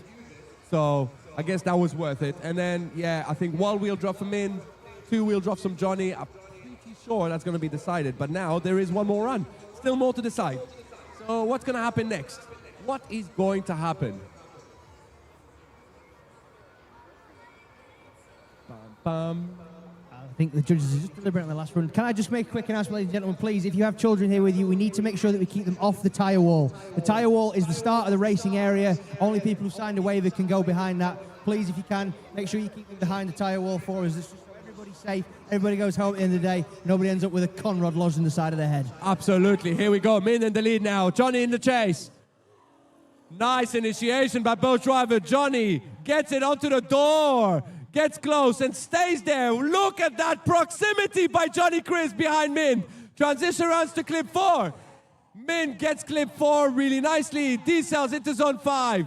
Now goes back on power, gets it around on the edge of the track. Min's giving Johnny all the opportunities to get it close. And he does get close. And now drops wheels and over-rotates before the finish line. Seals his own deal, and Min is most likely going to take the win. Goodness me. I tell you something, that was incredible chase from Johnny Chris right up until the very last second. God, he knew he had to force an error, and he just got himself crossed And the winner is Min! Moves up to the top 8! Well done, Johnny, mate. We know it was a slog, but absolutely fantastic driving all weekend, man. Very happy people out there. I'm seeing a lot of Lithuanians running down the bank. Who needs a whole crowd of Lithuania when you have that guy, right? I just need like 6 Lithuanians and they'll make more noise than everybody else. Come on, Lithuanian, make some noise! See, that's better than the whole bank. Now we got Kieran Bond and Luke Talley. What a battle! Nice initiation by Kieran Bond. Absolutely perfect place. Luke Talley's using the power he's got. Gets it, stayed on the door. Transitions onto clip 4. Now to clip 5, D-selling very well. What of the best battles we've seen so far? Oh no! What? Kieran Bond shut it off! What? What? That is something I definitely not expect. That's a stock car, what could break? Well. Well, I guess, yeah. So it can't be driveline because he's still driving. No, do you know what? I've seen this happen before, and I wonder if this maybe happened. What? I've seen drivers before where like they'll go to shove it forwards into a different gear, and they'll knock the kill switch. I've seen that happen before. I mean, I did do that. Yeah, so I've seen that. I've seen that. So I deliberately like make sure that you can't hit the kill switch from the shifter whenever I put a kill switch in a car. But that's a downshift. Yes, but what if he was really on it in 4th and moved it up into 3rd? You don't think? Possibly? It's a standard car. Well, I know, but Kieran, it's not a standard car, Yogi. It's got rear mount twin turbos on it. We've told you this. Oh, yes, okay, fair enough. Okay, well, now we go. It's working now, so I guess nothing's broken. Look at Kieran. He's initiating before. Oh, my God! That was insane! Kieran is on the door of Luke Talley. All the way through the bank. Trying to upset Luke and make a mistake, but it looks like Luke is very consistent. Now Kieran slows it down and gets it up to the door again! What? How is he doing that? Transitioning around to the last corner. Gets it up to the door. Gets it around. Oh my God, Teesside makes some noise! Just Kieran casually going right next to that very, very expensive carbon Kevlar door. How? That was incredible. Like, I get it. We've seen him in Driftland. We've seen him everywhere. 2nd gear stuff. This is like 3rd gear. And he's going up against 500 horsepower. How? I am just And Luke Talley gets the win, ladies and gentlemen. Obviously, that shutdown from Kieran costing him dearly there, I think. That shutdown was the only reason he just lost. He would have won that. That is such a shame. But, I mean, that is probably going to be a boon for Harry Cunliffe there, because that means that whatever Harry gets now, he's advancing on Kieran. Because obviously Harry got the 10 points for topping qualifying. Oh, so well, I believe that lead might be We're moving on. We got John Salmon and we got Ryan Milton. Nice initiation. Ryan initiating way too early, which puts him on the shortcut of the track. Now John is trying to reel it in, goes faster and faster through clip 4. Ryan does not have the pace and goes high speed. Slows it down and drops a wheel, but unfortunately goes way too wide. While John is just sailing through the last corner, through the finish line. Yeah, I do believe that is advantage to the rookie there, Mr. John Salmon. I mean, yeah, that's a big advantage, unfortunately. I mean, you've seen John drive it enough of your the practice days, yeah, absolutely. And the practice days and also the academy days that you put on as well. The drift workshop, he does come down. Yep. So if you guys are here and you're local and you want to learn, you want to do something, one of my biggest job is improving the drift community here. So that's from drift training all week, every week, to practice days that I help. And also Drift Workshop, which I like endlessly time. So if you want to drive like Hammerite John, get yourself down to the Drift Workshop. Yes, absolutely. And we do crazy layouts. I will, if he wins this battle, I will explain why I call him Hammerite John. just to let you know, I'm definitely going to try and run this layout in Drift Workshop. That'd be great, won't it? You run it in reverse, don't you? Sometimes, or do you run it with the? I run the airpins into South Bank, okay, my which mistake. is like so Yeah, good. that looks like a real fun layout. That's really fun. Real fun. Be cool to do that one day. Yeah, I'm going to do that one day, yeah. I know. I mean, to do it for a competition, that would be a yeah. real. That would be. That layout? Yeah, that would be Yeah, that would be fantastic. I'd really love to good, do man. That would be incredible. There we go. We'll flip them around. We'll go again. So Ryan Milton. Got all to do, Ryan Milton. We can always still, something could happen now. Nice initiation. Ryan is on the perfect line now. Didn't fall into the trap of the lead car. He's his own lead, his own pace. John, though, is absolutely keeping it perfectly. Transitions around through clip 4. Now into the decel zone. Slows it down. Gets in right onto the door. Ryan is doing a great lead run, but John, all he has to do is just keep it nice, keep it smooth. Harry, it looks like John, our good friend, is making a move to the next stage. Wow, and yeah, look, I think that's all she wrote for the Driftland second place finisher, Ryan Milton. Absolutely, man. Ooh, is it? Is it indeed? Obviously, we're not judges, but that may have gone John's way. Yes, indeed. John Salmon gets the win, ladies and gentlemen. John Salmon takes the win. What, he's having an absolute disco right now. His first ever competitive round. How good is that? Okay, now we move. Oh my God, what a run. So an old new gun. Yeah. Old young gun and young gun. Yes. Yeah. And similar engines, 2 V8s. Both taller than me. Both taller than us, yeah. Yeah. Here we go. Harry in the lead. Hayden in the chase. Wow! Great initiation. Hayden puts it onto the door of Harry, loses a bit of ground on clip 2, but now he keeps reeling it in. He's putting his foot down, getting through clip 3, transition onto clip 4. Harry completely misses clip 4, but now Hayden is dialing it in, gets the proximity down. Harry drops 2 wheels, and Hayden has to back off a little bit, gets it back onto the door. Harry's in the completely wrong place. This is the first time we're seeing Harry make mistakes. What is going on?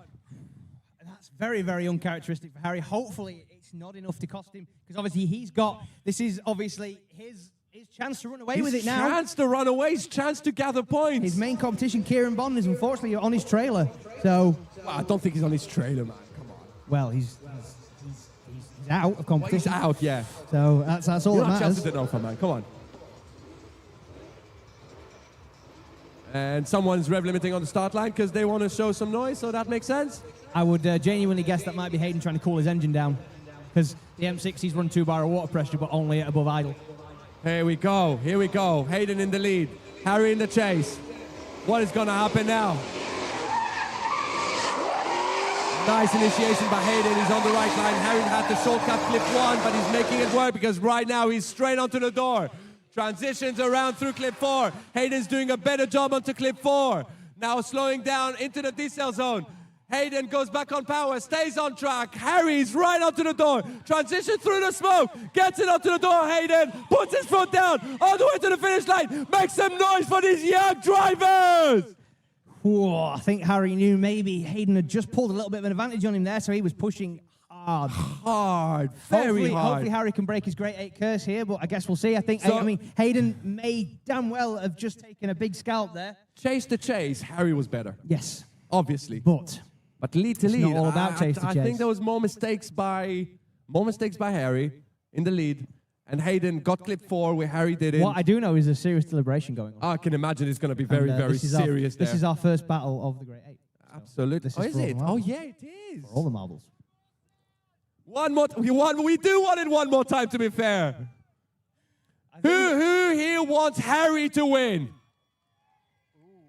Who wants Hayden to win? And unfortunately, that doesn't matter because Hayden moves on to the top 4?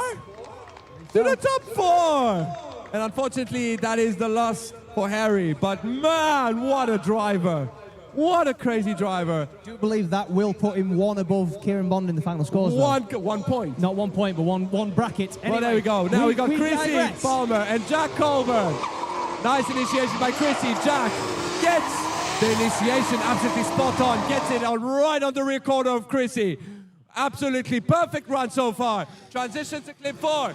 Jack Cockburn is doing an insane job. Slows it down, almost taps, and he just lost a bit of too much pace. While Chrissy now, he gets back on power, gets it right all the way to the last hairpin. What a chase! I'm just going to say that until that point, Jack Cockburn had the best chase run of the day. Very much so, yeah. I just think unfortunately he got himself crossed up a bit there. Maybe wasn't expecting Chrissy to decel quite as much as he did, but obviously that's a big old yoke, that 350. It's very wide. Well, it doesn't matter. He slowed down and went to the right place, so it couldn't have been slowed down too much, right? Absolutely. I think maybe Jack was just so in the zone he didn't react quite as he intended, but hey, it's all academic at this point. It's all about what's going to happen on this run. Looks like my boy's enjoying it. That's the most important thing, man. He is loving it. See, he's pointing at cars. He's probably pointing at butterflies and birds. All the simple stuff, man. I love to be back at that age. Wouldn't you? Just like... Couldn't you just... I hate credit scores and taxes. Yeah, who cares about that, man? He enjoys playing with stones, man. When's the last time you played with stones and enjoyed it? Do you really want to know? I mean, are you going to say last week? Probably. Oh, my God. Well, Harry, I want to be like you then, bro. I'm an amateur geologist. Do you not know that? That geologist. There we go. So we're switching them around. We got Jack Cockburn in the lead, and we got Chrissy Palmer. Bit of an advantage for Chrissy now. Whoa! Great initiation by Chrissy. He's right in the right place. No shortcutting. Absolutely perfect proximity. Through clip 3. Now onto clip 4. Jack gets through clip 4. Transitions around. Chrissy slows it down way early, but he slows it down perfect amount. Onto the door, through the hairpins, transitions through the smoke. What? That transition was bumper to bumper. Harry, that was insane. Teesside, make some noise. Tekker's chasing there by Chrissy Hackett. Incredible. Jeez, man. That was quite a show there from Chrissy Hackett. Like, absolutely amazing. I really didn't want these two guys to get pulled together. This could easily have been a final, but we're going to find out who's going to advance to the final 4. Who's going to win it? Is it going to be Jack Cockburn? Is it going to be Chrissy Palmer? It's taking a bit of deliberation. I wonder if it's coming down to the slowdown for on the first run. It is the slowdown, isn't it? Yeah, I don't know. I think it'll be down to where the judges determine that was who did the right thing there. So, what do you guys think on the back? Do you think Jack Cockburn should take the win? And do you think Chrissy Palmer should take the win? Oh, there's a lot less. What's wrong with everybody? I think they have favorites. They've got favorites, man. I think they've all got his sunstroke. Yeah, nobody's reacting. You got to remember, they have favorites. The judges don't. Yeah. I'd also like to point out, you guys are up there in the shade, and we're on this massive sun trap. Yeah, I don't know what you're talking about. I'm in the sunbed. It's beautiful. Yes, but you're a sun person. I'm not. I know I am. I love it. I'm getting tanned. It's free tanning, man. Don't have to go anywhere. My farmer's tan's perfectly and fine. It's healthy. Thank you. It's healthy, man. Is it? Well, I mean, when you're used to it, it's healthy. Sorry. Okay, fair enough. For you, it's probably not healthy because you're going to turn it to squishy. I'm like a really bad greengrocers. I haven't got any melanin.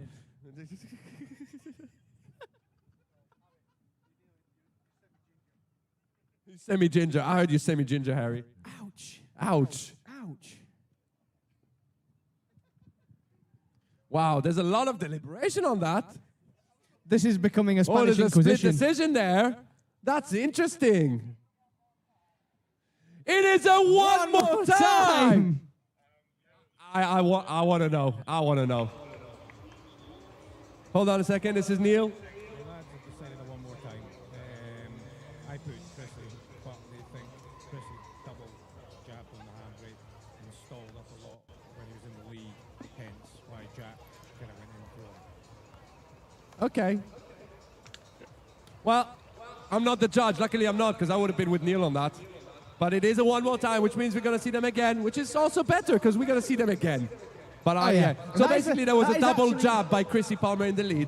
But at the same time, like, Jack pushed him. To that. Yeah, certainly. So here we go. We got Toby Walker in the lead, and Mind, two students of mine, two good friends of mine. Nice initiation by both drivers. Toby is absolutely on form, while Mind is absolutely perfectly in the pocket. Now through clip 4, transitions early into the decel zone, slows it down, Mind slows it down. Great brake techniques by both drivers. Onto the last decel, through the smoke, Mind gets it onto the door, gets it slowed down, gets back on power, through the finish line. Make some noise for these drivers, wow! The driver's starting to get the decel zone in there, you know, Harry. Absolutely, definitely. I mean, that was a clinic by both drivers. Clinic by both drivers. I love teaching foot brake, and I love teaching how to slow down because that is exactly why it's there for. On cases where you go fast and need to slow, you need to learn how to use the brakes. So here we go. That was the first run. I don't know who's got an advantage. We don't care because we get to see it the second run. And I feel like Toby is going to push hard because Min is going to give a great lead. And oh, Toby leaves the line before Min. He's confident. Oh no, he stalled it now. Go. Initiation by Min. Unfortunately, Toby slept on the line, stalled the engine. So now there's a big gap and he can't fix it so far. Transition around. Min does a great job. Into the decel zone. Oh! And Toby pushes too hard. Mindegas takes, moves on to the next stage, and it looks like it's clear cut because Toby dropped 2 wheels and span. Make some noise for Mint and Toby. Wow. That's got to be very disheartening as such a tiny mistake. Just on the start line, he left too early and then lifted and the car stalled and he had to clutch kick. He's gonna be upset with that. Lithuania, you gonna make some noise? We still haven't announced. I just wanted some noise. That was a lot of noise. Who wants Toby to take the win? Who wants Min to take the win? Wow. I mean, if the crowd were there to decide, that would have been clear cut. But I feel like the judges are watching to see what happens. I'm not sure. I guess what the judges are going to see is, did Toby leave too early and then had to lift? Or did Min get the thumbs up and didn't leave the line? So that is the question. Because if he got the thumbs up and he didn't leave the line, that means that he effectively stalled Toby. Whereas if he did leave on the start line when the thumbs went up and Toby just left too early, that was on Toby's fault. So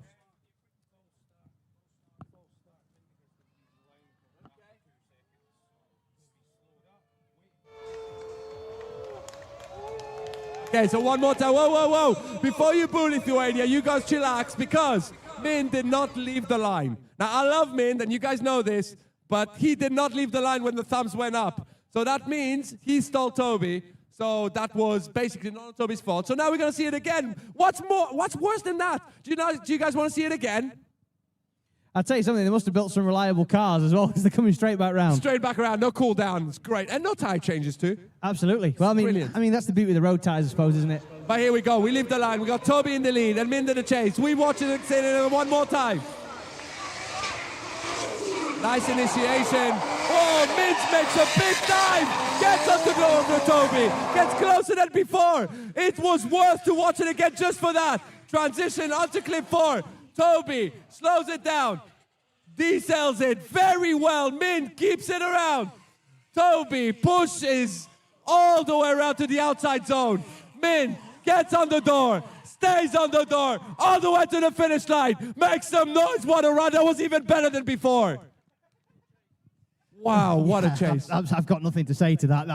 That's genuinely absolutely fantastic work from Mind in a not very powerful car either. You know, no, absolutely not. 300 brake if he's lucky. Now, in any other layout, I would say, okay, but this layout, the bank is very tough on lower powered cars. Oh, big time. And wow, he's keeping it absolutely lit.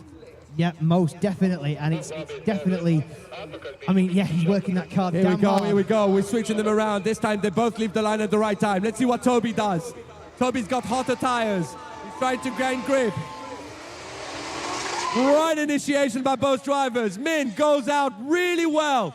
Gets on the bank. Shallows up the angle a bit. Toby is not as close as Min so far. Transitions around. Oh, Min shallows up. He's very straight. He doesn't get the line right. But he's back on power. Gets it on around. Toby right onto the door. Transition through the smoke. Onto the door. All the way to the finish line. Teesside, make some noise! Again, another incredible So run. I watched these two go all day. I could too, like. Now, again, we have to talk about this. I think the judges are going to have a good deliberation on that because, yes, on the bank, Mint was closer. Absolutely. One more time. Oh, they do want one more time We've had it one more time. Excuse me. Unfortunately, there's one more time per battle, so that can't happen. And also, we've got noise restrictions here, guys. We can't just run them all night. More's the pity. No, that would be fun. I'd love. So who thinks Toby should take the win? And who thinks Mint should take the win? Oh, this is close. And the winner is Toby Walker takes the win! Toby's having an absolute disco today. That is genuinely second place in qualifying. And bro, we got Toby and Hayden in the top 4. Oh my God. All that seat time is paying off something rotten. Yeah. So for you guys on the bank and Lithuania, so you don't get upset, there is a deliberation. Mindegas was pretty straight between clip 3, 4, and 5, which unfortunately, as much as he didn't completely straighten, still means a deduction where Toby did a better line. So that overcome the proximity. So now we've got a real David and Goliath battle. Oh my God. Do you? I don't think I should say how much John paid for that car as it sits with the freezer. I don't want to know because I would buy it. I bet you Luke Talley's body kit cost more than it. Yeah, pretty much. So let's see what happens now. John in the initiation. Luke initiates later and consistent to get onto the door. Gets his power down. Stays on power. Goes a bit shallow on the bank from too much stalling. John stalls up a little bit on the clip 3. Now goes onto the decel zone. Now we see John getting on the perfect line where Luke is shallowing up a bit of the track. Transition through onto the last corner. Gets him wide. Gets him on angle. Man, ladies and gentlemen, make some noise for Luke and John. Yeah, Luke with triple the horsepower, double the grip. It's definitely What tire is John running? like a 225 budget. Yes, boy, that's how we want. And not any slower, is he? No, but this is the thing is John's just such a wild driver that he just keeps it pinned. And like I say, I mean, John in the chase the chase is where he really shines. But obviously, he doesn't normally chase a 900 horsepower D-Max spec car on 265 tires. So, Let's talk about something. If anything, his car's going to be faster on wheel spin. if John takes down Luke Talley, I will buy him a crate of beer, and that is on the live stream. Okay, we all heard it. Wait, do I get something? I'll get you a crate of beer too. Okay, go on. There you go. I'll get Here a crate of beer for Here we everyone go. on the bank. Come on, John. I'm crazy for you. Go on, bro. Nice initiation by Luke. John initiates. Gets it close, but not as close as Luke so far. But he keeps it around. He stays out wide very well. Clip 3. Transition to clip 4. Now onto the decel zone. Luke does a sterling job. John goes very wide, drops 2 wheels. But now he's back on. He's right in the right place, but just not on the door like Luke was. Getting around. But unfortunately, you just not going to buy any beers today, Harry. Yeah, I think my beer might be safe there, but my God, you can't take that away from John. No, absolutely not. What an incredible chase run there for a third of the power. Like, honestly, that is quite a go, that. So we're going to get over to our finish line marshal. And yes, Luke Talley gets the win, ladies and gentlemen, knocking the rookie John Salmon out of competition. But I tell you something, and I've just literally had Neil Dawson come over and say in my ear, John has driven like a demon all day. That is pretty high praise from the ever-phlegmatic Mr. Neil Dawson. I'll be honest with you, I've never actually known Neil deliberately compliment a driver on all their driving. I've known him compliment an odd run, but I've never... Says, this was good, this was good. That was good, that was really good, but like, I've never heard him go, he drove like a demon all day. Actual quote, gonna get that on a t-shirt for John. But here we go, we got Chrissy Palmer and Jack Colburn. That one more time we want to see. Nice initiation, Jack absolutely banging right onto the door. Chrissy's doing a sterling job, perfect lead run so far. Now onto clip 4, transitions around, transitions back, onto the decel. This time Jack does not get as close as before. He keeps this distance, but Chrissy's doing a very good job. Gets it right on the edge of the track, all the way around. Now Jack closes in a little bit. Wow. Wow. Just another absolute show from Jack Coburn there. I can't get how fast that car is. Like, it's a heavy car and it's not got a lot of power, but... Can you stop saying the car Can you start saying Jack? How fast Jack is. All right, Jack okay. is Yeah, all right, fair enough. insanely fast, consistent, on the same line. His chase driving is every time the same. He initiates with a flick, a one handbrake on clip one, another handbrake after he goes back on power, just to settle the car again. It's the same, and it works. It's What an amazing amazing. driver. Now let's see what he does. Wow! Great aggression by Chrissy Palmer. Jack does a perfect lead run. Chrissy is right there. The same distance, even closer than Jack was. Now transition onto clip 4. Beautiful run. Jack a little bit shallower this time. Chrissy keeps his distance. Jack stalls up a little bit, but Chrissy's is not phased. Transition on the bumper again. Oh, wow, what a transition by Chrissy.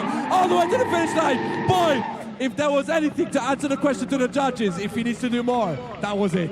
Absolutely. I mean, I don't know, maybe they didn't see what I saw. I don't know, because I'm just a commentator, right? Absolutely, absolutely. Again, this is another one I wouldn't want to call. Chrissy Palmer gets the win, ladies and gentlemen. Here we go. Well deserved, knocking out Jack Coburn, who finished Driftland on such a high. However, a top 8 finish at a track that you don't know that well and never driven before, that's not to be sniffed at. Absolutely not. Why, so Jack Coburn has never been here before? No, he's driven Teesside. He's in his layout. Well, nobody has. Well, yeah, some people have, because you drove it last year. Yeah, that was wet. So? Bro, I qualified 5th in a 220 horsepower car in Class 1. 150 horse. Well, okay, yeah, SR, yeah.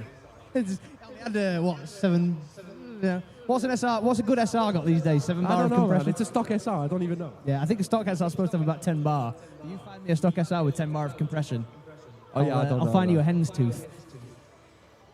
So here we go. We're going to take a 5-minute break while the drivers are going to get ready For the for final your four, top ladies and gentlemen. 4. So we'll catch up with you guys very, very shortly.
Reinhold Media is excited to announce our official coverage of the Drift League GB 2025 season. Get ready for full throttle action as we bring you live coverage of every event, featuring high-quality live streams, dynamic overlays, real-time results, and live commentary that puts you right in the driver's seat. Don't miss a moment of the sideways action. Don't forget subscribe Reinhold Media YouTube channel and stay locked in all season long.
Reinhold Media is excited to announce our official coverage of the Drift League GB 2025 season. Get ready for full throttle action as we bring you live coverage of every event, featuring high-quality live streams, dynamic overlays, real-time results, and live commentary that puts you right in the driver's seat. Don't miss a moment of the sideways action. Don't forget subscribe Reinhold Media YouTube channel and stay locked in all season long.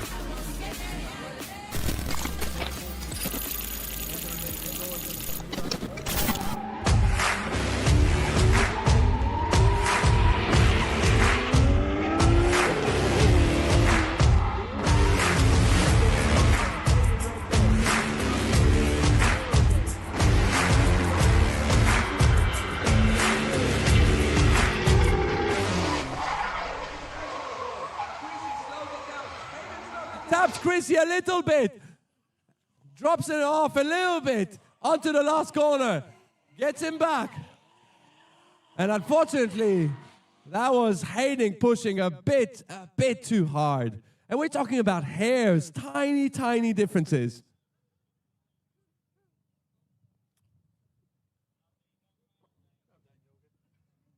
Someone's telling me to come down on the live stream. I don't think they know me very well. That just incites me to go louder. Okay, here we go. We're going to move on. We're going to switch them around. It wasn't a big tap, but it was definitely a disadvantage. So I don't know who, though. Don't know what the judges are going to see. We're going to see it again. So now, big power difference. Can Chrissy hold on in a slower car? Sorry. Hold on in chasing a slower car. Sorry, it took me a while there.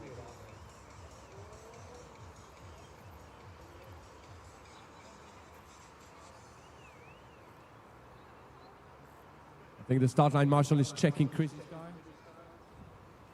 And as always at Teesside, if you don't know, the curry smell is not from the calf. It's actually from a curry powder making facility that's like right nearby. It smells lovely. Not as good as tire. It is, yes. Yes, it is. Yeah, it is. Yeah. It smells like curry all the time here. It's great. Makes you hungry in the middle of the day of work and then you can't eat a curry. It's funny.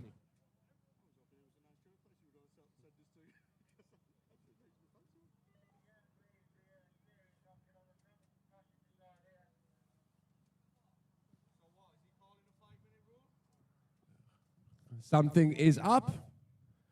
What is going on?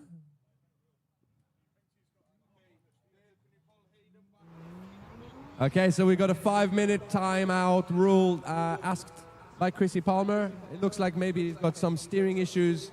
He is using a Wisefab front end, and for the last few rounds, he always had a nut come loose. So he's just going to check it over, I guess. And he's going to give it back out. So that means we're going to move on to the next battle. Jesus Christ, we got Toby Walker against Luke Talley. Holy mama, this is going to be fireworks.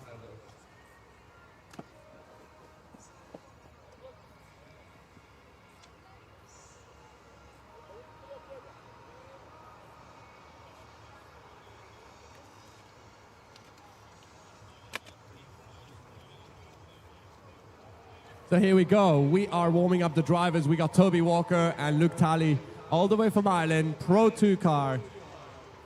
Well, I'd say Pro 2 driver. That's definitely a pro car. And we're going to see what happens.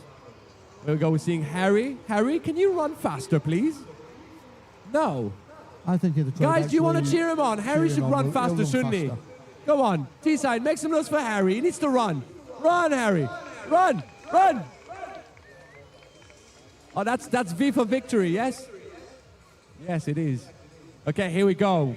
We're lined up. We're on the start line. We got Toby Walker and we got Luke Talley. I feel like this is going to be fireworks. Are you ready, Teesside?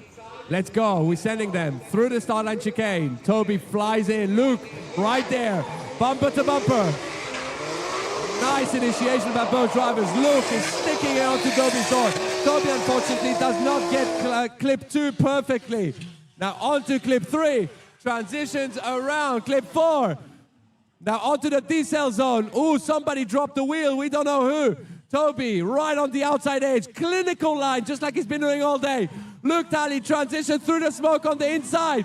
Gets it onto the door, all the way to the finish line. Wow. Wow, indeed. Wow. I apologize for my absence. I had to go get something to chew on. Something to chew on. I did, yes. yeah, Hold on, wait. Who? Chase car, Luke Talley dropped the wheel. Ooh. I mean, you wouldn't know this without a drone, man. Toby, you are the boss, bro. Toby's become the 4th judge. For you guys know, yes, 4th judge. Toby, for you guys knowing, he's the drone flyer, and he is absolutely closer than everyone. He's got loads of practice this year, and he is probably one of the best in the UK to do this. And he's just giving us, Luke Talley was the one who dropped the wheel. So we know now. So Toby effectively done a perfect lead run, and Luke had 1 wheel drop. So a bit of a disadvantage, but now we're seeing Toby doing a very, very, very far start line. He's going for it. He's going for it faster and faster and faster. Wow! Go on, Toby, onto Luke's door. Absolutely perfect. Now onto the bank, getting onto clip 3, putting his foot down, transition around to clip 4. Woo! Wow! Toby, unfortunately, taps Luke in the worst place. Yeah, that was quite a hit there, and I do believe that that might have just thrown the battle Luke's way, unfortunately. There was a bit of a signal there from Toby. What? That was insane. Yeah, I definitely think you might need to get the toe plates out and check his tracking, because I'm fairly certain that was wheel-to-wheel contact. Oh, yeah, that was absolutely Yeah. wheel-to-wheel. But the question is, what happened? What happened? Did Luke slow down into 4?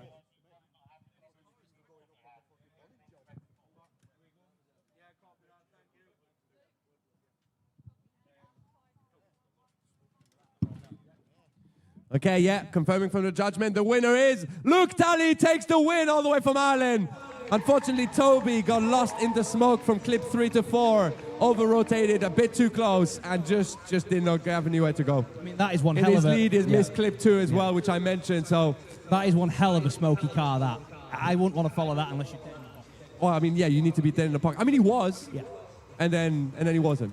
Imagine you've Well, got- no, sorry, he was, and then he was, he and was, then he was past the pocket. and he was past the He was pocket. past yeah. the pocket into the lint in the corner.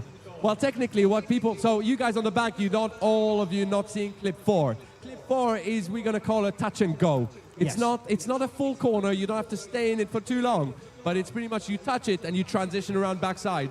So when Toby was in front of Luke, which was not a good place to be, Luke had to transition straight away and it just didn't work out. But oh my God, Toby's on fire this weekend. No, Toby's had a weekend to remember, certainly. I mean, he's still got the 3rd and 4th place playoff. So now, after the 5-minute rule that we had, Chrissy Palmer is back. Hopefully all good. You know what this does mean, though? Is that we're going to have 3 different podiums in 3 different rounds, as in nobody's been on the podium twice so far this year. Wow, that's Or amazing. will have been on the podium twice this far this year. I haven't been either. There we go. Hayden Renton, Chrissy Palmer. Nice initiation by both driver. Chrissy Palmer absolutely in the pocket. Right there through clip 2. Hayden's doing an absolutely... Oh no! Chrissy Palmer shuts down. You would not be able to call this. Yeah, possibly some engine protection there, maybe even a missed gear. It's tough to say.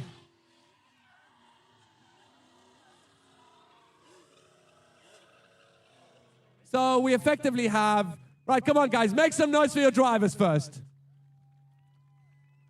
So we have effectively... This is funny. We got 2 blue cars in the playoffs Yep. and 2 pink cars in the final. I didn't even think of that. Yeah, we do. Although is Luke Tully's car pink or purple? I mean, I'd call it purple. I would say purple too, because I don't like What's pink the colour of your microphone? Well, actually, I think it was purple at some point. at some point. Hold on a second. We got a deliberation from Neil. Hold on. Hayden Renton gets the win, ladies and gentlemen. And I do believe that we're about to get the reasons why Mr. Dawson and Mr. Dyer are currently debriefing Yogi on how the decision came to be. So we will just find that out, and Yogi will translate it. Okay, so yeah, so a few things. Obviously, the second run was the deciding factor because Chrissy had to shut down. But on the first run, we did see Chrissy do kind of the similar thing he did with Jack, which is he shortcutted clip 4. So then it made his decel zone much, much more straighter, which is why he had to slow down more. And then unfortunately, that kind of sealed the deal. Maybe that's his racing driver. Is his racing driver. Taking the racing line I through mean, the yeah, corner. but you say that, but clip 4 is actually really, really tough to get. So let's say out of all the drivers today, I would reckon like 35% of the ones who are getting them. The rest are kind of shortcutting them. So. Absolutely, yep, definitely. I think it's really been where the men and boys have been separated as far as the qualifying is concerned. Absolutely, yeah. And girls. Yeah, we have some girls, man. We have to be.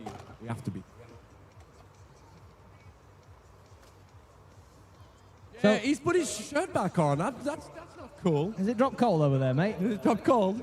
It's in the shade now. This is the difference. When you go He's up just north, he's trying to focus the sunburn on his legs instead. it's like when you go up north, it's really, really beautiful in sunshine. But then you go in the shade and it's like, oh, what? It's winter. I'm really depressed that I'm in the northeast on a sunny day. I haven't seen a single string vest.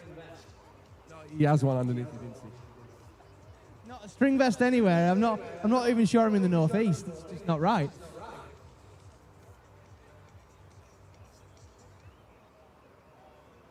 That's when you know it's cold in Newcastle when you put a second string vest on. What do you mean a string vest? You know what I mean by a string vest? No. It was what Geordie Hardman used to wear back in the day. Bro.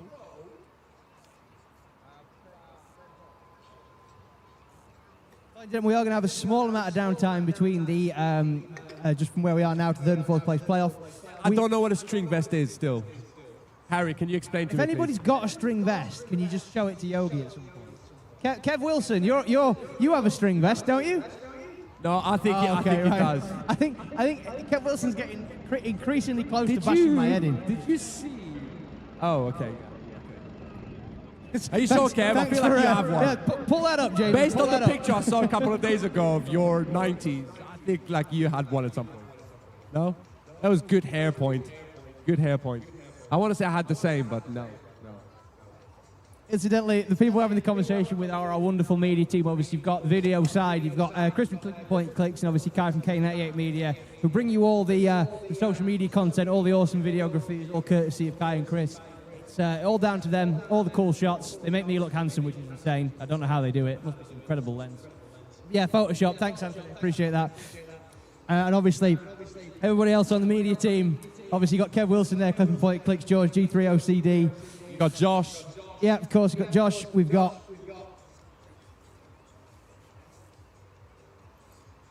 Of course, how can I forget Mr. Phil Milton? And of course, my good buddy over there, Scott from Scott G Photography.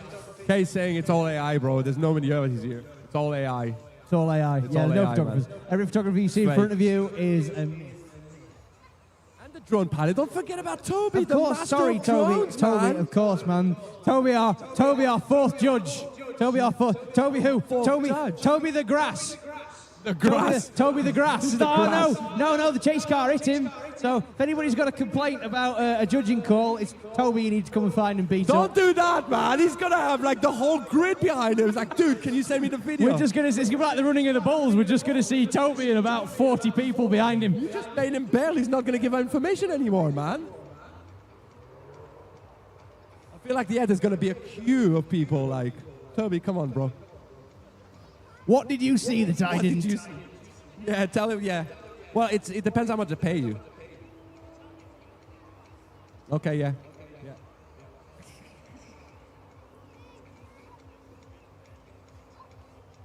Ladies and gentlemen, something that is very, very cool is we've got two young guns in the final fourth, but third and fourth place playoff and the final, which will be cool. We've got Hayden Renton in the final, Toby Walker in the third and fourth place playoff.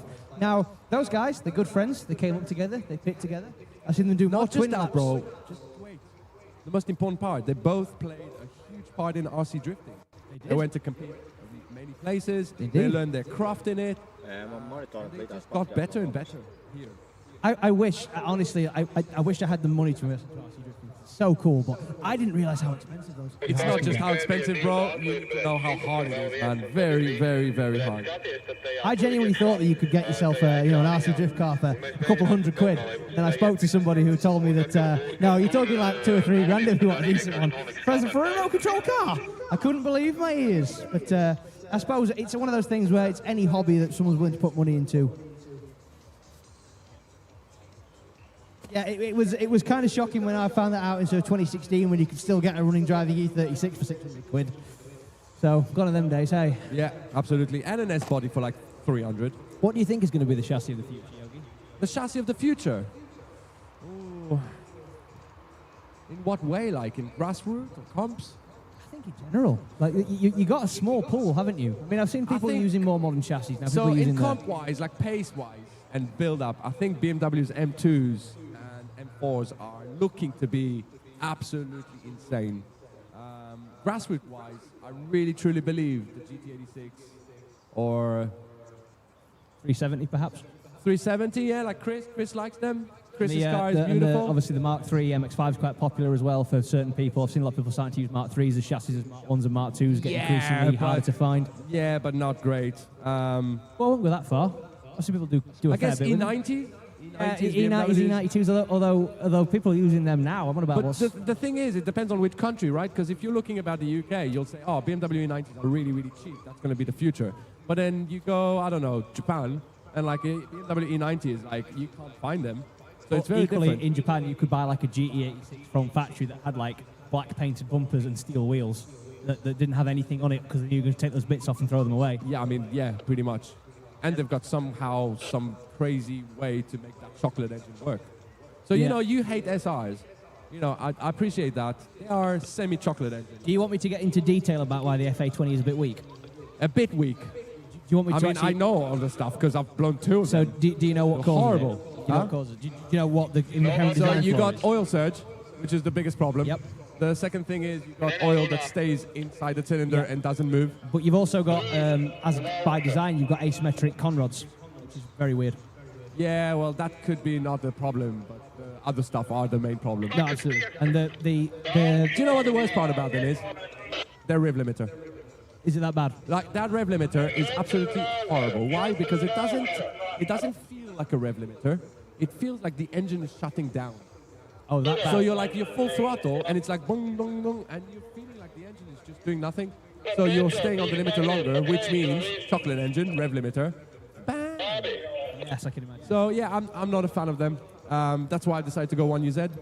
But in general terms, I've seen people in America. So Ed Judge, he's shown me some pictures and videos of people in America, and they run absolutely fine. So I'm wondering. I think I could be wrong on this, but I think Tony Angelo was an FD driver and then went on to have a Hot Rod Garage and stuff Yeah. like that. I'm fairly certain that his BRZ 86 that he had actually still ran the FA20. Yeah, I mean, yeah, you can do stuff to them that makes them slightly better. But when they go wrong, it's still a $5,000 engine. Absolutely. So Yeah, then you look at, I don't know, let's look about 2Js. Right, 2Js, Ed.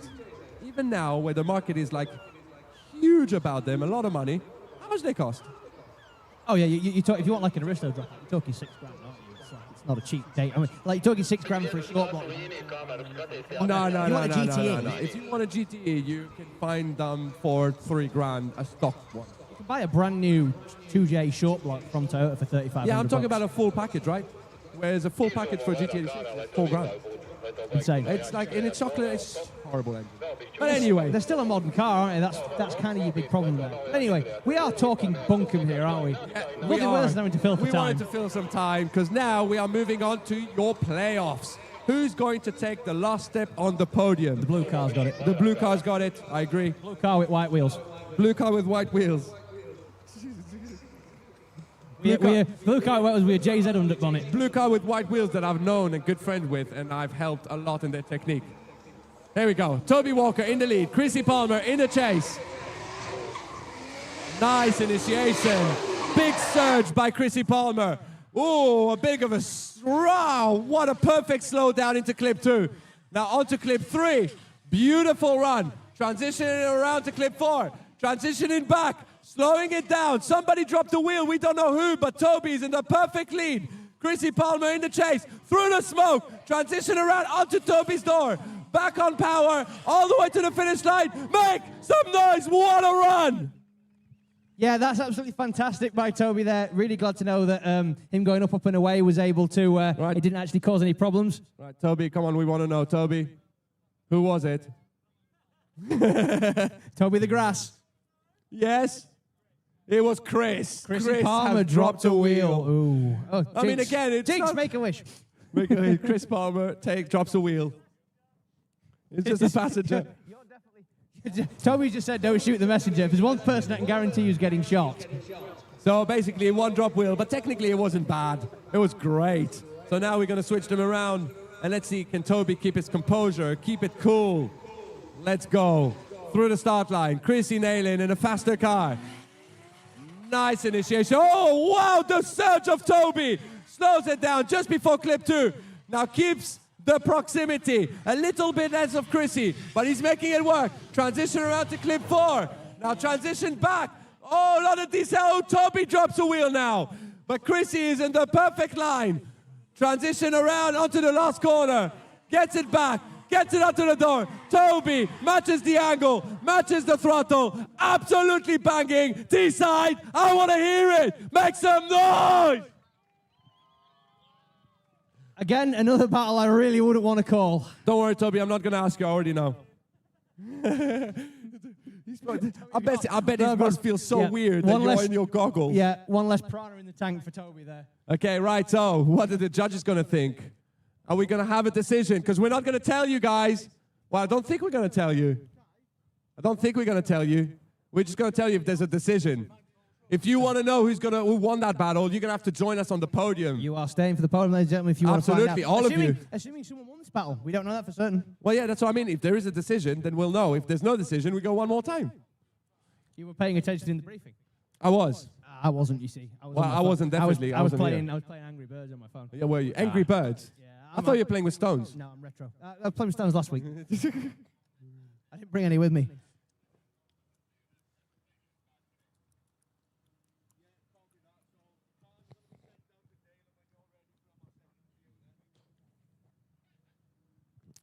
Okay, then. They're Some watching the live deliberation stream. They some want to see exactly what's happened. Deliberation going on. I guess it's the wheel drops. So I guess all they're going to watch is Toby's footage, basically, which means we already know the answer. Which one was worse, though? Oh, I already know, I think. So did we have to ask Toby? We did not. No, that's true. That's very Right? true. So the first one we had to ask because we didn't know. The second one, we knew. So That's the minutiae it's coming down to, people. Very, very, very tight up at the top.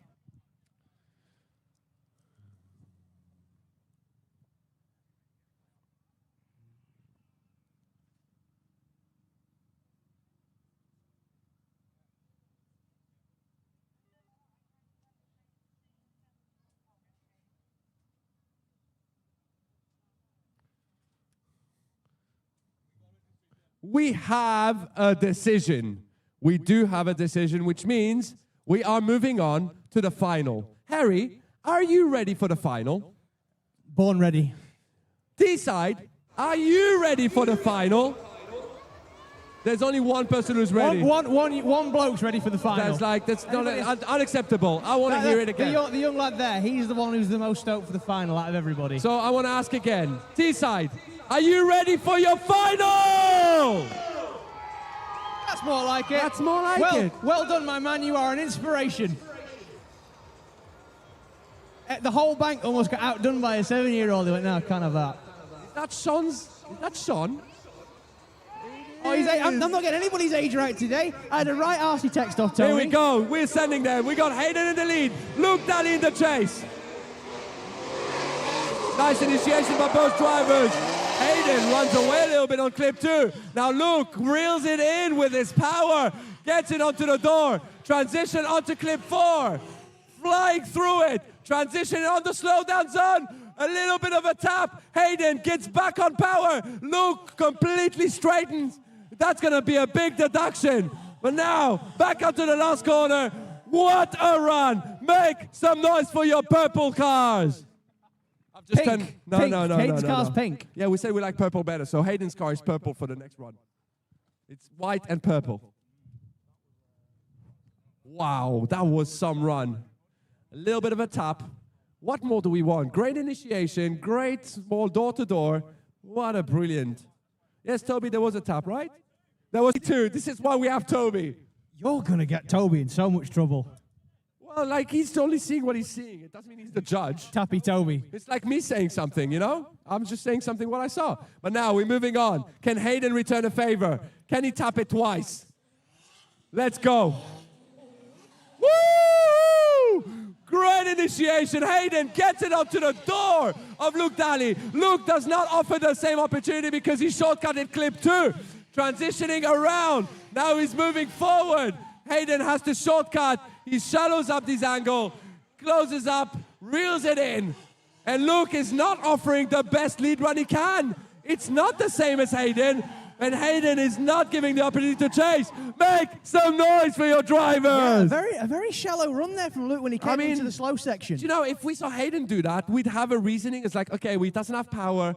Luke, there's no reasoning. Got a million brake horsepower. Got a million horsepower. Ladies and gentlemen, that was a very quick, no deliberation required there. None. We have a decision, so we have a decision. Are going to go down to the podium. We will speak to you guys for you very guys, shortly. If you want to join, not if, you are joining us on the podium. You can stay on the back if you want, but you can join us onto the track. So you're going to have to walk back all the way down. There's a gate that's going to open, and they're going to let you guys in when it's safe to do so. So come and queue up and join the party. I'll see you guys there.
Tad viņi izdomās, kur tas podiums būs, es varēšu iet, jo te ir nenormāli karsts.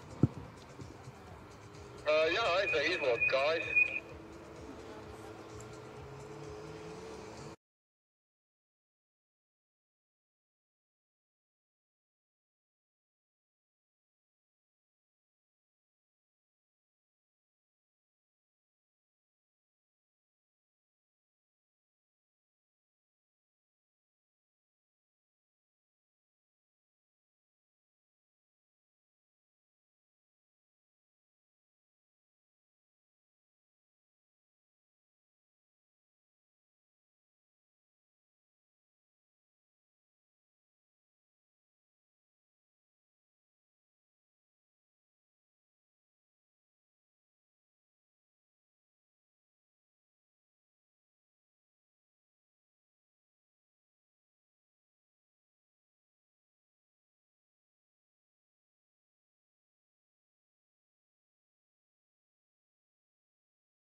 See what you mean. Say, don't sugarcoat it, Moles.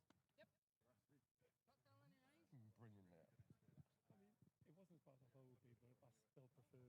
I would have.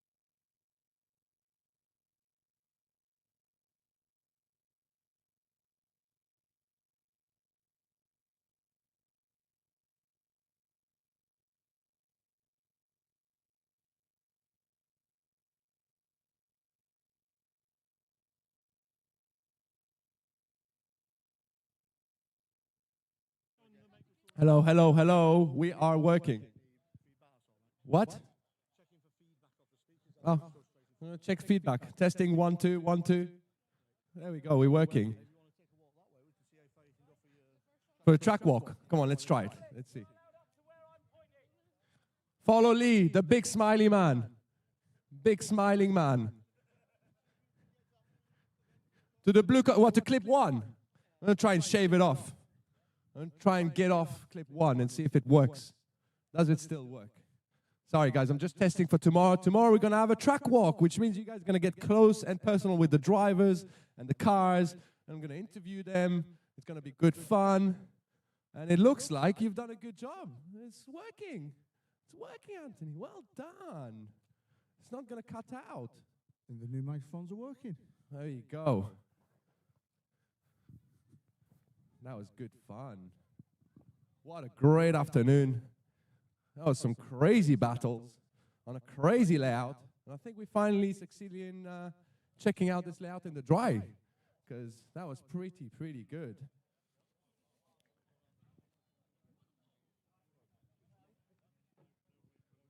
Yeah.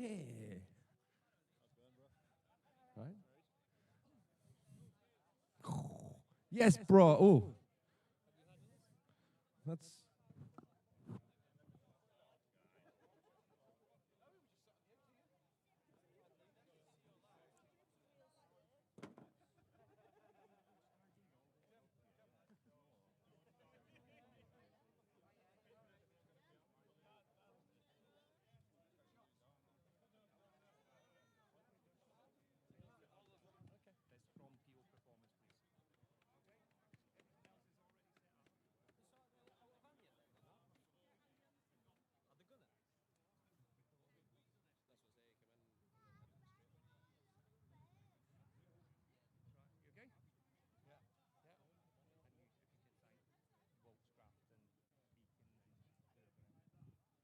all right, I will start off, nobody's giving me attention, so I'll start off with getting your attention by thanking all our sponsors for helping us get us to here, and Gordon, Beacon Stove, who are awesome in supporting us, as well as giving us some heat when it's cold. We got PO Performance, who's here on the stand. We got Belinda in her crazy merch tent, and we got Volkscraft, Matt Smith.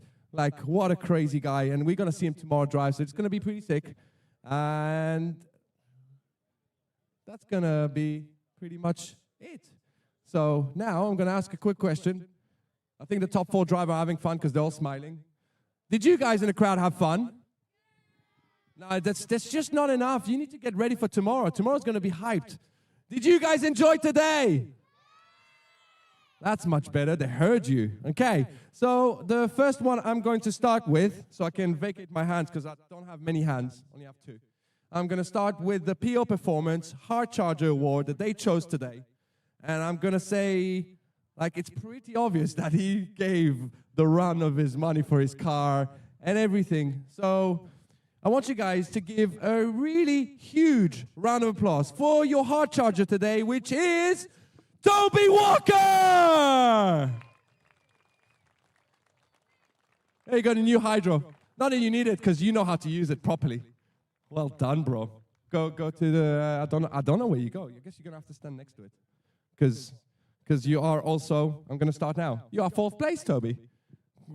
Big round of applause for Toby Walker getting 4th place. Absolutely amazing. What a 3rd and 4th playoff, right? That was insane. So I'm going to start with the obvious one now. We have 3rd place. The first step on the podium. Huge round of applause for a good friend of mine, Chrissy Palmer! First podium in drifting. Not first podium at all. Wow, what a driver. Who else would believe that he started drifting this year, right? How many drifters have you done so far then? 5? It's like questioning. Absolutely amazing. And now we're on to the final. Did you guys enjoy the final, by the way? Yeah, was it good? Like, that was pretty crazy to see, like, a pretty much stock V8, well, stock V8, against a crazy car. He came all the way from Ireland. So I'm going to start with 2nd place. I want you guys to give the huge round of applause to Luke Daly! And guess what? For the first time ever, at his home track, we have Hayden Renton taking the win! Wow, what a drive. And I'm going to tell you now, the decision was made very quick, but it was splitting hairs. That was absolutely crazy. And I'm going to take that opportunity before you start. Get closer. And I want a picture as well, so don't forget. I want a picture with you guys. You took one? Let me know when it's my turn. Is it my turn? Can I have a picture? Wait. Just put your trophies up. Come on. Come on. Okay.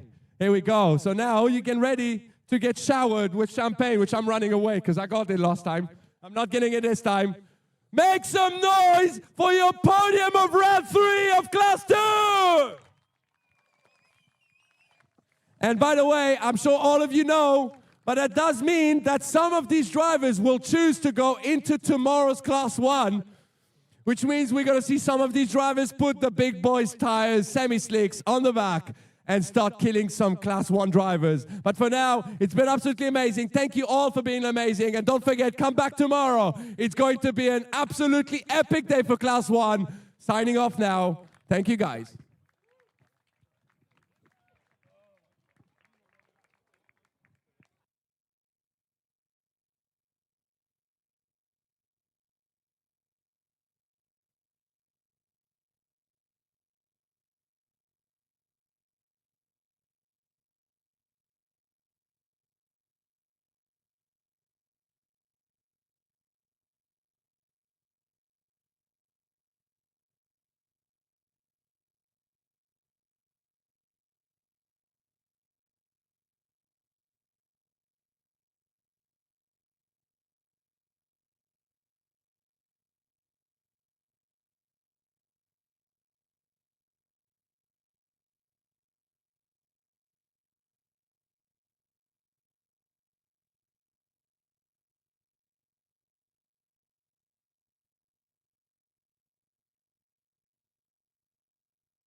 Gentlemen, before everybody disappears, if everybody wants to check the pockets, if anybody's lost a door key, we have found a door key.